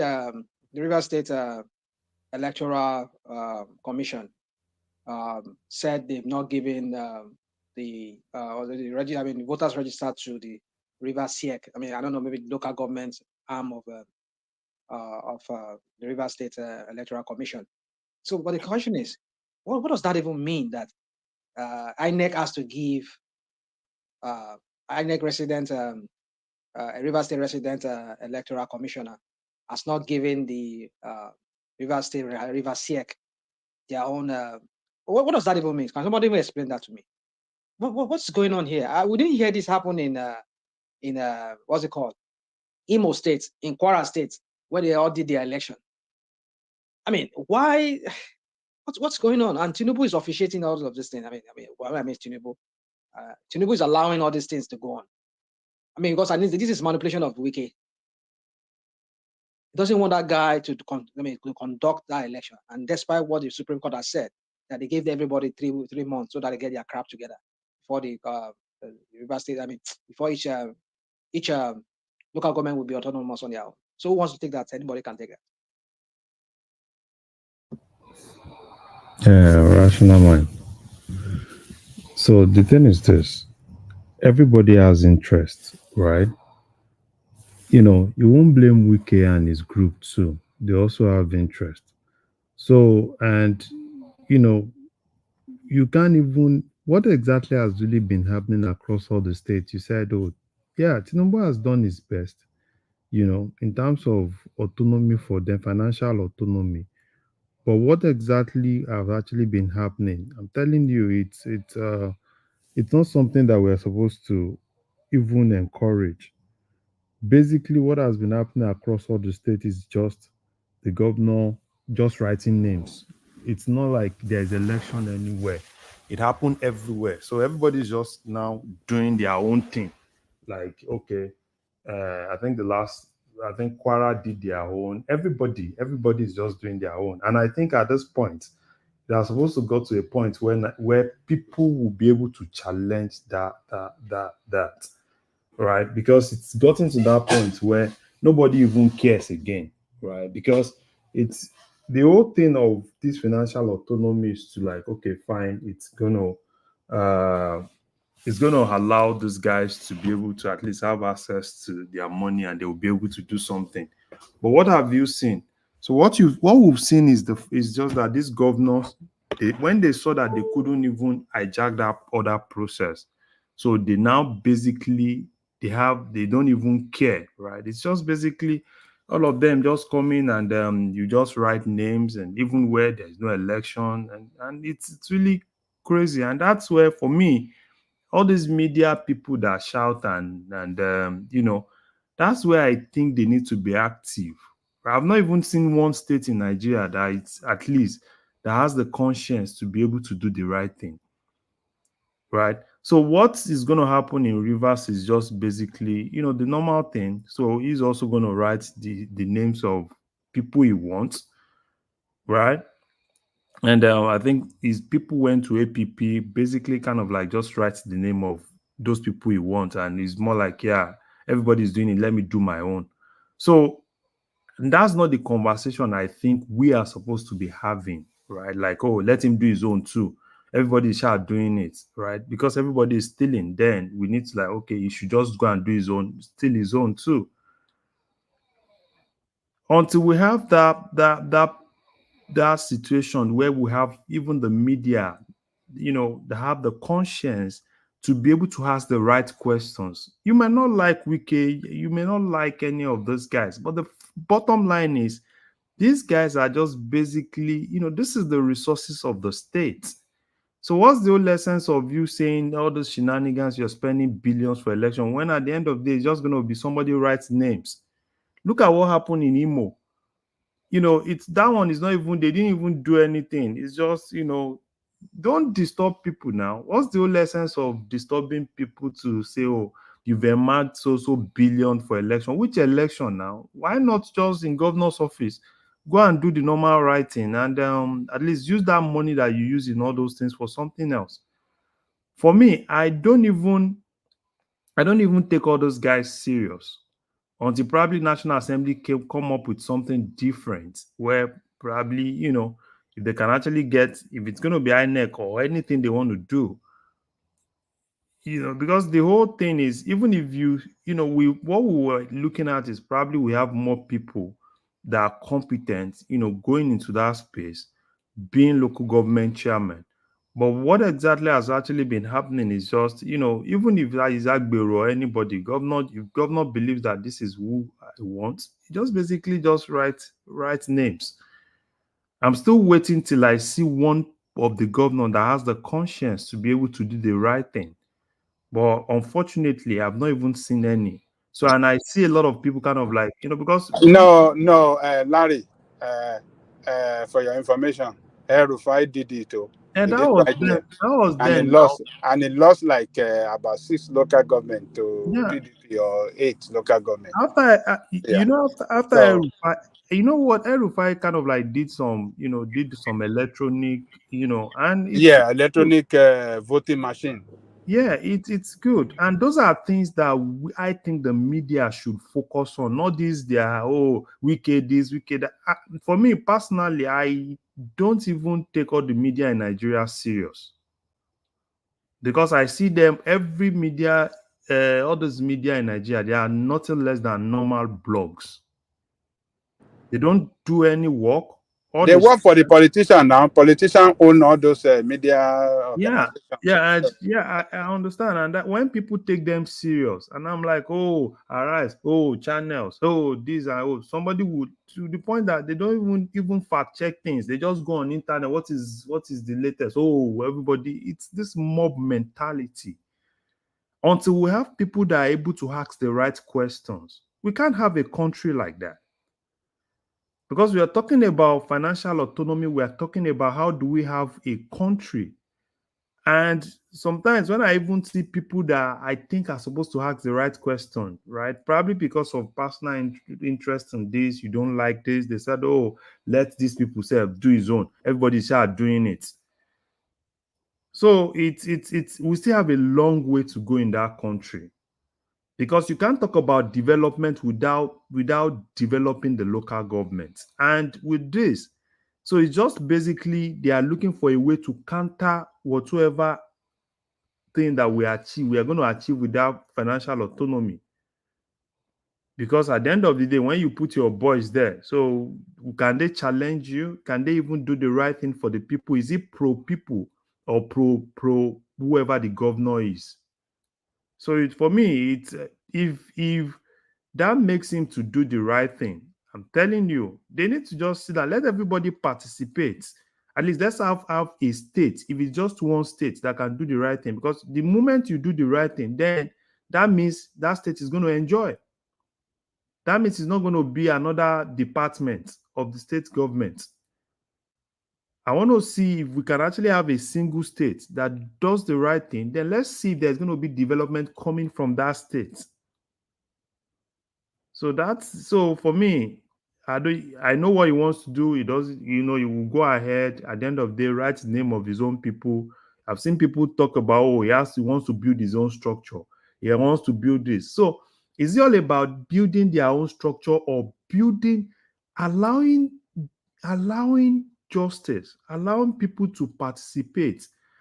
And when you allow that, right, you're going to have, at the end of the day, you're going to have it's going to be beneficial to you. It's so unfortunate. People talk about Tinubu this, Tinubu that. But until we ourselves as people, as a nation, we're able to face the reality and face some of those people, they deliberately sabotage the system. And we all clap for them, all because, oh, he's my person, because I like this person. Oh, he should do his own too. And these are people that are really deliberately sabotaging development in that country. So it's so unfortunate. It's so unfortunate. Larry, let me bail out. I'll hand over to Ajande Koko. Rational Mind is there as well. Thomas, hopefully, will be there to shut it down and let people in and out. So let me bail out.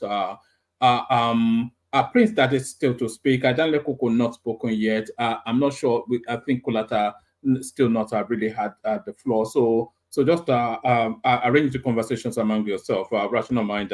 So Prince Daddy, Ajande Koko, etc., etc. Thank you, everyone. See you tomorrow. Okay, one man. So for me, if you ask me, right? I don't even care, right? Because I don't even want the rubbish that all of them have been doing in that country. I don't even support it. Because everybody's just doing, everybody's rushing to go and it's not everybody's rushing or want to do. Want to do is not that they want to do election. I want to do and quickly write my own people, write their name so that I will quickly put them there. At least they will be there for 3 to 4 years again. And these are mistakes that they do, that we do and we don't challenge. And it's going to cost each of those states 4 years of development. Because it's just going to be more of another department of the state. No, why they are rushing, Larry, is because by the arrangement after the Supreme Court I know. judgment, I know that they have to meet up that deadline. If not, they will not receive allocation. Yeah, I know. That it's all about the money. It's all about, everybody wants to, because, I don't know. It's so crazy. And until we after all, the local government they're not going to be autonomous. After all, because if they invariably if they finish this election and they start giving out money to the additional money, the governor will still have to ask them to. Of course, is that what it is? That's what it is now, because everybody's writing. I about it down. They mention it now. Just sitting down here, just thinking about it now. Yeah, everybody's just writing names, right?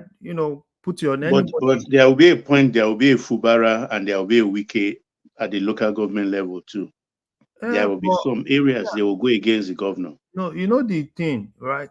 What will happen is, do you remember what happened in Ogun State with that guy that tried to challenge? That went to Dobale later. Yeah, that's exactly what will happen at the end of the day. And that's why, for me, I think if people that are really pro-democracy, people that really love that country, those are things that I think they need to start challenging. But you won't even see, because there are a lot of hypocrites everywhere, from media to all these, we are legal, this, we are this, all of them are hypocrites. They don't even love that country. They don't want development. It's all about interest. It's all about probably, I'm pro this, I'm anti that. So for me, winners take all. Yes. For me, I don't even see anybody that is serious in Nigeria. All these people that you see that are kind of like, oh, we are anti, we are pro. All of them are the same thing. We can talk about Tinubu, but at least he has done his best. The Attorney General has done his best. Now, it now depends on the people. Larry, you know that in the case River State, that Wike has the structure. Yes, I know. The state chairman of the party, and all the local government structure of the party, all in Wike's camp. Mm-hmm. So they are the ones that are going to write. They are going to win the election tomorrow. Whoever that control the structure of the party. No, they are not even. They are not participating. So basically, what's going to happen? Who is not participating? PDP is not really participating. PDP. They're not participating, yeah. PDP is not participating. PDP is not participating. They pulled out, yes. So they pulled out. Okay, so which party is participating? Even I think APC too. APC. Yeah, so it's just going to be basically, I think APP, Fubara's loyalists went to APP, and it's just going to be more of them writing names of, his own people too. Because I think what they are trying to do, he also wants to have his own structure, right? Which is basically those guys that he actually put in APP, put them in all the local governments, and now he can actually boast, at least he have his own structure. So basically move away from the normal old structure of PDP and everything. But at the end of the day, if you ask me, what exactly is that is it going to benefit the people? No. It's not going to benefit anybody. Until we as a country decide to take the bull by the horn and face these guys. The media, and those are, for me, every day I look at the media and I'm like, okay, what are these guys doing? All they do is just to look for, what's trending. Oh, blah, blah, blah, blah, blah, blah, blah, blah, blah, blah. And people praise them. Why do people praise them? Because it's a country full of hypocrites. They praise them because it's probably this one is saying what I want to hear. Not because of people doing the normal journalism to be able to help to have strong institutions. And you see some people that you even respect, that you think, oh, probably they are supposed to talk, they are supposed to challenge the status quo, they are supposed to look for a better country. No, they won't do that. Rather than them doing that, it's going to be more of, yeah, because, is Wiki, is this, is that, blah, blah, blah, blah, blah. They go on Nash, they go to Arise TV, blah, blah, blah, blah, blah, go to channels, blah, blah, blah, blah, blah, blah. And at the end of the day, you ask them, what exactly have they really achieved? They talk about, oh, Tinubu, oh, Tinubu, oh, Tinubu. What is Tinubu? Tinubu can only do the little he can do. Do you know the amount of billions that these people are just trying to, they want to, like, because if you're able to put your guys for 4 years, so that's basically whatever amount it's called that is coming, for 4 years you are fixed. Larry, if we're talking like this, so what's the point of he saying he wants to be president then? If this is all he can do. No, what exactly? Well, one man, that is national man. What exactly can he do? That's what I'm saying. So he can't go against. You see, somebody said something. I don't know, maybe on this platform, or I don't know, maybe some other platform. That you see, the Nigerian political party, it's not a political party. It's just some kind of association where people just, like, let me use the word of the former vice president. Strange bedfellows. How can you? This is the same guy. I mean, again, I want to go on Tinubu now because I'm so pissed off with the way you people promote this guy. Like this guy is some kind of Jackie Land. Because I expect that if this guy is coming, like you people champion this guy as some kind of genius who has a structure. He has built people. He built Obi Yoshimbajo. He built former Lagos State governor, and he built Ambode, those kind of a thing. You would assume that even within his political party, ordinarily his body language, like I said, Buhari rules by body language. Even his body language, everybody knows that, this is what Baba Sokwe, this is what he wants us to do. All of us, let us fall in line. I'm not even talking about other parties. I'm talking about the APC governors and rep members and all those people who are holding political office within APC. All of them will buy him into his agenda, into his manifesto. But apparently none of them. Because we're talking about these same governors that some of you talk about that, he gave them money and all of that. They didn't do anything. A lot of them are APC governors. What have they done? In my own state, is in my state there. Look at what the idiot is doing. Look at what the other one is doing in Osun. I mean, what's it called? Okay, I think that's about it. And the Ekiti State. Go and look at the Ekiti State. So you start wondering, what are these political structures that these people have? So the point I'm trying to make here is that you can say you might want to try exonerate him, but the point is this: that why did he even say he wants to become president? I wish say we don't know this kind of things will happen in the process. How did you see that with Buhari? You had what is his name? What is his name? He's Attorney General then, Malami. When he was saying that when this guy was still alive, my governor Rotimi, when he was still alive, he said, "Why the reason why local government is not working? Go and ask the governors." And these are APC governors. So why do we have to always come here and do this thing like, we can't blame Tinubu? No, we blame him. We cannot do it if he doesn't know how, he doesn't have the answer. In putting up a structure, a restructure, then leave that place. Don't even contest in the first place. Don't come and waste our time. Rational mind. There is no, he can't do anything that is illegal. The only thing I think he can do is to go through National Assembly and change the constitution. That's the only thing that he can do, and that's exactly what he's trying to do. But the unfortunate thing is just that whatever he does now is going to be there for the next 3 years. Because if these guys, all of them are putting their people in, at the end of the day, even if they change the constitution now, said, probably INEC should be conducting the next local government election. For it to be effective, that's going to be probably in the next 3 or 4 years. So for me, I think the major thing is it's more of the people, right? Facing some of these guys down and making them do the right thing. President cannot go to a country and go to a state and kind of like compel them to do anything. It doesn't even work like that. We all know it. Even that one that he did, even people that were even in his own APC were not even happy with it for that autonomy. Because if they had, okay, who were the people that were against it? Is it not the same APP? Was it not Kwara Attorney General?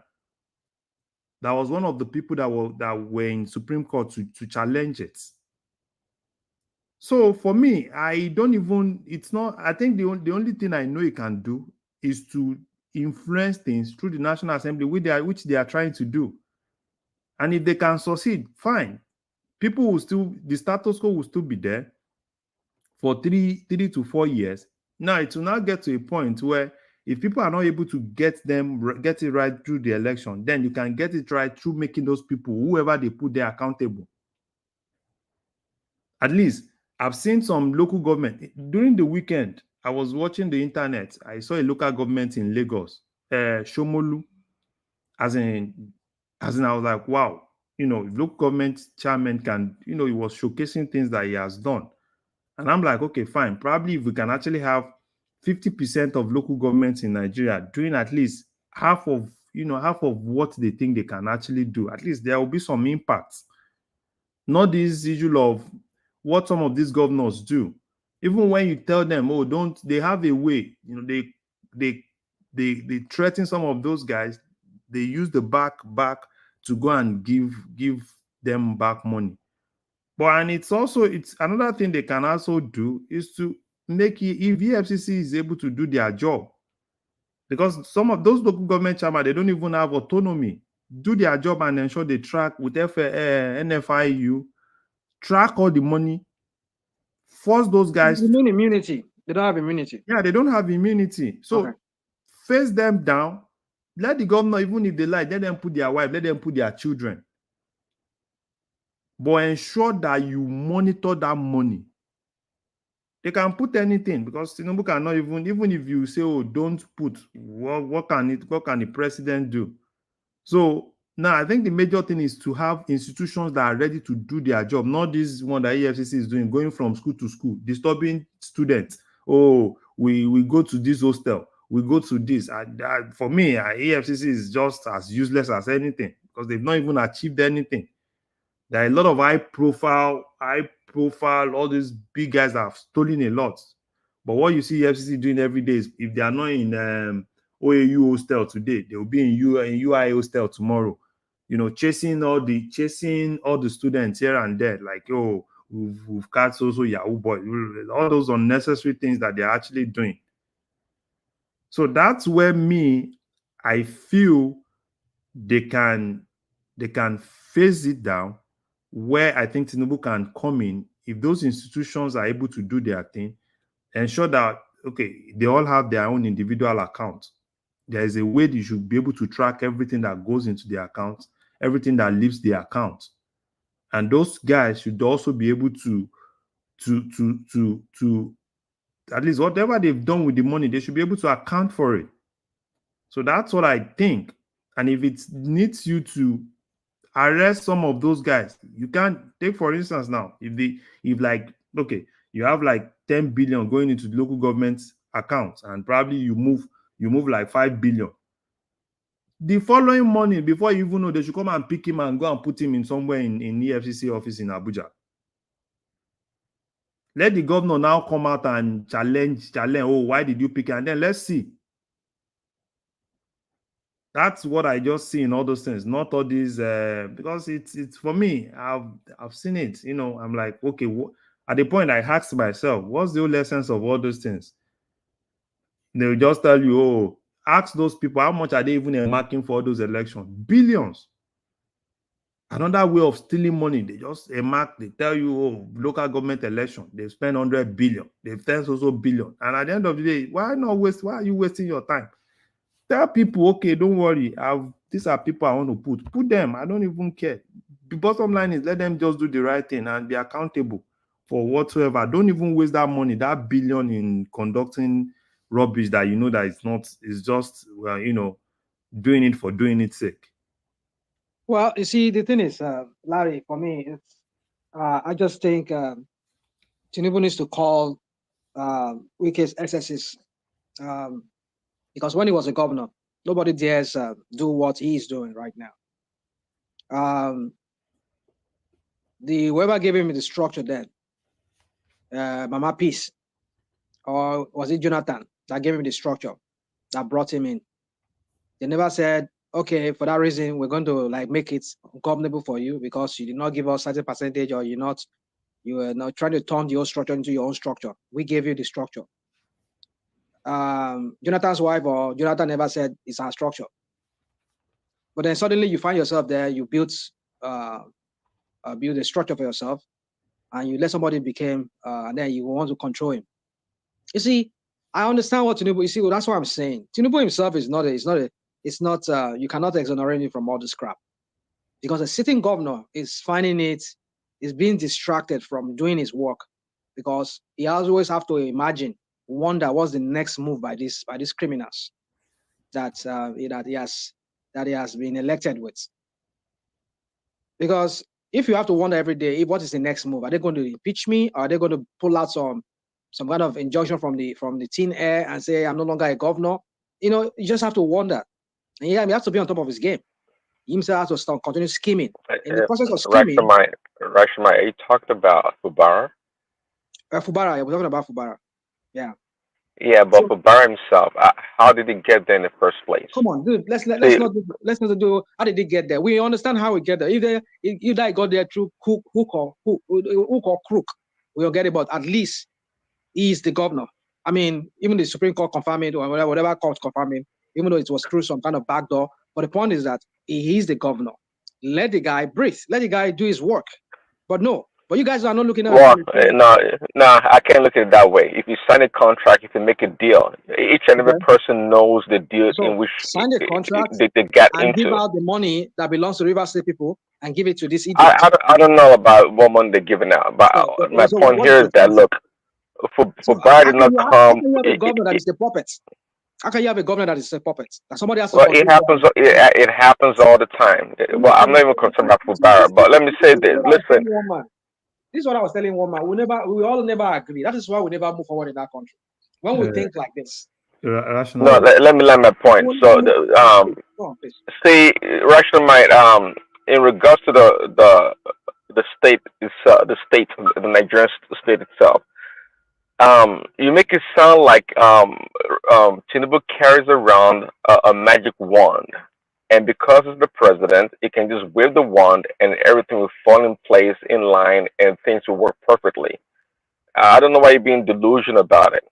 See, at the end of the day, we can only judge Tinubu by the policies that he effects, he introduces or changes. Now, a very good example, of course, is the local government autonomy that he's working on. Not perfect. And I think somebody said it earlier, it was Larry. Maybe in the next 3-4 years, the local governments would improve a lot and they would truly have autonomy. But at this point in time, I don't think anyone is expecting that right now, because the governors in each state, they still control or wield a lot of power and influence. But look at the policy in place. That's how eventually we're going to judge Tinubu, right?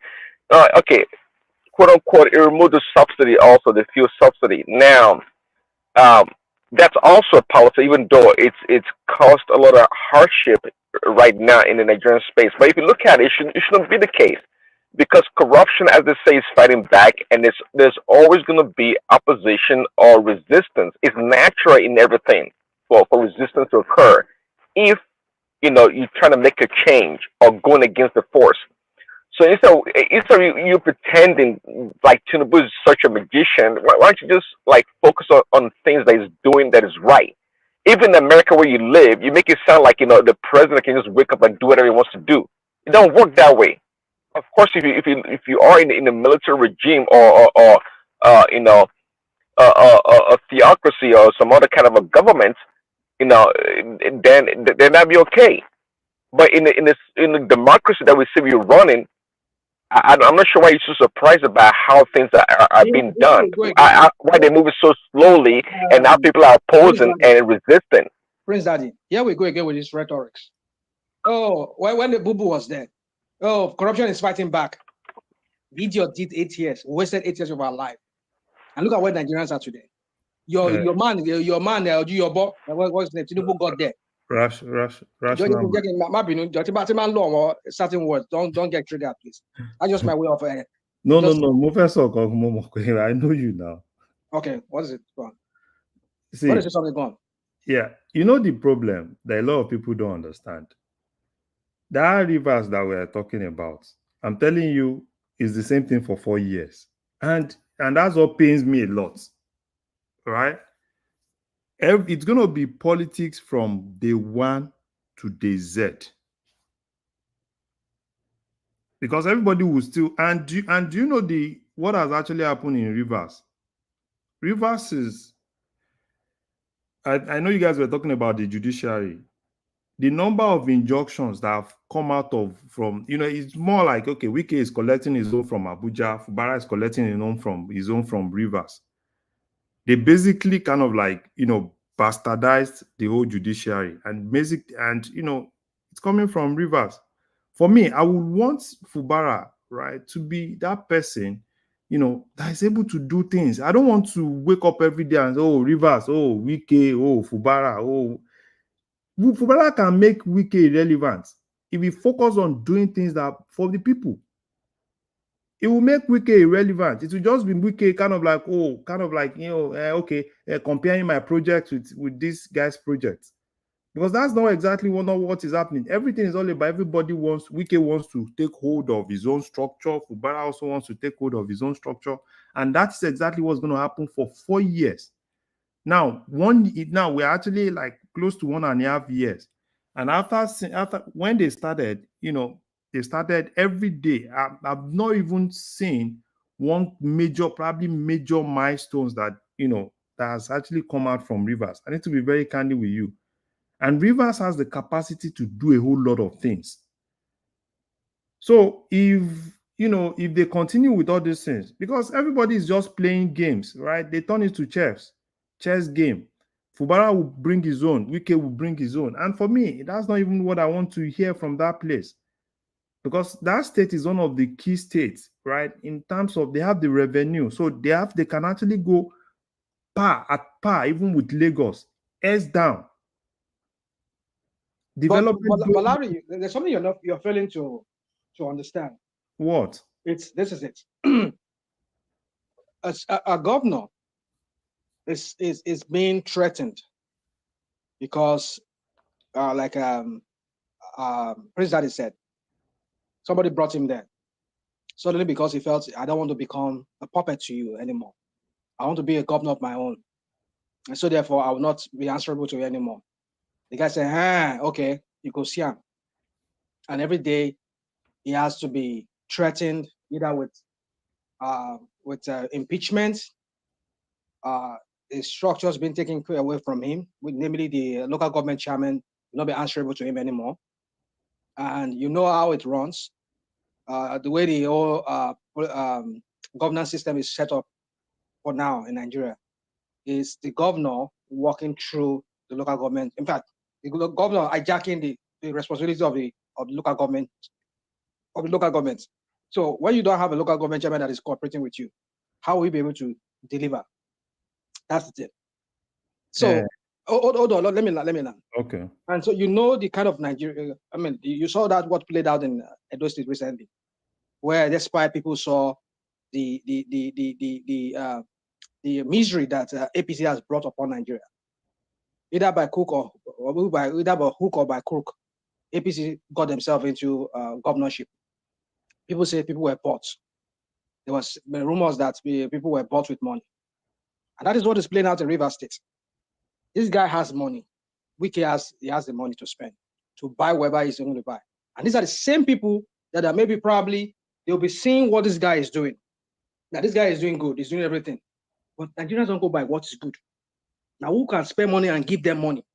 Now I wrote that one job. China was I one job. I better give me money. This guy, don't get me wrong. I'm not how do I say? I'm not supporting what he's doing. This guy has to also buy his own structure because he controls the River State money. He has to buy some of those political talks to also go and be shouting his name like they shouting Wike, to go and write by Wike's talks. That's the only way they can settle scores. Yes, because the system has made it so. So forget this scene where you talk about if he has to let him perform. See that perform good job. So the best thing for me, the best thing is let us even just cut it out. So that if this guy does not perform at the end of the day, we can say, okay, yes, you have no excuse to give any excuse. At least you have the control of everything. This guy wasn't disturbing you. So what's the excuse? So we're going to vote you out this time around. But you know the unfortunate thing. It won't happen that way because this idiot won't let him rest. Do you know the has to imagine he has to be on top of his game. He has to start spending money. Money is supposed to use to do other projects. He will be spending it and giving it out to talks. To be singing his own praise too. So do you know the unfortunate thing? Even now, let's say now it's gonna go ahead, it's still gonna be the same thing. But would that solve that problem? I'm telling you, it won't solve that problem. It's still gonna be the same thing. No, it doesn't solve. It doesn't solve the problem. I agree with you.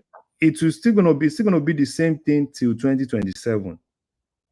Because it's gonna be full-fledged politics. And anybody that is elected into a 4-year position in Nigeria has probably the first 2 years to work. By next year ending now, it's going to be more of politics for 2027. So at the end of the day, it's not like it's going to benefit the people of Rivers State, right? So for me, had it been probably, if he does this and then probably the other guys will just leave him. It's not going to be like that. We all know it. It's even going to be the genesis of politics, because it's going to be full-fledged politics, and it's going to be full-fledged. Oh, we are pro this, we are pro that, we are pro this. Oh, everybody doing rally. You kind of like say, oh, rally, solidarity rally, and this and that. And that's exactly what's going to happen for 4 years. So for me, right, probably because, people can say, oh, I don't want to be pro anything. I want to be pro good governance. I don't want to be pro Fubara, pro Wike. I'm for pro good governance. If any state is doing well, okay, now people have talked about Abia states that they are doing well because there is no politics in that place. It's more of governance, less politics. There is no state in Nigeria where you see that it's more of politics, less governance, that you see them achieving anything. It's going to be the same. So what's the whole essence of, because I tell you, that's not even going to stop that Wike. Wike will continue doing his thing. His boys will continue doing their thing, and they will continue going to court. It will be more of court today. Court is favoring this, is not favoring that. And that's exactly what's going to happen for 4 years. And that 4 years, who's going to lose? Is it not the people? Because at the end of the day, it's going to be, oh, you have your own talk. I pay my own talk. At the end of the day, it's going to be this talk versus this talk. And that's what they are going to use the whole 4 years to do. I can tell you there is no state where you see politics like this, politics eating up like this, that you see them doing anything. They can never do anything. I agree with you. But my point is this, is that why don't we just nip it in the bud? Nip it in the bud that you said is, can the other party, can that really shut Wike up and not Wike playing politics that he's been playing with them? No, you see, the thing is this. The same person we're talking about, who is the president? Why will I have to bring Tinubu into this matter? Because he controls federal might. And what Wike is using against this guy is federal might. You heard when he was saying that this guy will go and obtain maybe federal judgment, verdict from a federal court. And why this guy maybe Fubara will get his own from states. And look at those what I don't know what they call it. Is it lacuna? They call it in the law. Some of those stalemates or whatever they call it. You see, the point is this: the flaws that exist in the system. But then, as a president, who knows? Who you know that you are president for everybody.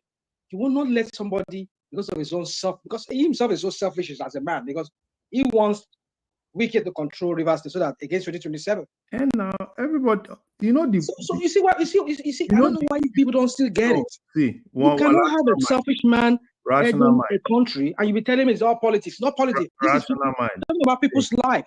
See, let me tell you something. All politicians are the same, and everything about politics is about personal interest. Oh yeah, right. So if you give room for politics, they will play politics with you. And that's exactly because do you think Tinubu also has interest, right? I know he has interest. That's why he's keeping quiet. Every politician have their own individual interests. And the moment must it be that way? Yeah, because somebody who profess to want to work for Nigerians, like he said, hold on, like he said, my time here was staying Wednesday here. Yesterday, Tuesday, when he gave his presidential Independence Day, he says, "I'm your president." That's what he said. I'm your president for every Nigerian. So if you're a president for everybody, why must it be because of your own selfish ambition?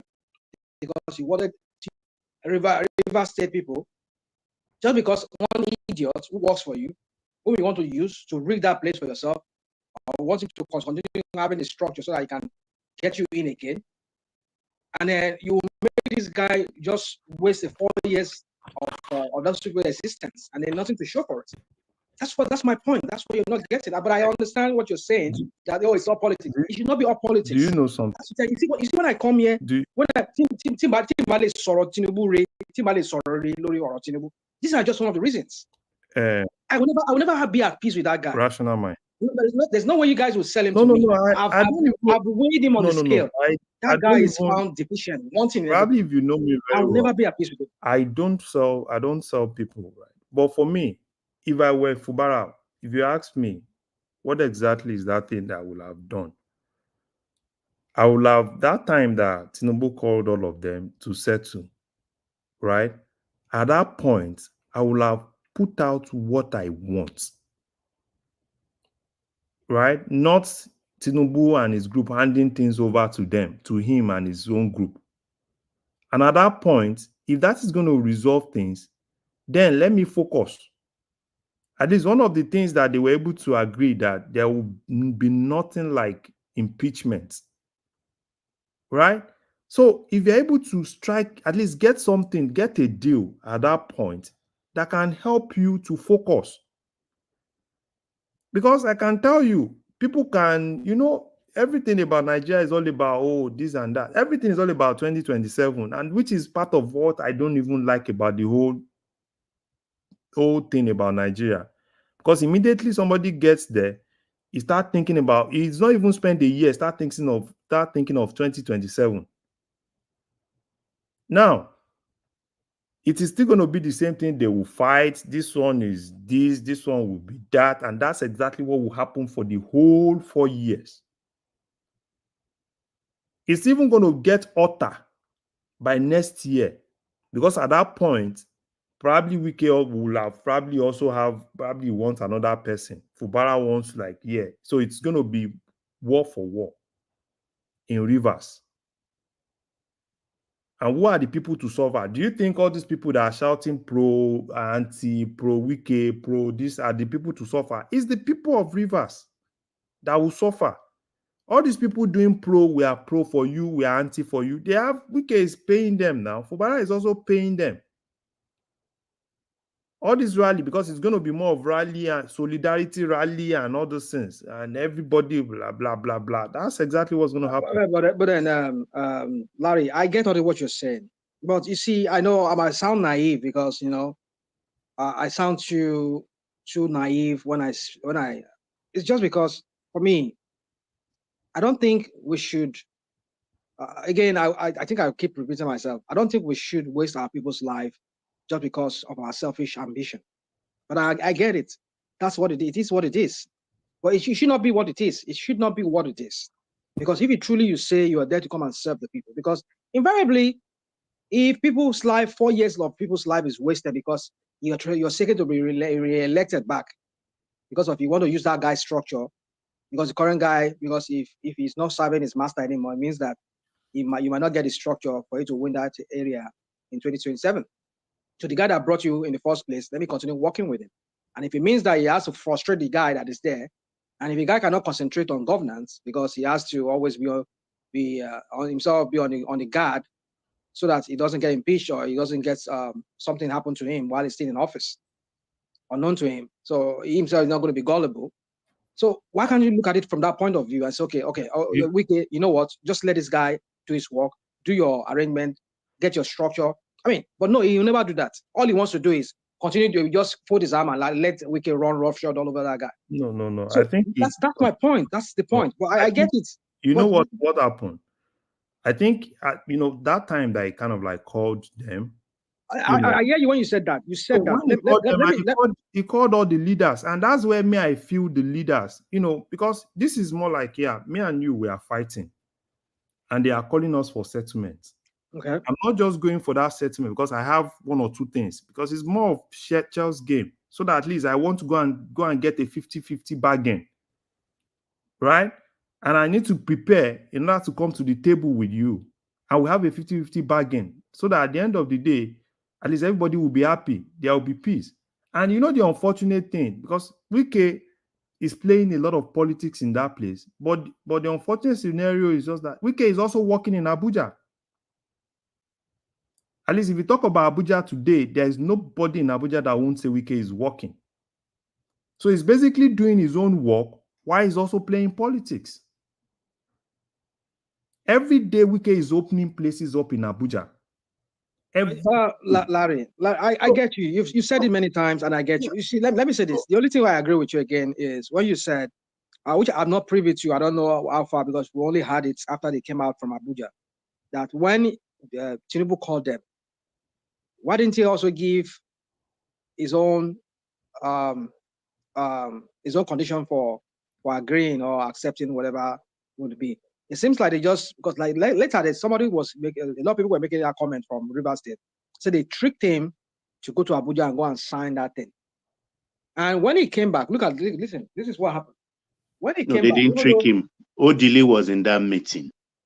Odili was in that meeting in Asoro. What do I say that Odili to do? Odili to be coaching him?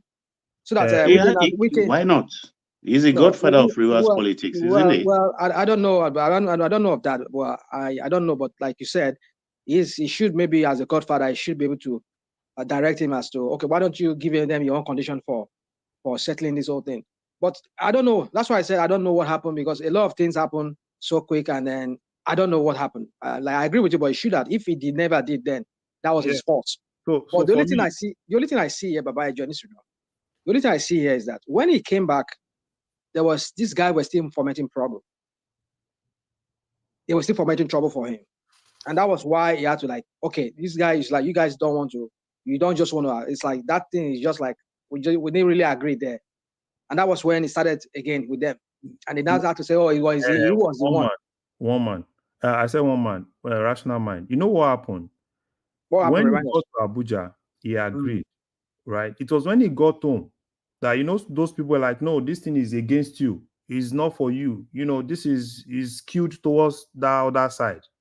And at a point, to be fair to Fubara, it was more like, he can still work with it. But those people, all these, pro,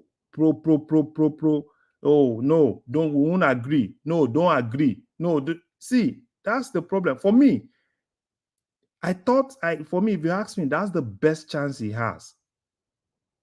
You have somebody calling you guys to the table, and at that point, you can stand on your feet and say, okay, fine, these are the things that I want.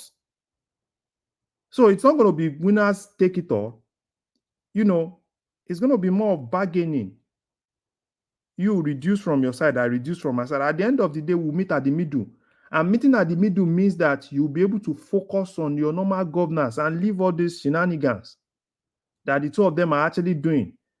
Because I can tell you, if it's not the House of Assembly today, is this tomorrow. Because at the end of the day, it's going to be, everybody is going to court. It's going to be, you are spending money in court, you are doing this, I'm telling you. So if for him to have not even taken that opportunity, I think that's where he lost it.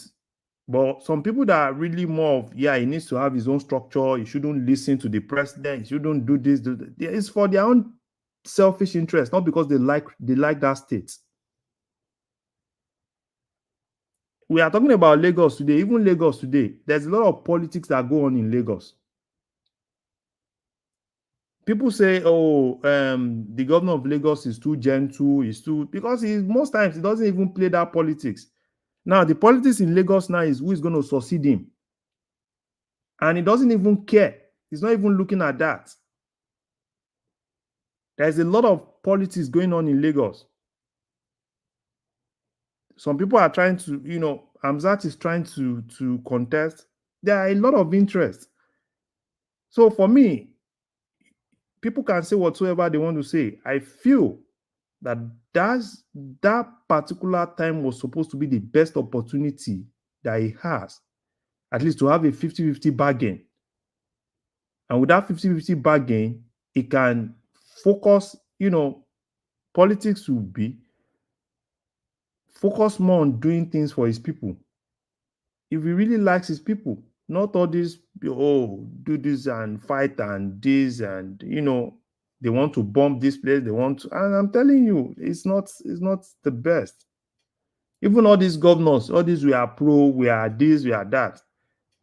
Is it because they like River States? No. It's for their own interest too. Bala Mohammed that is doing all sorts of things. Why is Bala Mohammed doing that? Is it because he likes that state? Is it because he wants things to settle? It's because he also has ambition. And everybody is trying to get a lot of people to their side. That's exactly what's happening.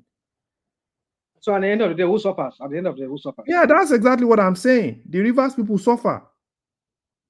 Yeah, you see, Larry, it's just, you see, like when I say I sit down here, I look at Nigeria matter. Just tire me. Not even with this guy that is there. That is just the chief narcissist that I've ever seen in a leader in that country. I've never seen a leader. Not even I even thought I haven't seen wars with Bubu. But this way to America. Yeah. I'm a Iragbiji. This Iragbiji man. It's I mean, I've never seen so. So RM, how are you going to survive these 4 years? How am I going to what? Survive these 4 years. No, I survive. Yes, I'm not worried. I survive. I'll born it. I'll born it. I'm worried. Vent, but the vent is about the otherwise, I does not upon me. I will cool the temper because I don't know. Oh boy, I just don't know what people. I mean, it's just. Yeah, I mean, it's so selfish, man. I've never seen. I mean, I'm not saying is a very the whole problem in that country is from him, but it's part of it. And when someone is a part of a problem, you don't expect him to be able to solve that problem because already he has baggages around his neck. So I don't see him be able to solve because, I mean, how would you open your eyes as a president for everybody, like you said in the speech, and you allow one guy because he's working for you, you want to use his structure and then waste 4 years? I mean, which one is more? Which one should be more important to you? It's not the life of people. The life of people that will not be affected, that will not be touched, that will not, get the dividend of democracy. And this is the same Agbado people that come here and they'll be saying that, oh, after all, he's giving them money. It's not left for the governor. You people to go and meet your governor and go. How can he? If he says, okay, Wike did not let me sit down and do my governance, and you as a president who saw that, well, what have you done to mitigate that? To make that not really happen? That's why I say this guy's a narcissist. It's all just for him. What is there in? What is in there for him? He doesn't care if other people suffer the consequence of Wike's onslaught on this guy. My brothers, it's just I just don't know. Well, it's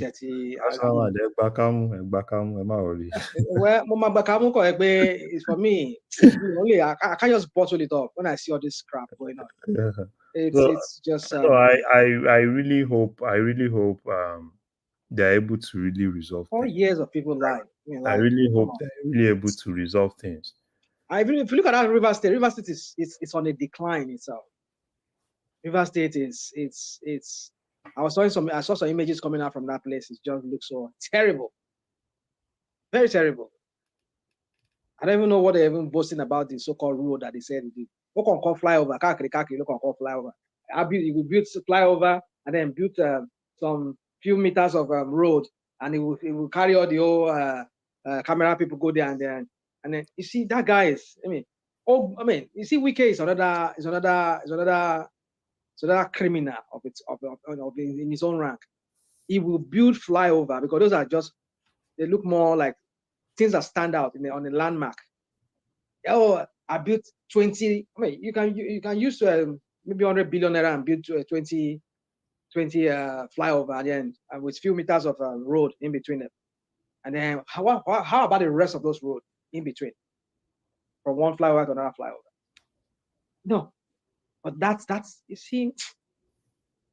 Yeah. Don't worry, that's not man. For me, if today Rivers is championing, doing rail, across the whole of Port Harcourt, because those days, if you are not talking about Lagos, you're talking about Port Harcourt. Exactly. Port Harcourt was there. During Amechi was making headway. Yeah. Yeah. So those are places that you're talking about, and you're like, yeah, you're proud of, not just everybody talking about Lagos. If they are doing training in Lagos, they should be doing training in Port Harcourt too. What made Wike not to complete that Amechi's project? Yeah, but on it. All politicians are the same now. All politicians are the same, because the moment you hear politicians say, "Oh, this is my project," "Oh, this is not this," not because of this is Rivers project, or probably this is Ogun State project, right?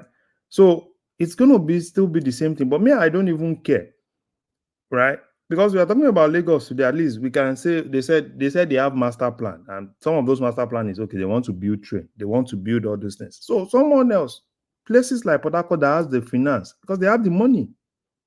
Honestly, I'm Wike's man, but that mistake he did not continuing that train project. That was very politicians are all the same. Because it's not about personal glory, not because of glory of the state. All politicians are the same. This one will come there. Oh no, if I continue this, they will say it's this person's project. I want to do my own. If he had continued that train project, I mean, they will have even been the first to launch before Lagos, because somebody also disturbed Lagos' progress for that 4 years regarding the transport system. But Baba, didn't Abode have issues? Remember that airport road when Fashola was minister?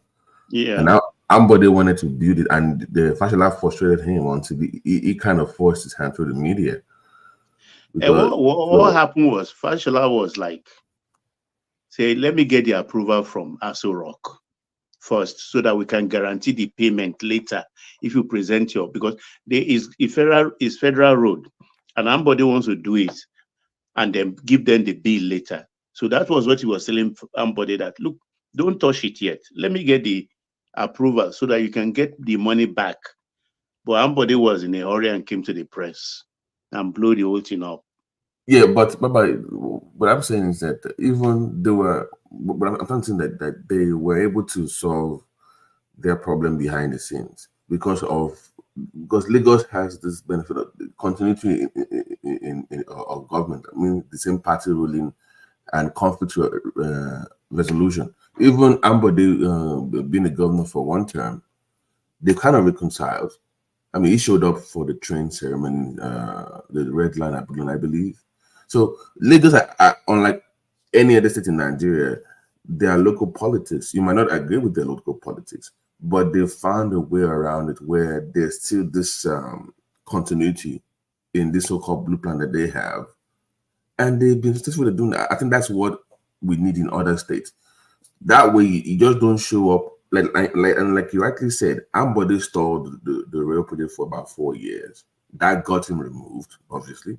I mean, he also stopped all this refuse service that he gave to his friends. So, but they've managed to kind of solve that issue. I think other states are finding it hard, even when they have the same party. Even when they have the same party, They still But find it that, very difficult. but that is the unique thing about Lagos. I'm surprised. This godfatherism thing has only worked in Lagos. It didn't work in Delta. It's not working in Rivers. Even And which El-Rufai other is state? struggling to. El-Rufai, Kano. It didn't work. But Lagos is a surprise. And we just discussed even the issue of corruption a short while ago. Baba, Yeah. do you know why it's working in Lagos? Godfatherism in Lagos is not all about one person. Aditbin is all about just Tinubu in Lagos. There will be issues. Unlike what you see in some other states, Godfatherism in other states is more of one person wanting to control things. Today, at least, they've been able to institutionalize Godfatherism in Lagos to the point that there are instances that they veto some things that Tinubu even says. True. Because they've institutionalized it. So unlike in some those other states where it's all about one person that wants to decide, what's happening in Rivers State is all about, it's all about Wike. It's not all about building. Larry, sorry to interject. Have you forgotten that Lagos is more cosmopolitan and people there are more exposed? How about people in Rivers? Let me finish. Let me quickly finish. At the core cause of everything is in their heart that is development. The people in Lagos State, they might be like a godfather, but truly they want that state to develop. Remy, do you know who this guy is? I think he's dead now. Babeto. Do you know who that person is? I know now. No, Remy. I'm saying to Larry's point. Tinubu is like this chairman of a board of godfathers in Lagos. They can actually override him. Why? How do you think Fashola got second time? He didn't want the second time, but the board said they want him. So they have a system where people control territories across Lagos. It's just not one man. So I think what the mistake of Oshomole. You nailed it, You nailed it. That Ambody does not. Tinubu wants him to continue, but the inner caucus, the other godfather, said no. And that's what BT is saying. When we say no, we don't want it. And Larry said there's no godfather. There's another godfather in Delta State. Ibori is the one that. No, you don't understand what I'm saying. I'm not saying there are no godfathers in other states. Well, do they work together? Yes. That's what I mean by institutionalizing godfatherism. Because when you institutionalize something, that means you've been able to build people that can also decide even when you are not available. And that's what Lagos has been able to do, which other states have not really been able to do. Like that Delta you said. It's not about APC in Lagos, PDP, or all of us are involved when it comes to Lagos matter. Like that Delta you said, everything was built around Ibori at the point. Ibori decides. Till today, it's still built around him. So you understand what I'm saying? Okay. So any state, that's why in most cases, you see that there are always issues, right? There are always issues because it's all about what the godfather wants. Not because number one thing is, in as much as if you are able to institutionalize that, it will get to a point where even the governors will have his own loyalists among those godfathers. Like, okay, fine. Do you want us to be able to build this state? I like, the arrangement they even do in Lagos. That's why, people, even all to this NURTW, do you know that it's part of what they use in settling all those godfathers in Lagos? Mm-hmm. They kind of like... Larry, if you can remember, after the presidential election in 2023, Tinubu came to Lagos and told Aregbesola, all of them, fix this problem. And they all work together, and you see the result of the gubernatorial election. It's as simple as ABC. All of them work together before they are working across purpose. But after the presidential election, for the governorship election, all of them gather together again, and they have a common front, and they fix it. And I like what you said before. During Fubara missed the chance. Tinubu called them, him and Wike and they brokered a peace. And the peace never even lasted 48 hours. He went back to Port Harcourt. Some people already telling, no, don't listen. Look at the result today. Does he think he can just roll everybody? It's not easy now. People are more politically aware. So you cannot just do whatever you want like before. I think he lost it. And he's going to lose every day at the end of the day. You can continue, please, Larry. So for me, I know a lot of people have, this is pro, this is, I don't even want to be pro anybody, because I know, because, if you ask me, right, probably if you want to live in Nigeria, Port Harcourt used to be that state that, if you are not in Lagos, probably, you are in Port Harcourt. And that's how it used to be then. So, like, when did that progress? When did this talk? Because I know even in the 80s, it used to be a place where people wanted to live or desired, like Lagos. What happened to Port Harcourt that it just died? I mean, it's still okay, but not to that alloy it had in the late 80s or early 90s. What happened? I don't even know, because it's been more of, okay. Do you know what I mean, though, Larry? Like in the 90s, it was a place that people wanted to move to. It's a place that I know a lot of my uncles that were in Port Harcourt then, that, anytime they come home, they're like, the Port Harcourt people are around. And they were really doing good in Port Harcourt. A lot of them left Lagos for Port Harcourt. Then, it's more of like, if you don't want to be in Lagos, probably you are in Port Harcourt. Even those days, I don't even know any other place. Okay, the only place I know is Warri, probably because I have some people that were actually working. Larry, good evening. How are you? I'm fine. Yeah, good. If you remember very well those days, we don't even call it Port Harcourt. PH, we call it PH. Sometimes it Lagos, like competing with Lagos somehow. If you remember very well, that people always even run to PH. I remember PH, they always call it PH then. But all these politicians, they just bastardize everything. Yeah, continue, my brother. So I think after all delay, every other thing has been politics. To Amechi, to Wike, and now it's more of politics now. Because those days of Odili, at least we know Odili was still doing things, and now Amechi was more of, did a little bit, then started fighting. Amechi versus Jonathan.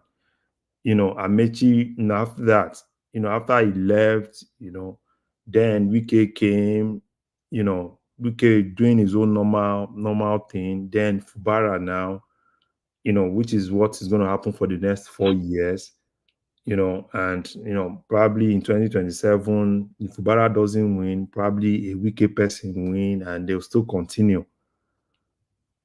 And, you see all these people that praise politicians, right? You always see them. That's what they do. They don't even focus. They don't even have any job than, Wike, we are for you. Fubara, we are for you. And at the end of the day, rather than using the state's money to focus on things to develop the state, you will be spending money on those people, because it's all about, I want to have so much loyalists. I want to have probably you want to have a gathering where you have a lot of people, so that as to show how popular you are. And that's exactly what's going to happen for the next 4 years in that space. If you are talking about a state today that has the capacity to build trains, build, rails, build things, Port Harcourt Rivers State is one of those states. They have the capacity to do it. And they're not leveraging having a powerful minister into getting that. I mean, if you were a smart politician, you will set aside your differences for the good of your people. You might not be best friends with Wike, but your people need him because of the access he has to power at the federal level. So him not seeing the bigger picture is what I find very intricate to decipher, really. Fubara clearly, to me, does not.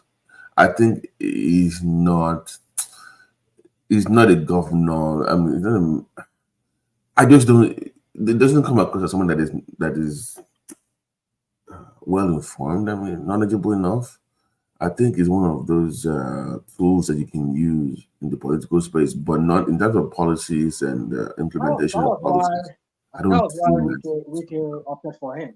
they want to control him. Like, yeah. Yeah. It's not go come across as someone that knows enough to even become governor. It is not. Doesn't you know, that's why for me, right? That's why I said what he would have done when Tinubu called them. Do you know that there is a way Fubara can get into that Tinubu space that even Wike will feel threatened? Yeah, because he has the leverage now. You're a current governor, so Tinubu needs you for the election. Leverage that. Leverage to get what you that, want. enter that space that even Wike will feel threatened. Because at that point, right, you just need to just get closer. Once you get closer, Wike will feel threatened. And at that point, Wike will want to I just want to let me do my own thing. But you left that whole space. And that time, I was more like, when they said they wanted to call them, I'm like, okay, fine. Probably, he will just put his own guys in-house and they'll be able to come up with something. The president will call them, okay, what do you want? Kind of like, okay, these are our demands. Wike will come with his own demand. At the end of the day, to be okay, let you have this, you don't have this. At the end of the day, everybody will be happy. And once he has that, then move into that space, get closer to that space. Wike will not have any choice than to go and just focus on his own thing. But the moment you give Wike that, he already grabbed that space.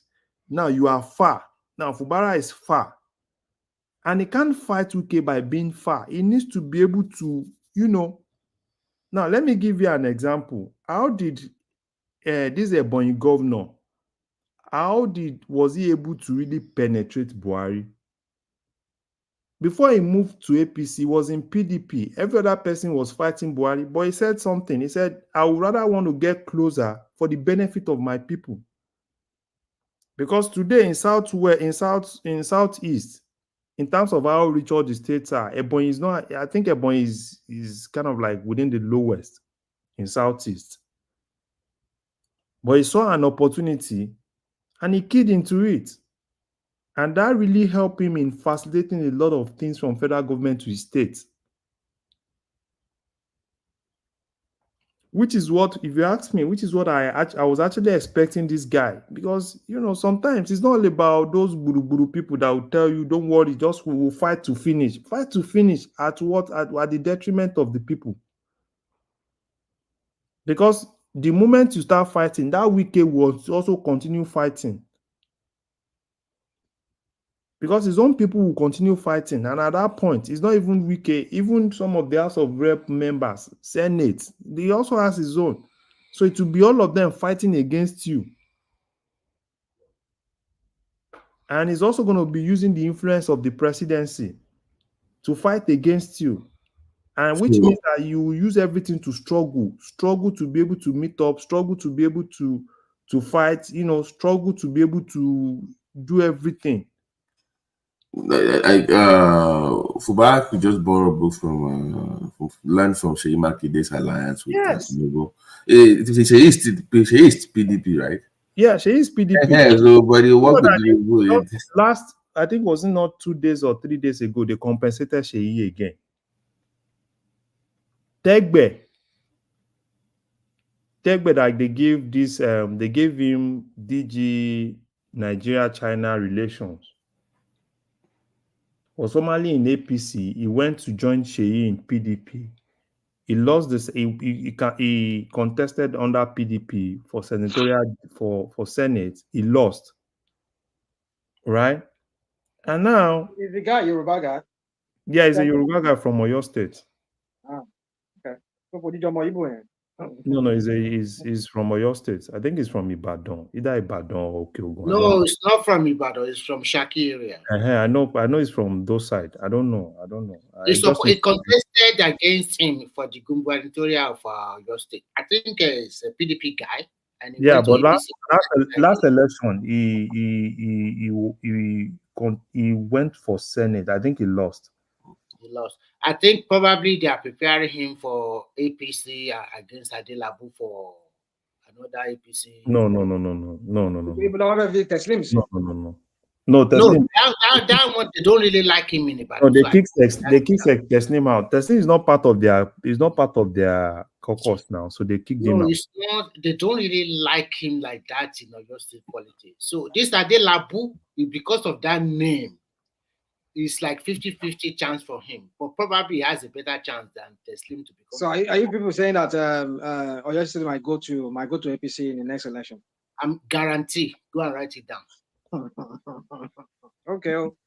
I don't know about that, but I think there's no be alignment. I think Sheyi Makinde will still, put a successor. No. Things have changed. Okay, you know that he himself, Makinde, also butchered his I want to say the support that the people have for him before. Now they don't really like him like before. He's just carry along because this is the second time. They are not really care. The worst thing Makinde will do is to say they want to impose somebody on them. He will never do that in the State. Second thing, he will never say he want to go for Senate. If he does that, no. I don't even want him to go for I think Senate. they just want him to go away. It's the second time. Now that Adelabu, because it's an Ibadan boy and they have a name, and he has a chunk of money, if he plays politics right, that would be their next government. Go and write it down. Yeah, well, I don't. But I think even Makinde is trying to realign with the Badon politics. I think he has settled with Ladoja. They are now beginning to at least, for me, it's so unfortunate. Politicians will always be politicians. At the end of the day, who suffers? It's the people that suffer, not all these politicians, because they will do their thing. And you see all these people, you see them. Oh, it's because of what they want to collect. Because they know that state there's a lot of money, and for me, I don't even know. I don't know because for me, for 4 years, I can tell you, Fubara is not going to work. It's going to be the same thing for 4 years. And 2027 is going to be brutal in the Rivers. So how do you think that plays out in 27 in Rivers? What do you say? Wike will at this point just I don't think he fights I don't think he fights Fubara in the primaries anymore. I think Fubara has that covered. I think he would just have to fund an APC candidate. No. Fubara is almost out of PDP. Really? Yeah. All his boys are in APP now. It's in APP. Now the problem with that guy is that you don't have the structure, you don't know how to build a structure, and even if you are going to go to another party, for God's sake, it's a party that cannot even get a vote. So, but that is political suicide now.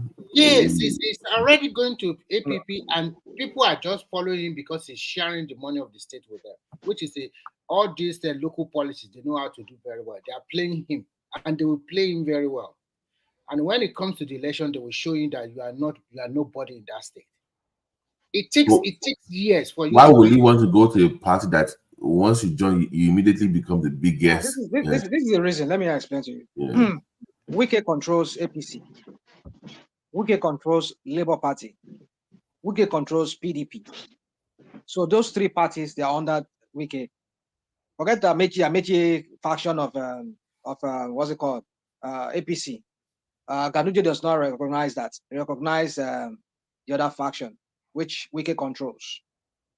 So when those three parties are under Wike's control, so you cannot trust any of them to go and say he wants to go and join, not even Labour. That was why it's best for him to go and start his own structure from scratch, get his own political party. And again, another thing you need to understand is that the way Wike operates is it uses Tinubu's templates, infiltrate those opposition, control them from inside. So if he needs a structure of his own, doesn't want any political party that Wike has control over. So that's what is going on. And I say as well, PDP, the PDP that it belongs to, they can't do anything. They're just like Eshinuwe. That is what they call it. It's just like a dead horse. They're just like a dead donkey. I think they can't help it. They can't help it. Your analysis is not on the spot. First and foremost, Wike does not. Why is it not on the spot? Now listen, that means Wike does not control APC machinery in that state at all. So who controls it? But listen, APC already they have internal crisis in that state among themselves. Secondly, because Tinubu himself is an APC guy and he knows the person that control River State politics very well and is under him. That is Wike. Because APC cannot put their house in order themselves, they have a problem. But PDP is being controlled. Remember, Rivers is a PDP state from day one and still will remain PDP state. APC can never rule that state as a governor. Go and write that one down. So why did his men defect to APC? The first thing they did was to defect to APC when they started having. Where are they now? Are they not are they not still in there? Forget that. Where are they? Forget that. Where are they? They defected to APC. We saw listen, videos. They defected, but the court the court still retained them as a lawmaker. Did you hear what what's his name? Did you hear what they said? Yeah, was that an honor or was? Can you show me? Can you show me? Listen, I want to ask you a very good question. Can I show you what? Do you have any video or audio of, especially video, where they are cross carpeting from PDP directly to APC? No, it's a question I ask. I'm telling you. There is video. Remy, there is, you know, the thing is this. Now, they swear an affidavit in court. No. I'll be taking this from the last court judgment in Federal High Court in Abuja regarding that case. And what the Federal High Court said is, even though the only evidence that PDP, that those guys, you know, that were actually against them produced was just, they produced a flash drive with some people just holding on the flag, right? And the judge said that that is not enough evidence to say that they've actually defected. If you don't have any documented evidence to be able to, you know, to substantiate that claim, so then it's difficult. And that's why they won at the Federal High Court. And I think the cases are the appeal. That judges. You see, one would say, Ogbeni said it here. They bastardized the judicial system. Wike is one of. You see that guy like Tinubu. I want those two people out of Nigerian system. I mean, I never knew that Wike is another maniac when it comes to being power hungry and compromising anything compromisable just so that he can have his way. Those two people need to be taken out of consideration. Tinubu and Wike. So for me, you see, I don't know what that judge is talking about. When we saw these idiots in a bus on their way to Abuja, on your mandate, we shall stand, and they were waving flag. What are you talking about? Well, rational mind. Let's hold on. But there's another evidence I think they say they have, but I don't know how true. That's what about. Why didn't they? I'm telling you about the evidence they presented. I know that's what they said. I agree with you that that's what the judge said, that this video doesn't show anything. It doesn't prove anything to him. But my point is, there is an affidavit that was sworn by these people. They said they have that affidavit. I don't know why they have not presented. That has not been presented. That's an affidavit that they swore in court that they've left and they are in PDP. They are in APC. Rational mind. Those things are things that we hear in the media, because I think exactly that's what I said. Forget about all those things, because if they don't present Larry, let me tell you something. It's more of what we just hear. Oh, they have this. Oh no, they have that.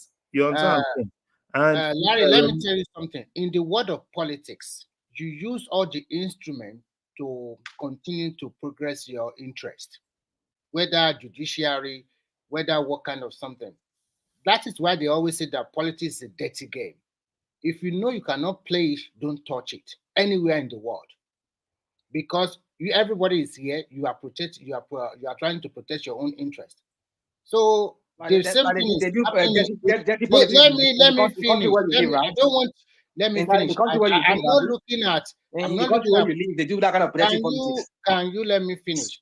I will not look at politics from an emotional angle. This place I am, they also have their own local politics. I've worked with some people. And it's as dirty as your own. It's as dirty as your own country, No, right? can you let us talk? I think when you are talking, I kept quiet. Please, can't you just that decorum a little bit? So every country, they have their own politics and they know how to play it. And that's why they say politics is local.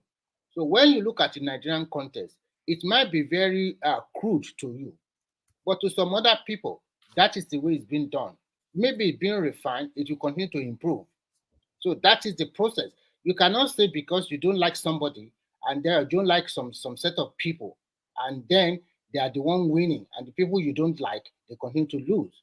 So that is not about politics. You use whatever you have. This is not who is winning. If anybody that I support does what the Tinubu is doing, I will come for them like this. Because it only takes one madness to turn a whole system into a. There is no system that is turning in Nigeria. It is. And it's sounding like you trivialize things here. Like you mentioned. No, I'm not trivializing. It's not that bad. It's a good thing. If it's politics, come on, and you run to Finland, and you go and sit down in Finland and live in Finland. No. To be frank with you, rational mind, I think the way you analyze a lot of this. Don't give me that crap of the way I analyze things. So I don't want to talk to you about it. So let me continue and let me give my own analysis. Keep quiet. I don't want to have any beef with you this morning. What I'm trying to tell you. Well, everybody.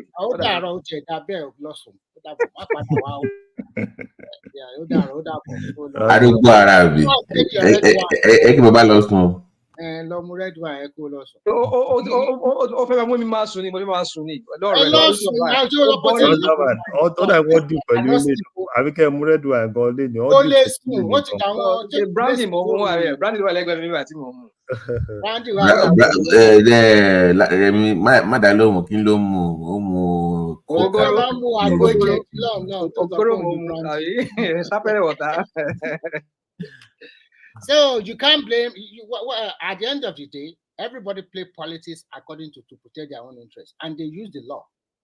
So I know in Nigeria, everybody go to court. And at the end of the day, yes, sir. Do you know something? You see, a lot of people don't watch things. Mm-hmm. Every politician, they have their own core competence. And Wike, if you look at Wike's politics, his core competence has always been using the law. Mm-hmm. He's used this severally in Rivers State. You know, at the point, he was able to ensure that APC didn't contest. Yes. And that was him using the court. And yeah, it's understandable. He's a lawyer. The wife is a lawyer, you know, and that's what he's always been using. Mm-hmm. Look at this, their ESCO, their PDP executive in Rivers. Mm-hmm. When he knew that probably they might want to take that thing from him, he quickly went to court. Yes. And he's been able to secure that in the court. Mm-hmm. So, but the politics, you know, the whole for me, if you ask me, is Fubara a smart politician? I'll tell you he's not a smart politician. At all. At all. He's not a smart politician, because if he's a smart politician, he will have, you know, by now, he will be in that space that Wike is. And even Wike will feel very threatened. Mm-hmm. Everybody that is close to Tinubu is not pro-Wike. Larry, I can hear you. Yeah, the question is that how can you be a sitting governor and some commissioner will just resign like that because they are pro-Wike and they leave you? Tell me you did not play your game very well. And people does not want to touch your government. They don't want to touch your government. Out of how many state lawmakers, how many are with you? 2 or 3? What are you talking about? Until today, it's still like that. You are not. They've seen your weakness, and they are using it perfectly against you. And at the end of the day, you will lose, because if a president of the country for that House of Assembly is going to lose. Yes, so it's good. And if it's not careful, they will impeach him, and nothing will happen. He's going to lose for that, and which I really don't like. I really don't like. He's the architect of everything by himself. Because I think he's seen the case, because every court they've gone to, you know, they'll go to appeal, they'll win. Because Rational Mind was saying, oh, because if I wanted to ask Rational Mind before he left, but if he were to be the judge, would he have actually, judge that case otherwise? Because you can't put something on nothing now. You have to prove beyond reasonable doubt. And proving beyond reasonable doubt means that, okay, fine, you have some videos of them holding flag and everything. That means there has to be some documentary evidence too that you have to bring up. But unfortunately, there is no documentary evidence. There is none. And if you say the truth, they will tell you are supporting. So there's no documentary evidence. It's just those videos. And those videos, I can tell you, those videos, even the law, there are ways, things that kind of like, steps of leaving a party. It's not just because, I said I hold one flag and I said, this is where I am now. It doesn't work like that. And they all know it. So for me, that's why for me, I know people are, you may not like Wike, you may hate him, but sometimes let's tell ourselves the truth. Because that Fubara, I'm telling you, that's what they are going to do for 4 years in that state too. And 2027 itself will be brutal because it's going to be fire for fire. Those people like fire for fire election. Yes, that is how they used to do their election in memory. And everybody will bring the militants back. It's going to be this militant versus this militant. And another thing that you guys are not even thinking about, they are minority. His tribe is minority. They are not supposed to give it to them like a platter of gold. Wike fought a lot of the. I'm not sure his tribe. He's an Ijo man now. Ijo is not really minority. But they are not more than the Query. No, they are more. They are more. I think it's just they are more. I think the Ijo is they are not minority. They are not minority in River. For me, it's just Larry. You know what's funny. My Canadian brother in the comment section, aka Mr. Melton Soup, Mr. Melton Pot, he was throwing jabs at me in the comment section, saying that why didn't Tinubu stand up to Obasanjo during this time? He's from the creek, so he has to defend his brother. He's the one that is reason is kind of a sense of because of ethnic affiliation to Fubara. But ask yourself the question: wasn't Tinubu a founding member of the AD? Didn't he has more political clout than Fubara, even at that point in his political career, right? So comparing Tinubu to Fubara, like because he stood up to Obasanjo, what political machine? How strong is Fubara in the political space compared to Tinubu at the time? So I don't know why Aizon is just being emotional in the comment section as usual. No. Don't mind it. I don't know what he's talking about.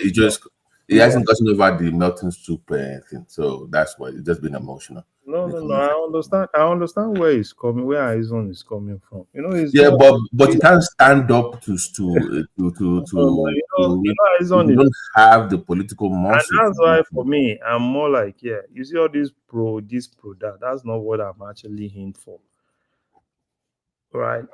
If you can't be a pro Wike and not be against Rivers State. You can't be a pro Fubara and not be against Rivers State. No. You see, Larry, my point is, I understand that people want Fubara or whoever to stand up to the system, stand against the system. I'm saying the reality is leverage the access you have in this system and get the best deal for your people. It's not the ideal situation. It's not the best solution, but it's the most practical one. If you look at the political landscape, that is the best deal you can get. It doesn't mean it's fair. It doesn't mean it's great, but the reality is that is the best you can get. This idea of fight the power, fight the people. Ask yourself, how did Fubara get in the first place? He used that same system to get to where he is. It's not like he came from nowhere. The people supported him. Then he defeated the system in the polls. Then he's there. That leverage is not there. He is also a product of the system. So use that, leverage that to get the best deal for your people. Is all I'm saying. It's not the best of the deal you can get, but that is the best you can get. But this idea that he has to stand up against A, B, C, and D to prove a point that he's a man of the people. He's not a man of the people. He didn't come to any fear.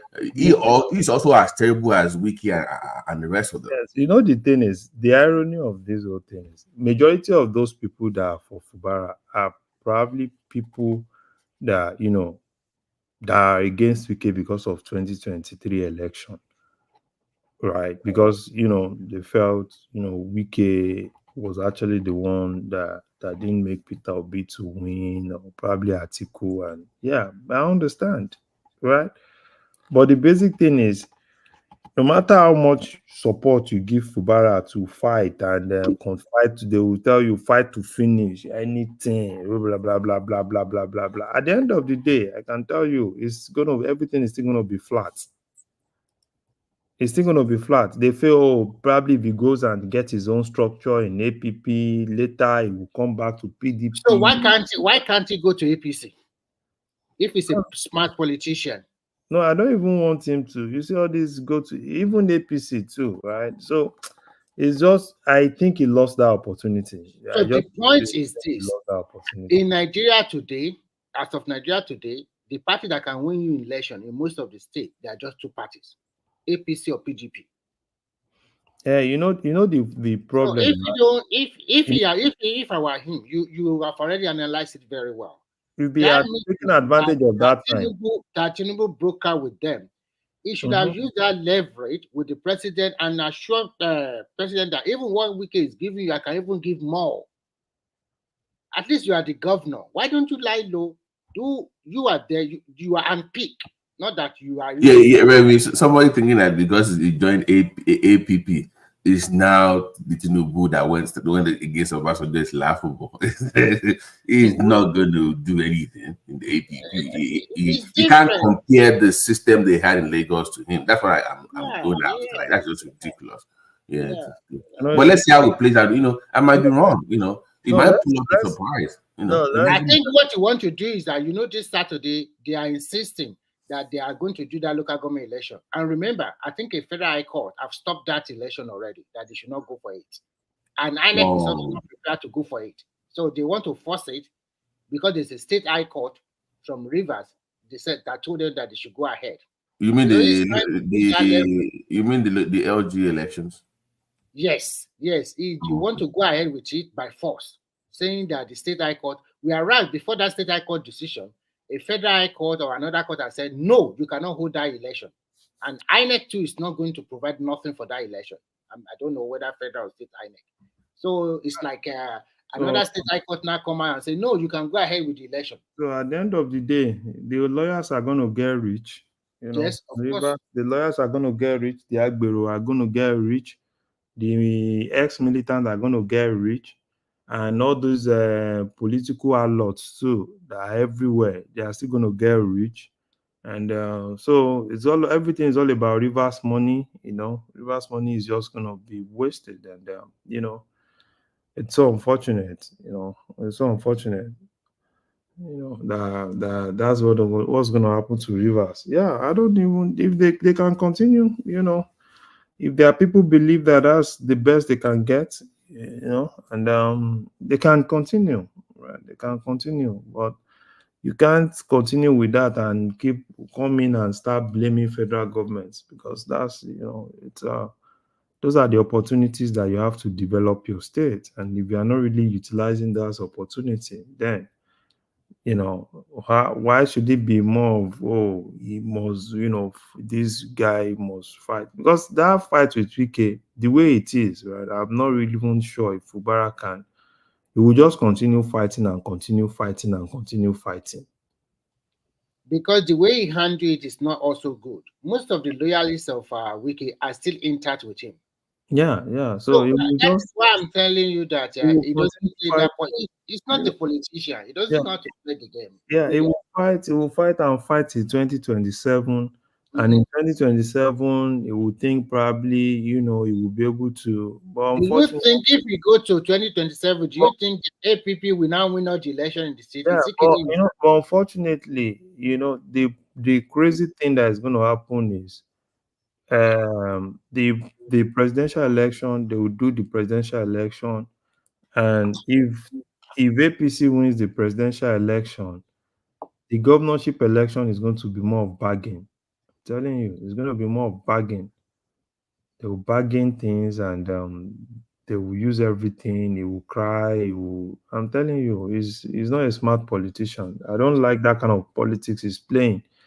Those people that are telling him to go and do this, go and do that, I'm telling you, they don't even like him. Larry, do you know well, we both know what was going to happen to Fubara. If Fubara loses the election, it's going to turn to nobody will just care. It's because of the money. It's because of the money now. Yeah, that's what's going to happen now. That's what's going to happen. And because for me, I'm like, if this guy's, I was saying it that time, okay, fine, that's an opportunity. Now, try to bargain, at least get a 50-50. Once you get a 50-50, let Wike be doing whatsoever he's doing. Get close Larry, to the presidency. I think the spell they cast on Atiku during the last election, maybe they cast the same spell on him, because I don't think he's going to lose anything buying down to Wike. Wike is not coming to do the governor of Rivers State anymore. I don't even want him. You know what? I don't even want him to bow to Wike, because bowing to Wike is at the detriment of the Rivers people. Right? So what I wanted him to do, if he doesn't want to use every 4 years to play politics, I was expecting him to at least buy something for yourself. Move into that Wike space, that space that Wike thinks he has all the power. Move into that space, cut something for yourself, because you have more bargaining power being a governor. Then you'll be able to get that. And if Wike is trying to take PDP structure, worst case scenario, move to APC. Thank you, Larry. Thank you for at least being a voice of reason on the platform. So you're from Ogun State, so I know you get it. That's all I'm saying. The idea of going to APP to stand against the power, fight the system because you want to prove a point to the people, it's ridiculous. Your people are going to suffer. Like it doesn't benefit you or the people of Rivers State. It looks good in the tabloids. This clown Rufai on Arise will love you because you're going against the system. But how does it benefit Rivers? It doesn't. So that's all I'm saying. So all these guys, no, please look at reality. This is politics. This is not a kindergarten here. This is not an emotional game that you. Yeah, now some people don't do. They are myopia. They're not thinking well. Yeah. But see, even if we look at American politics, don't you think that even Trump gained the system very well as a politician, as a businessman, to further his own interests? Everywhere in the world is the same thing. Only the way they play it might be a little bit different. Some might have more better decorum, but at the end of the day, it's still the same result. It's just, and you know what Wike's game, man. And that's why for me, Wike is working. You are working, and people are praising you. Even if people that don't even like his politics, even though we don't like his politics, but this guy is working, he's delivering. But Fubara is basically playing politics, and Wike is now playing that politics with him, which is even distracting him to even focus on doing anything. Thank you. If you are a good governor, you have your own Marshall Plan, you have what you want to do. It's not doing nothing. Whereas Wike is doing wonders in Abuja. People are praising him for his job. Yes, I've seen a lot. That's of what we are talking about. The other people one, that don't even like him, they are like, we don't like his politics, but he's working. All the other noises that is coming from Abuja, he put it behind him, continue to do whatever. Nothing to show in for you, Fubara. What did you do? Nothing. Just today you go and burn down that thing. Tomorrow you go and fight. Everything is fight. Oh my God! I don't know. You know, so some people love that attitude. Yeah, he's fighting to Wike. He's going against Tinubu. Yeah. He's fighting like Ukraine.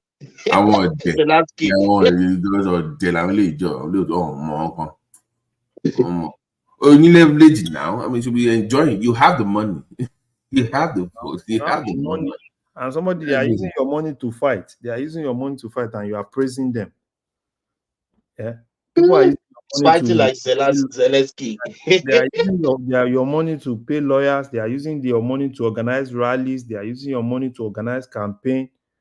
You know, and you guys are kind of like praising them. Imagine if Wike is not working in Abuja and people in Abuja are complaining.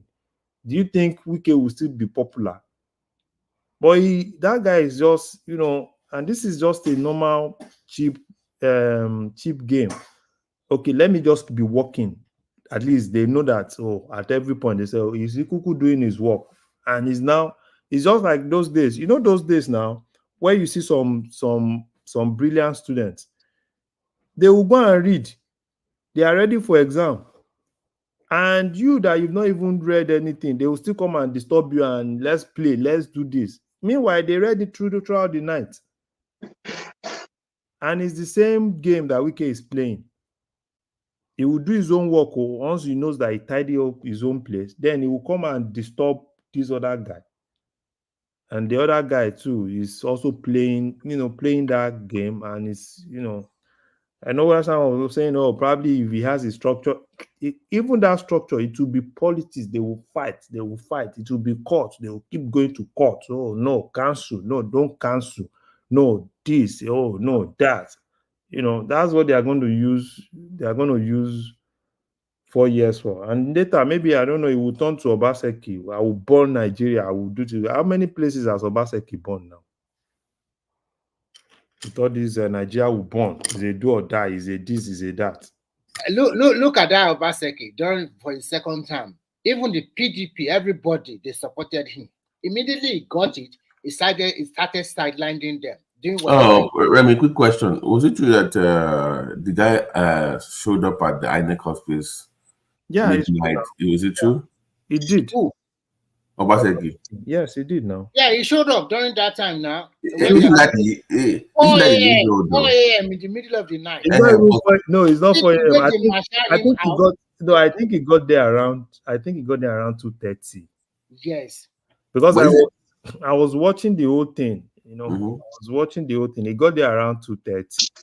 And but isn't that illegal though? You can't show up at that's how it is. I don't know. It's but see, at the end of the day, they disgrace him out of that place. Do you know the crazy thing? They disgrace him. They were even taking when he was even in that place, they were even taking his picture. The way he was sitting, they gave him that plastic chair to sit down. The way he was standing at the door, the pictures were everywhere, even before they. But kí ló wá ṣe ń bẹ̀ náà ni? Is it what? Ó wá bẹ̀ náà láti wá wò pé bóyá òun lè rí nǹkan change náà ni. But the cameras are everywhere now. You don't. No. He wants to cause trouble. It's just so unfortunate, you know. He can't play that kind of politics. You can't. Now people are saying, "Oh, they militarize the whole of Edo," and I'm like, why wouldn't they militarize the whole of Edo? When you are the governor, you've told them that everywhere is going to burn, it's going to be do or die if they don't give you this. So what do you expect? Do you think they will fold their hands and start looking you to start burning everywhere? They will militarize everything. Take all those your guys, all those guns that you've given out. They take it out. Smart people, at least in this Tinubu's government, they've done elections that PDP has won now. In Bayelsa, is it Bayelsa that PDP? I think it was in this Tinubu's government that they did Bayelsa election now. PDP won in that space now. Obaseki is just another useless. Even before the election, the handwriting is already on the word that he's going to lose. His candidate. Yes, now he was fighting everybody, and he felt everybody already gang up against him. They are just waiting for this day. He felt he could threaten everybody. Oh, everywhere we and he will now be telling you it's rigging. A sitting senator that the people voted from in the Edo Central. Look at how the guy at the end of the day, he won clearly, not landslide. He won clearly. This is not Ojoro. No, it's Nigerian politician. when you listen to all this to fight, because and I said it. You said, oh, there is this, there is that. I've not even, just like somebody said, yeah, I've not even seen one polling unit that anybody is able to bring out and say, okay, fine, this is what we have versus what they have. They Is just it not go the same template they are following during after the 2020 the same election? mobile They are the template. same. The They are same the mobile same. template. Bingo say is Oh, the winner. Is the oh, winner. Is the rigging blah blah blah. In court, present. You cannot present nothing. they don't have Nothing. anything now. Nothing. And what people don't even understand is this. You see that electoral act, the way they did that electoral act, even when you post something in IRF, do you know that at the collation center, some can even still be cancelled? Right? The local government collation officer can still even cancel some spaces because it's easy now. Is it not to just upload something in IRF? Can't I just kidnap the NYSC guys at some point? Larry definitely has political future with the way There's no need of kidnapping. Just down to kidnapping. It's easy now. What is it? Is it not easy? Kidnap all the NYSC guy, put them at this thing, write this thing, upload, bring the password. You have the password. Okay, Larry, quick Do question. you know, Larry? Do you know that those NYC guys they also fought among themselves to be presiding officer or whatever officer during the election? Some of them are not targeting the allowance they will give them. No, that's what I'm saying. Guys, can I ask you a quick question real quick? So, are you for the federal government wants to set up an electoral body like INEC at the federal level, but like a LINEC that will just be for local government elections? Or do you believe that, like I do, that INEC should just take over? I don't want INEC to. They should set another independent body. And where would they get their own roster? So they'll be borrowing the roster from the INEC. Yeah, they can transfer register now. That register is not an INEC property now. It's a Nigerian property. So an independent local government electoral body. Yes, if they should, because that is what they are trying to do. That is better than people are saying. INEC is even overwhelmed. I don't even want INEC. That one is even good. Let them have independent local government electoral commission. And when they have to have a your state election, let them bring people from Sokoto. And if they want local government from Kaduna, let them bring. That was what I was saying. With this, rational mind was like, why is they are not allowing Fubara to? I'm like, okay, fine. We just all of them should just keep writing. So for me, I don't see any reason why they mark a lot of billions for local government election now. See our Ogun State. They are not even doing anything. I'm just seeing some of the guys, all of them are already celebrating because governor has penned their name. The governor has, they've written their name. Everybody is celebrating in Ogun State now. All those guys, I saw some of them. Who are the ones? I think they better quickly do it before the National Electoral Commission. Hello, guys. When you guys are analyzing APC, when you're analyzing APC, sometimes you guys are so biased in your analysis. You don't even use reality when you analyze. So it's okay for somebody. Progressive, you have to greet me now. I'm an elder on this platform now. I'll greet you. I'll greet you the day I know you change your vote already. When I find out that you change your vote, me and you will become greeting part. If I say I'll greet you every day. No, hope everybody is fine. Before you continue, are you a PGP guy? Who are you supporting? Because before you continue. No, I'm not. I'm not a political party supporter. Are you sure? Are you sure you do not lean towards the day we are? Of course, Remy, listen to me. You guys don't understand what is going on in Edo State, right? Look, before Obaseki became governor, you see, we that are in diaspora. This is why you see Obaseki have a lot of support when it comes to those diasporas. We were the one that were suffering most in Edo State because you cannot buy land. You buy land, they'll sell your land for another person. You cannot do anything.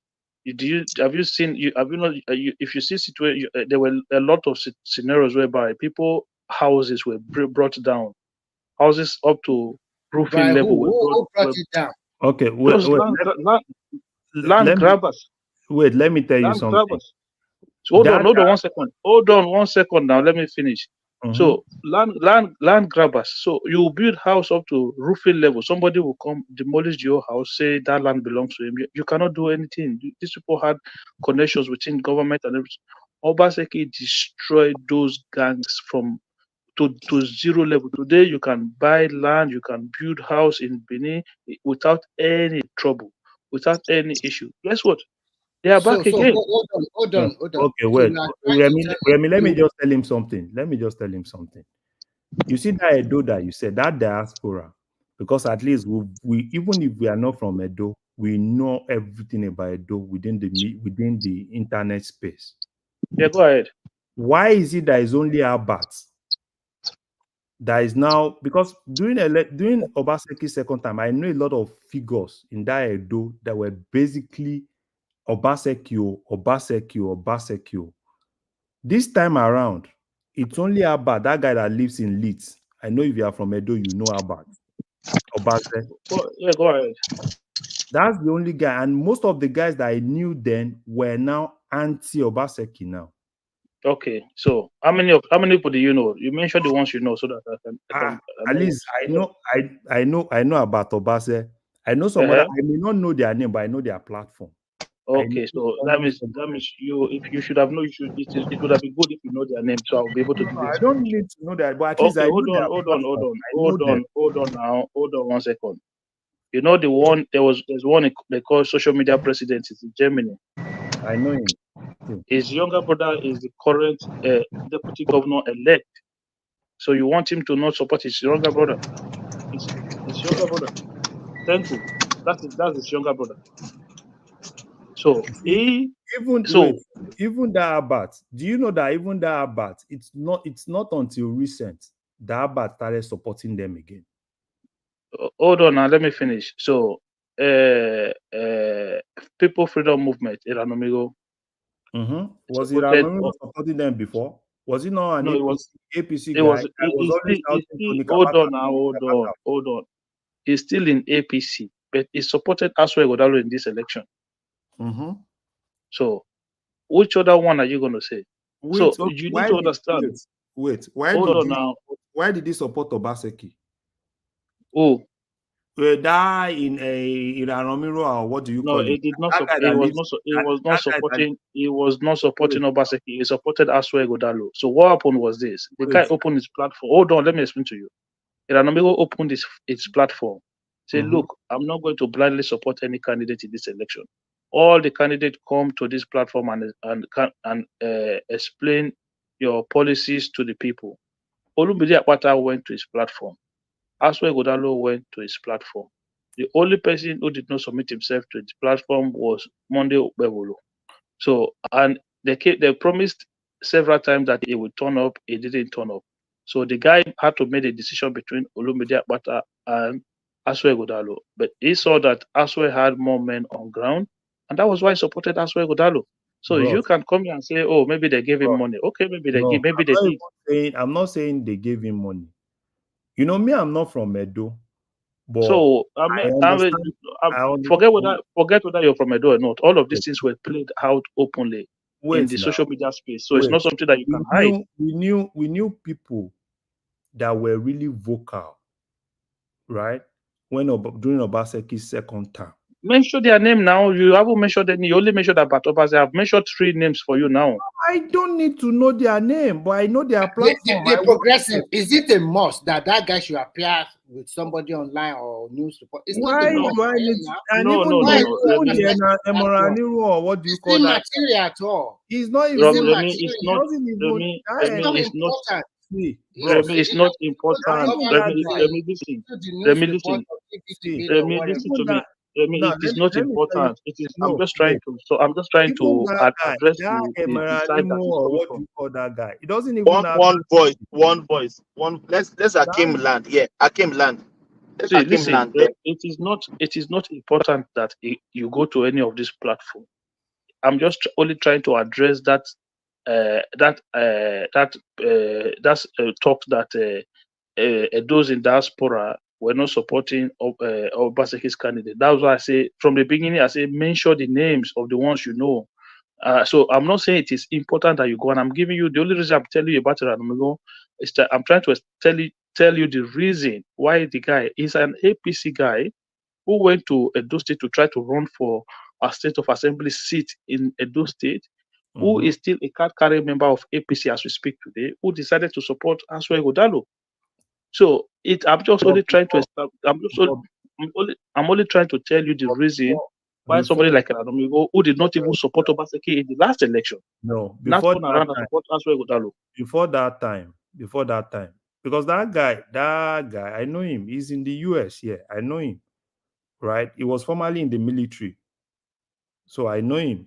So that guy, even before this time, he's been against APC, basically because I think he said, oh, probably they he wanted to contest, they took his money, blah blah blah blah blah. He's been anti Tony Kabaka and all those things. Even before the whole election, he's always been like that. So Okay, for so me, those are not even things, because all those guys, it's not like they are important. For me, it's not like they are important. okay, so what are the things? What are the things that you were talking about? No, because What you are said the important things? I've seen a lot of even diaspora people in diaspora. If you ask them, they said, oh, probably some of them said probably Obaseki even took their lands. They bought lands, Obaseki took it over. Obaseki, listen, Obaseki did not take any. People Wait, went. And I've hold on seen- now, hold on. Let me explain something to you. Okay. I lived there. I grew up from Yeah, there. I but was those born people, there. no, you are explaining to me, but me, I'm telling you based on what I've seen on the internet or what people No, have. me, I'm telling you based on what is happening on ground, not what I see on the internet. I'm telling you based on what I see on ground. I am somebody who put my money there, so I know what is going on there. So, look, the Obaseki constructed a road even before Obaseki did that road. Somebody even called me. My younger sister called me that somebody wants to sell a land in that area. So when she went there, it's if you know if you don't know Benin, so there's the airport road. Once you pass airport, going into Yokobai Estate, there's a road there that link about 7 or 8 communities. That road went all the way to Ogege after bypassing Sapele Road. So the whole of that community was dead. Even my friend have a house there. I remember 2017 when I went home and I went to my friend's house. I like, how do you come and build a house in this kind of place? There's no road. You have to go through some bad place to come and get to that place. So, and I said, like, why would you build a house in some place? They say, oh no, that's where you found the land that you can afford and stuff like that, So they now come to me and say, okay, my sister said there's a land that should come and buy the land. So I said, no, I'm not buying that land. Guess what? My older sister in Amsterdam said, okay, she's going to buy the land. She bought the land, right? Obaseki now constructed that road all the way from Airport Road. That road went to go and come out in Sapele. It's called Iriri Road. Yeah. So that all of a sudden, all that area, even that land that I was supposed to buy that my sister now went to go and paid for, that land went up 10-fold within 6 months, because all those area, don't forget, it's like 10, 15 minutes away from the airport. So all that area went open. So Obaseki, the government purchased land from communities in that area to build housing estate. Guess what? The same land grabbers that we were telling you about started selling government land to Edo citizens. See, They started selling those government land to Edo citizens. One that I know that is at least everybody knows is this Eze Yamu that just won his case in court against Obaseki. That is someone that has a CFO. Because he's probably your political rival, you cancel the CFO, and the guy has just won in court. But So that for is me, look, that is the right place to fight the case. Okay, hold on. I'm not arguing. That is the Yamu one might be political. Okay, I'm not arguing about that one. That one, it could be a political issue. Yeah, I'm not going to argue about that one. So But those you need to other ones you understand. said, Hold on. The land that Yamu went to court to reclaim now to win the case in court. Mhm. The road, Yamu was chief of staff to Lucky Benedion. Okay. Mhm. it was those times that he acquired those land using government influence. I'm not saying that is the reason why they try to collect the land. That is not a good reason. If he holds sea of road, they should not be able to go there as a political reason. No. But what I'm saying is that road I'm telling you now, that same road I'm just telling you about, that is the same road that goes past Izeyamu farm. Tony Kabaka that you're talking about, that people are shouting. Tony Kabaka walked under. No, Hold on. Tony Kabaka walked under Oshomole for 8 years. The area where he built his house, Amagba Road, he was collecting ticket for transport from transport people in Benin, making a lot of money, build house. But the road that led to his house was very bad. Oshomole did not do that road, but he was fine with that. He didn't care. But Obaseki, that is the worst governor that you guys are talking about, was the man who constructed that road that go through Tony Kabaka's house. Okay, that was why he demolished the house, right? No, it demolished the hotel because the hotel took land from a primary school, not the house.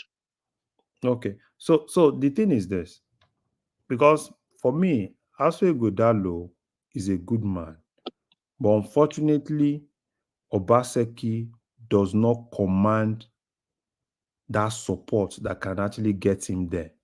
Because if you put it word for word, for me, I don't even think, if it's to go by Obaseki, I'll go the Igodalo, that man has actually lost.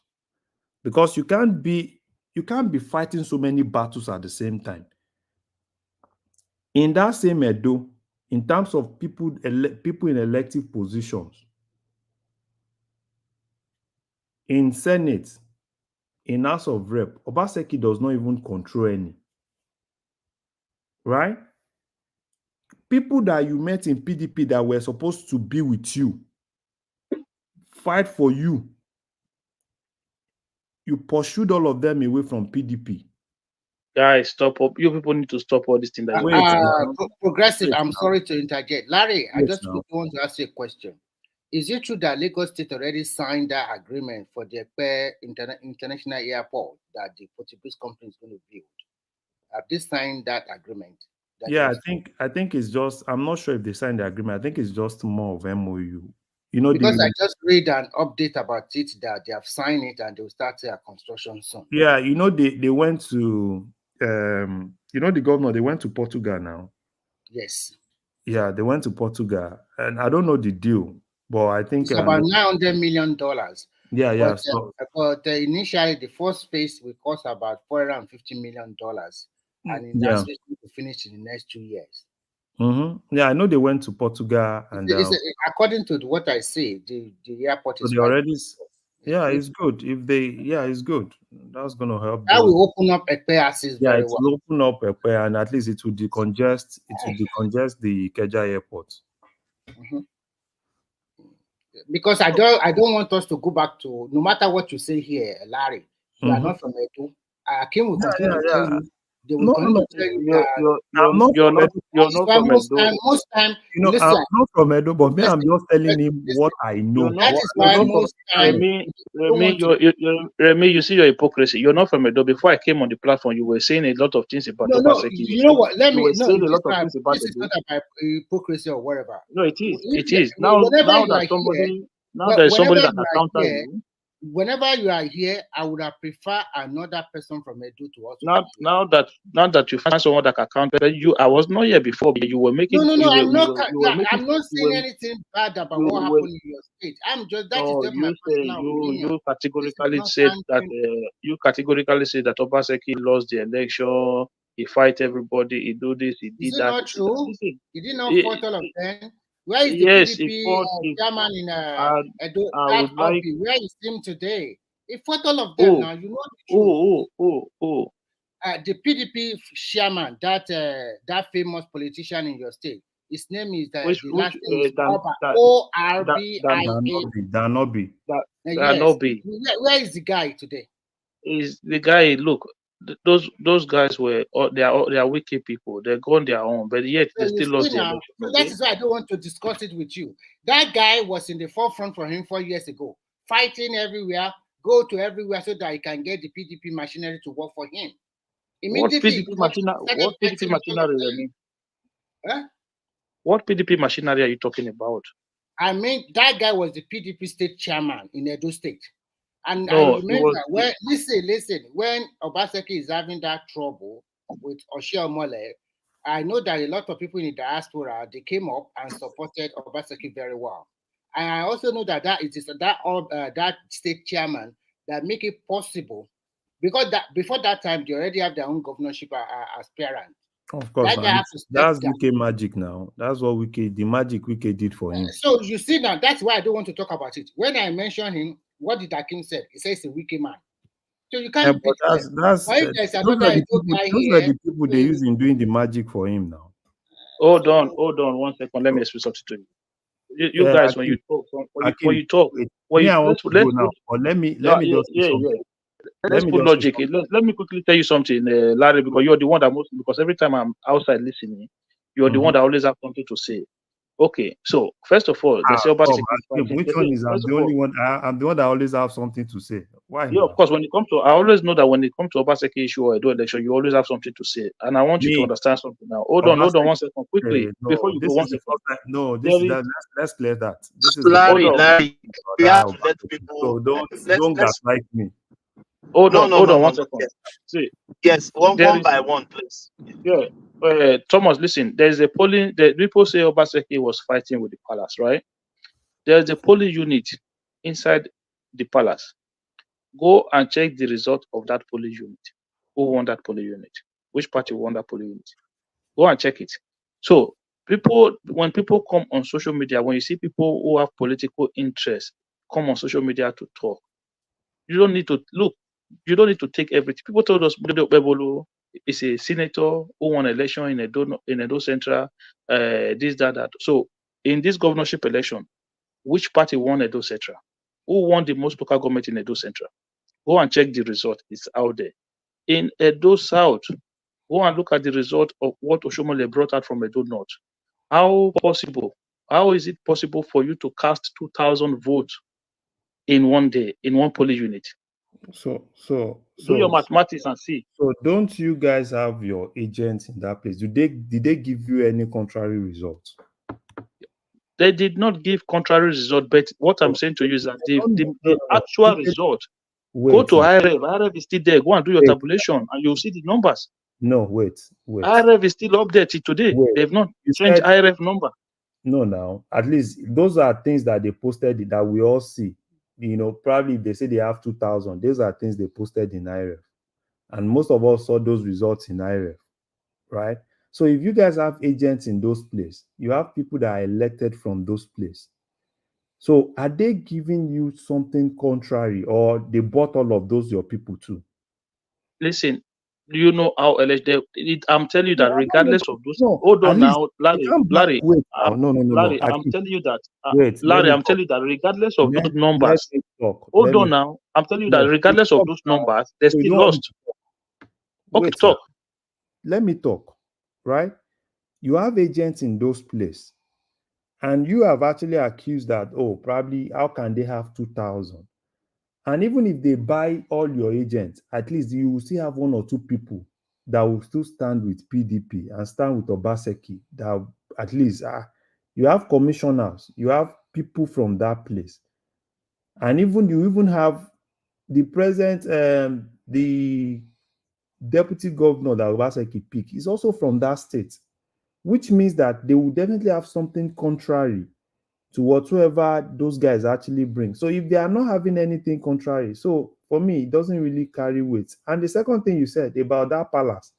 Now, that palace, is it just the Oba's family that voted, or is it more like a particular polling unit inside the palace, or probably, probably somewhere outside the palace, and probably people that have houses around that place go to that polling unit to vote? No. It's everybody that walk inside palace. So you mean everybody, not people that even have houses closer to that palace? So that place it's not for people that have houses. It's not for people that have houses closer to there. It's for those people that are walking inside the palace. It's a polling unit, just one polling unit.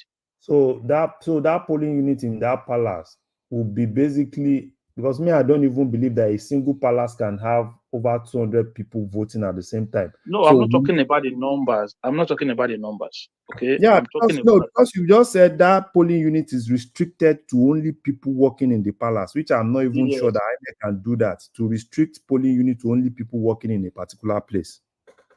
Look, you cannot just walk into the palace for any reason, even including elections. I'm not sure. Maybe you don't know how Benin Palace is. No, this is not about Benin Palace. I am not sure INEC can restrict. Now, this is it. I am not sure INEC can restrict a polling unit to a place where other people cannot even walk up to. Because the way I know how INEC, designate polling units, it's based on proximity to your house, right? So what you are telling us now, that okay, probably then if you are not really close to palace, you can't go to palace. That means you have to go to another polling unit that is far, which is not possible. Those are things that are just normal, because at least all of us know how INEC works, how INEC designate polling units across every ward. So, and that is, INEC can never tell us that, oh, this is basically for only people, that have access to go into the palace. It doesn't work like that. That is it's flat. Okay, so look, I don't want to argue with you. I've told you the polling unit inside the palace was won by PDP. That is what I want you to know. What I'm trying to hold on. I'll let you speak. Let me finish now. What I'm trying to explain to you is that I'm not saying that because they put those figures in Edo North, that Oshomole was writing numbers from where they bypassed Beavers. I'm not saying that was why we lost. I'm saying regardless of those things, the numbers shows that PDP still won the election. What did they do? Why did Obaseki went to the collation center? This is what I heard you guys talking about. Hold on. Why did Obaseki went to the collation center? The law states that you collate from where? From the polling unit to the ward, from the ward to the local government, from the local government to the state collation, right? That is what the law states. Okay. They collected from the polling unit, went to the ward. After the ward, guess what they did? They called all the collation officers, used police to take all of them straight. They bypassed the local government collations, took all of them straight to the state. Okay, now let me with ask police, you. With police, with army, with guns. How many local government do you have in Edo State? 18 local government. So are you telling me that those 18 local government across all the wards, all of them were heading to Benin to go and count? Was that what happened? No, do you listen to what I said? No, because all the three local government in Benin City, the three every one, Oredo, Ubaka, and three local government when you have 18. Yes, because those are the three major ones, the three most populated You just ones. said those three were you PDP won those three. No, when did I say PDP? I say numbers shows that PDP won all of them. Because that is hold on now. No, you they said started. That is when they look. Senatorial districts. Wait, I'm picking from what you said. Yeah. You said senatorial districts, right? Basically, probably PDP won South, Edo South. Yeah. PDP won Edo Central. Yeah. And those places you said, which are they in Edo North? No, they're not in Edo North. So which ones are you talking about? No, those places that you said the biggest, you said three biggest local governments. No, they're in Edo South. Are they in Edo North? No, they're in Edo South.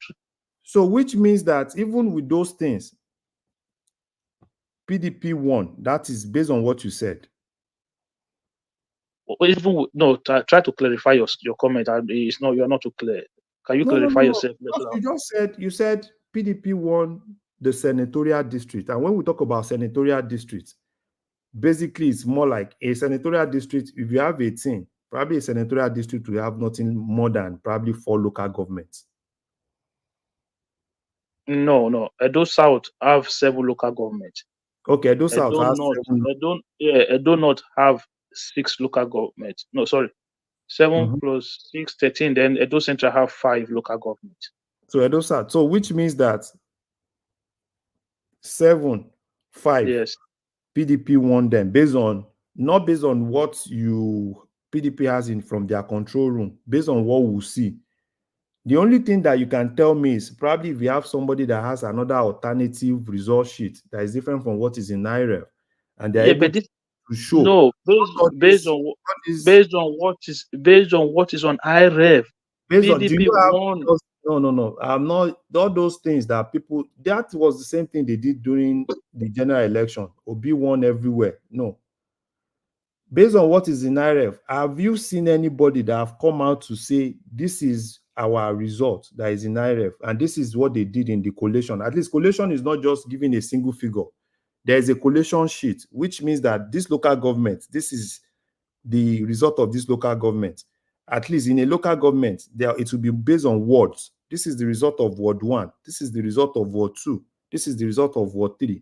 And do you have any other person that has an alternative thing that says this is based on what we see? Do the calculation based on print everything, one particular word. Print everything out to us. Do you have that? So can I ask you a question, right? What is it? Because you are trying to be clever by half. I just told you. I just told you. You are telling me. Hold on. I told you. No, listen to me. I told you that they hijacked the final coalition phase of those three local governments. And the true figure that the PDP has shows that they won Oredo and they won Ibubaoha by huge margin. Who computed that true figure?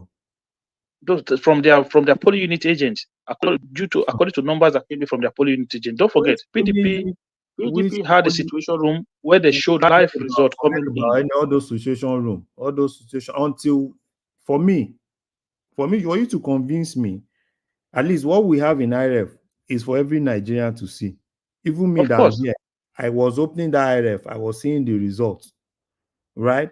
So probably somebody should do, and at least somebody will have probably downloaded some of the results. Download the result, show what is in IREF, and do your calculation. Then show us the result sheet for each of the word, and let's see the disparity, not this bogus, from our situation room, we won by 70,000. Do you know the rubbish thing that happened that day? Imagine they were even bringing the same thing, the same result of Obaseki's election, and say we are leading by 70,000. Which result of Obaseki election? What are you talking about? Look, we are telling you that. Look, listen. Wait, hold on now. Why is it that when they talk to you, don't listen? How can Esako local government? Hold on. How can Esako local government produce more votes than Oredo? Does it even make what? Listen, I don't even know why I'm arguing with you. That is why I said no. Look, the final result was altered. This is what I'm trying to explain to you. Wait, you said you don't know why Esako. How can Esako local government produces more votes than Oredo? Does it make sense to you? Do you know where is Oredo local government? Wait, that is why I said the heart of Benin. No, that is why I said, did you have your agent giving you something contrary? Listen, there's no need now. You going back and forth. You any contrary, because those contrary things are things that you're going to present in court. Look, the guys who lost the election are going to go to court. Let me explain something to you. The reason why APC did what they did, because they know that it is extremely difficult, not that proving that the Supreme Court hardly overturned governorship election. That's what they did. They know that once you're pronounced a winner, that's it.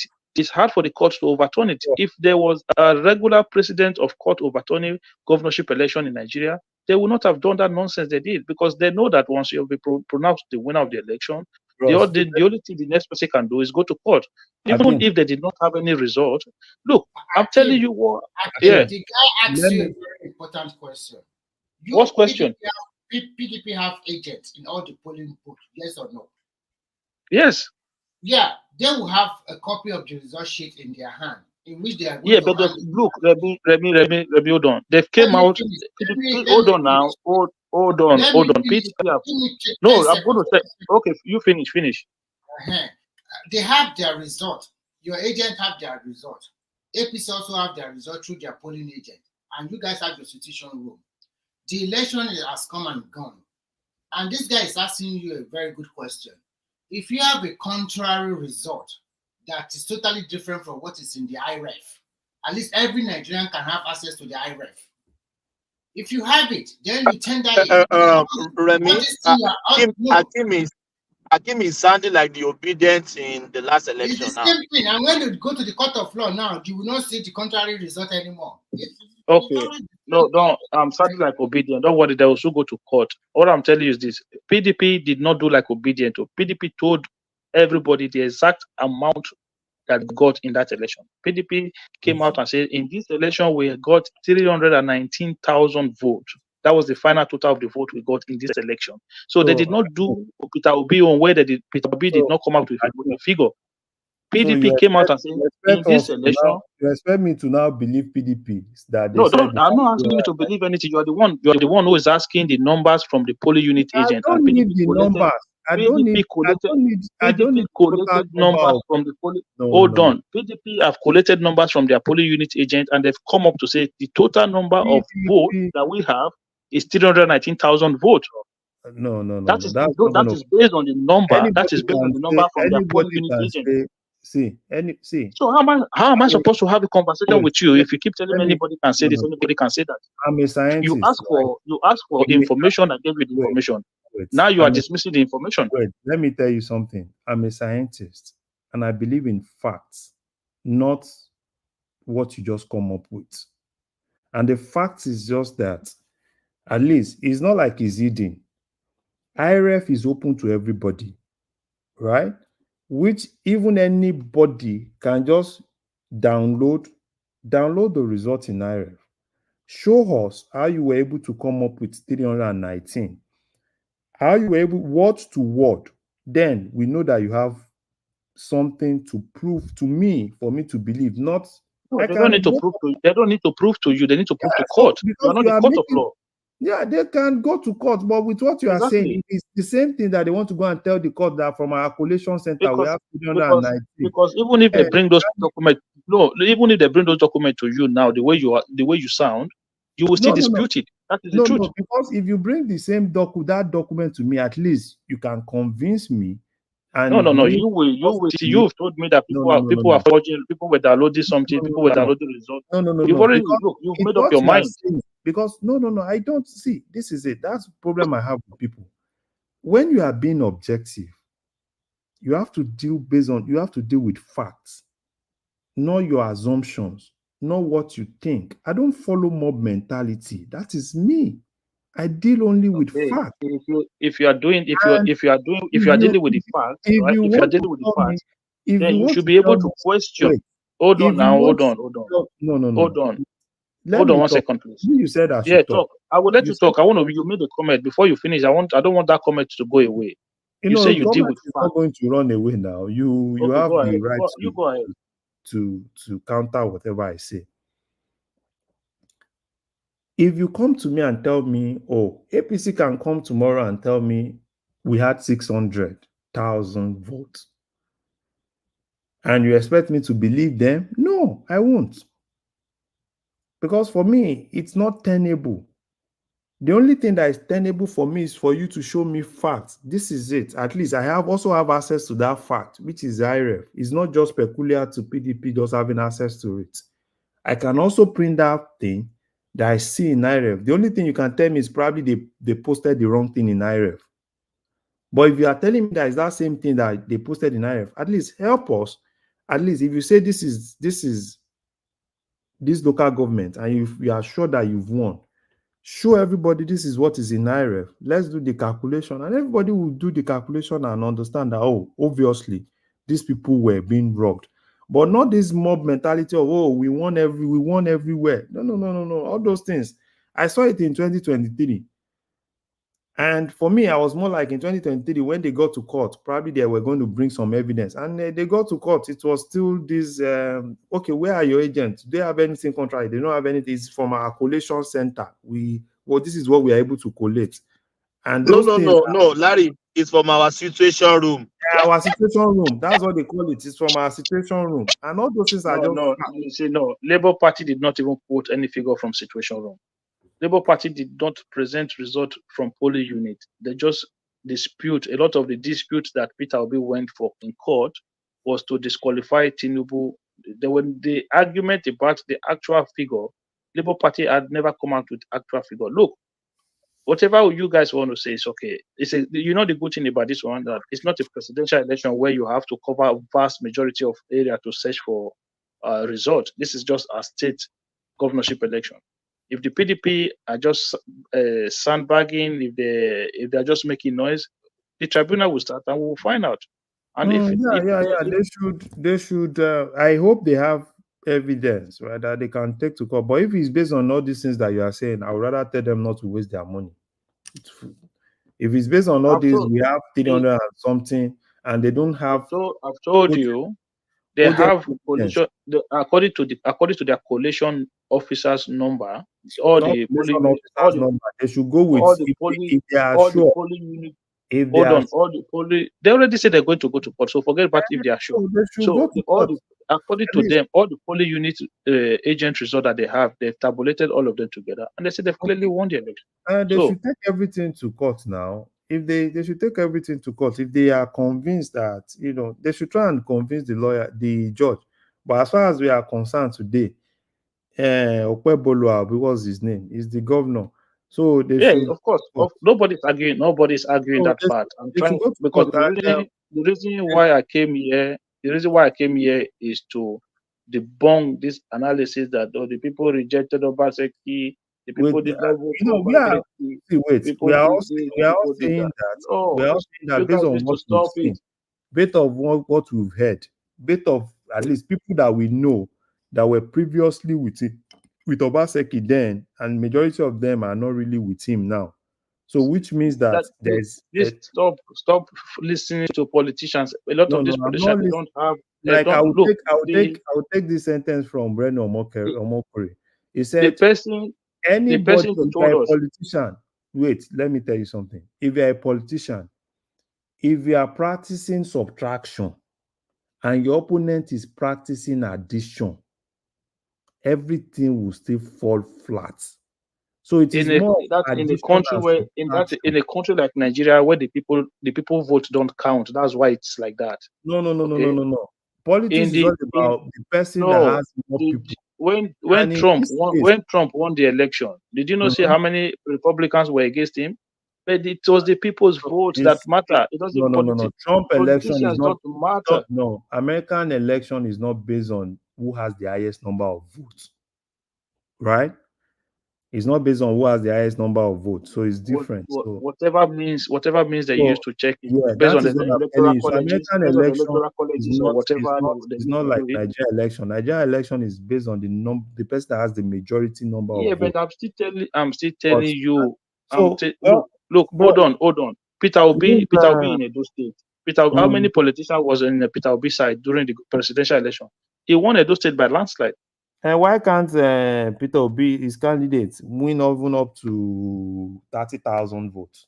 Yeah, but this is what I'm telling you, that it is the people that matter, not politicians. So basically, the people are not for Labour Party now. Let me tell you something. When Danobi went to work, join Oshomole, Shaibu went to join Oshomole. Look, it didn't make. How much different do you think these things make? But they, at least based on what is recognized today, they are the one that they won the election. Then no. Let me explain something to you. Danobi is from the same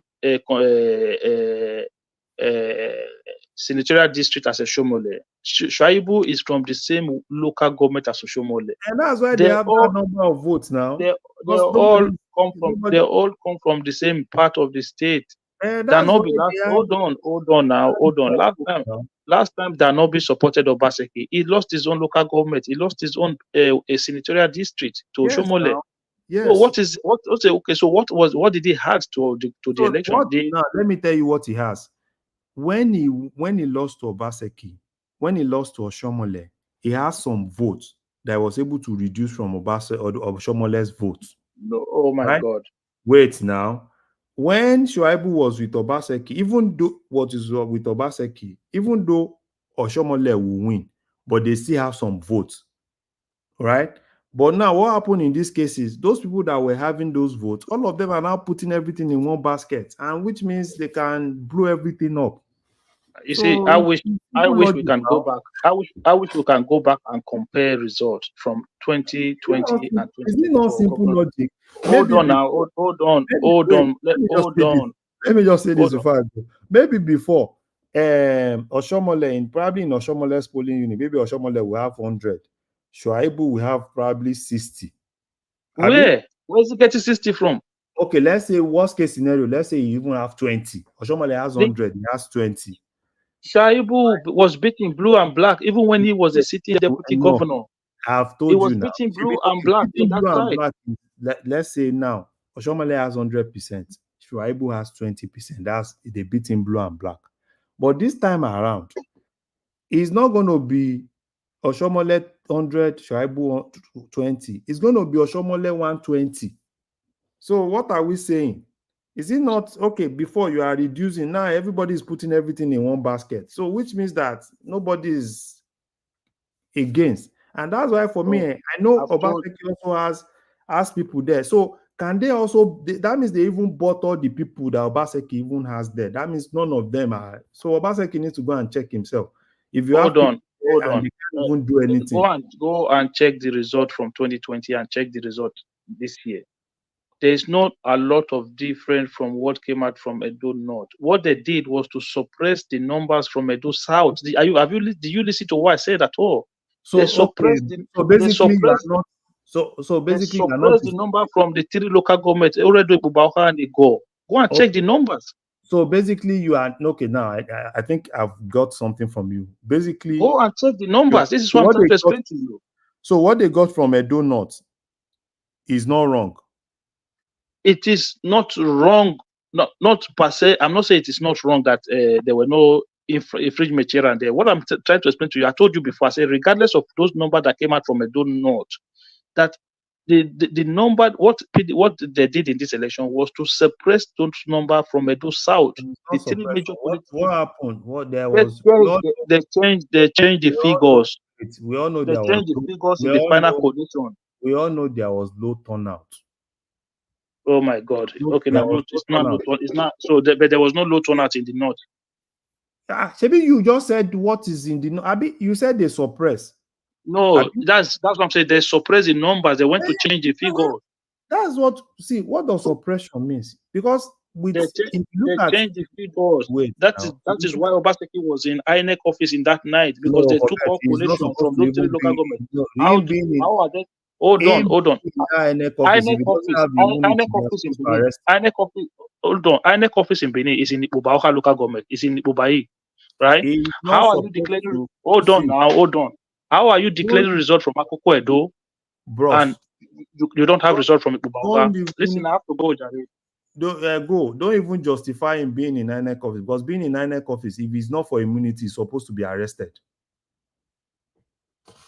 Being in INEC office in the midnight to do what? They are supposed to even arrest him. If it's those days of all these Zumba, all those guys, they would rubbish him. Is it his election? He wants to kill him. Larry, we have to go.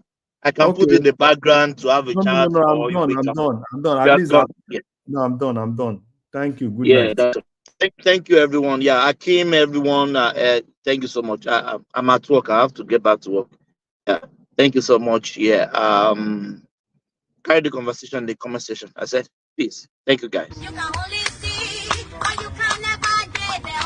You can only see, but you can never get there. You can only see, but you can never get there. You can only see, but you can never get there. You can only see, but you can never get there. You can only see, but you can never get there. You can only see, but you can never get there. You can only see, but you can never get there. Listen, you can only see, but you will never walk there. You can only see, but you will never get there. You can only see, but you can never get there. You can only see, but you can never get there.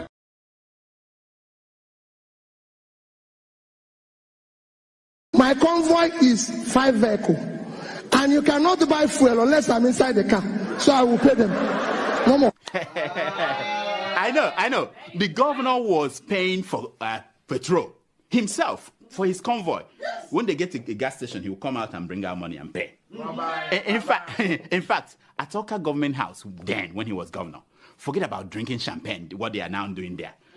Then he gave out old newspapers as substitute for toilet roll. If you are going to the toilet, he will just to save money. Yeah. He was going to run somewhere. He said he's going for interview for job. Peter, can't you give him a job? Peter, can't you do this? The boy doesn't even have. I said, none of my children have car. I was the only person who is governor and bank chairman, not to them. Isn't that mesmerizing? But I know that Peter B. I know that he's a smart man. You know? But the governor, that Obi, did he say anything about that 200 million from security vote that he was caught? His convoy was trying to smuggle out of the country. Did he say anything about that? No, he didn't. No, but he talked about that 72 billion he left behind for his handpicked successor. Because when you hear that Peter Obi left 75 billion, if anybody doubts it, call me. I know where the money is. I kept it. Did he talk about? Yeah, he did. Yeah, he did. I know the man that he's now fighting. You know, remember? Yes, no. I know. Of course. Did he talk about what is it called again? The liabilities he left behind. Did he talk about that? No. Like signed contracts that were not paid for. Did he talk about? No. Like thousands of workers that he hired during the last weeks of his administration without provision for their pay in the budget. Did he talk? No. But definitely he must have talked about the millions and millions he was dashing out to schools, churches, town hall, traditional. Yeah. At the end of the administration, he was just giving out money without appropriation. He talked about that, huh? Of course.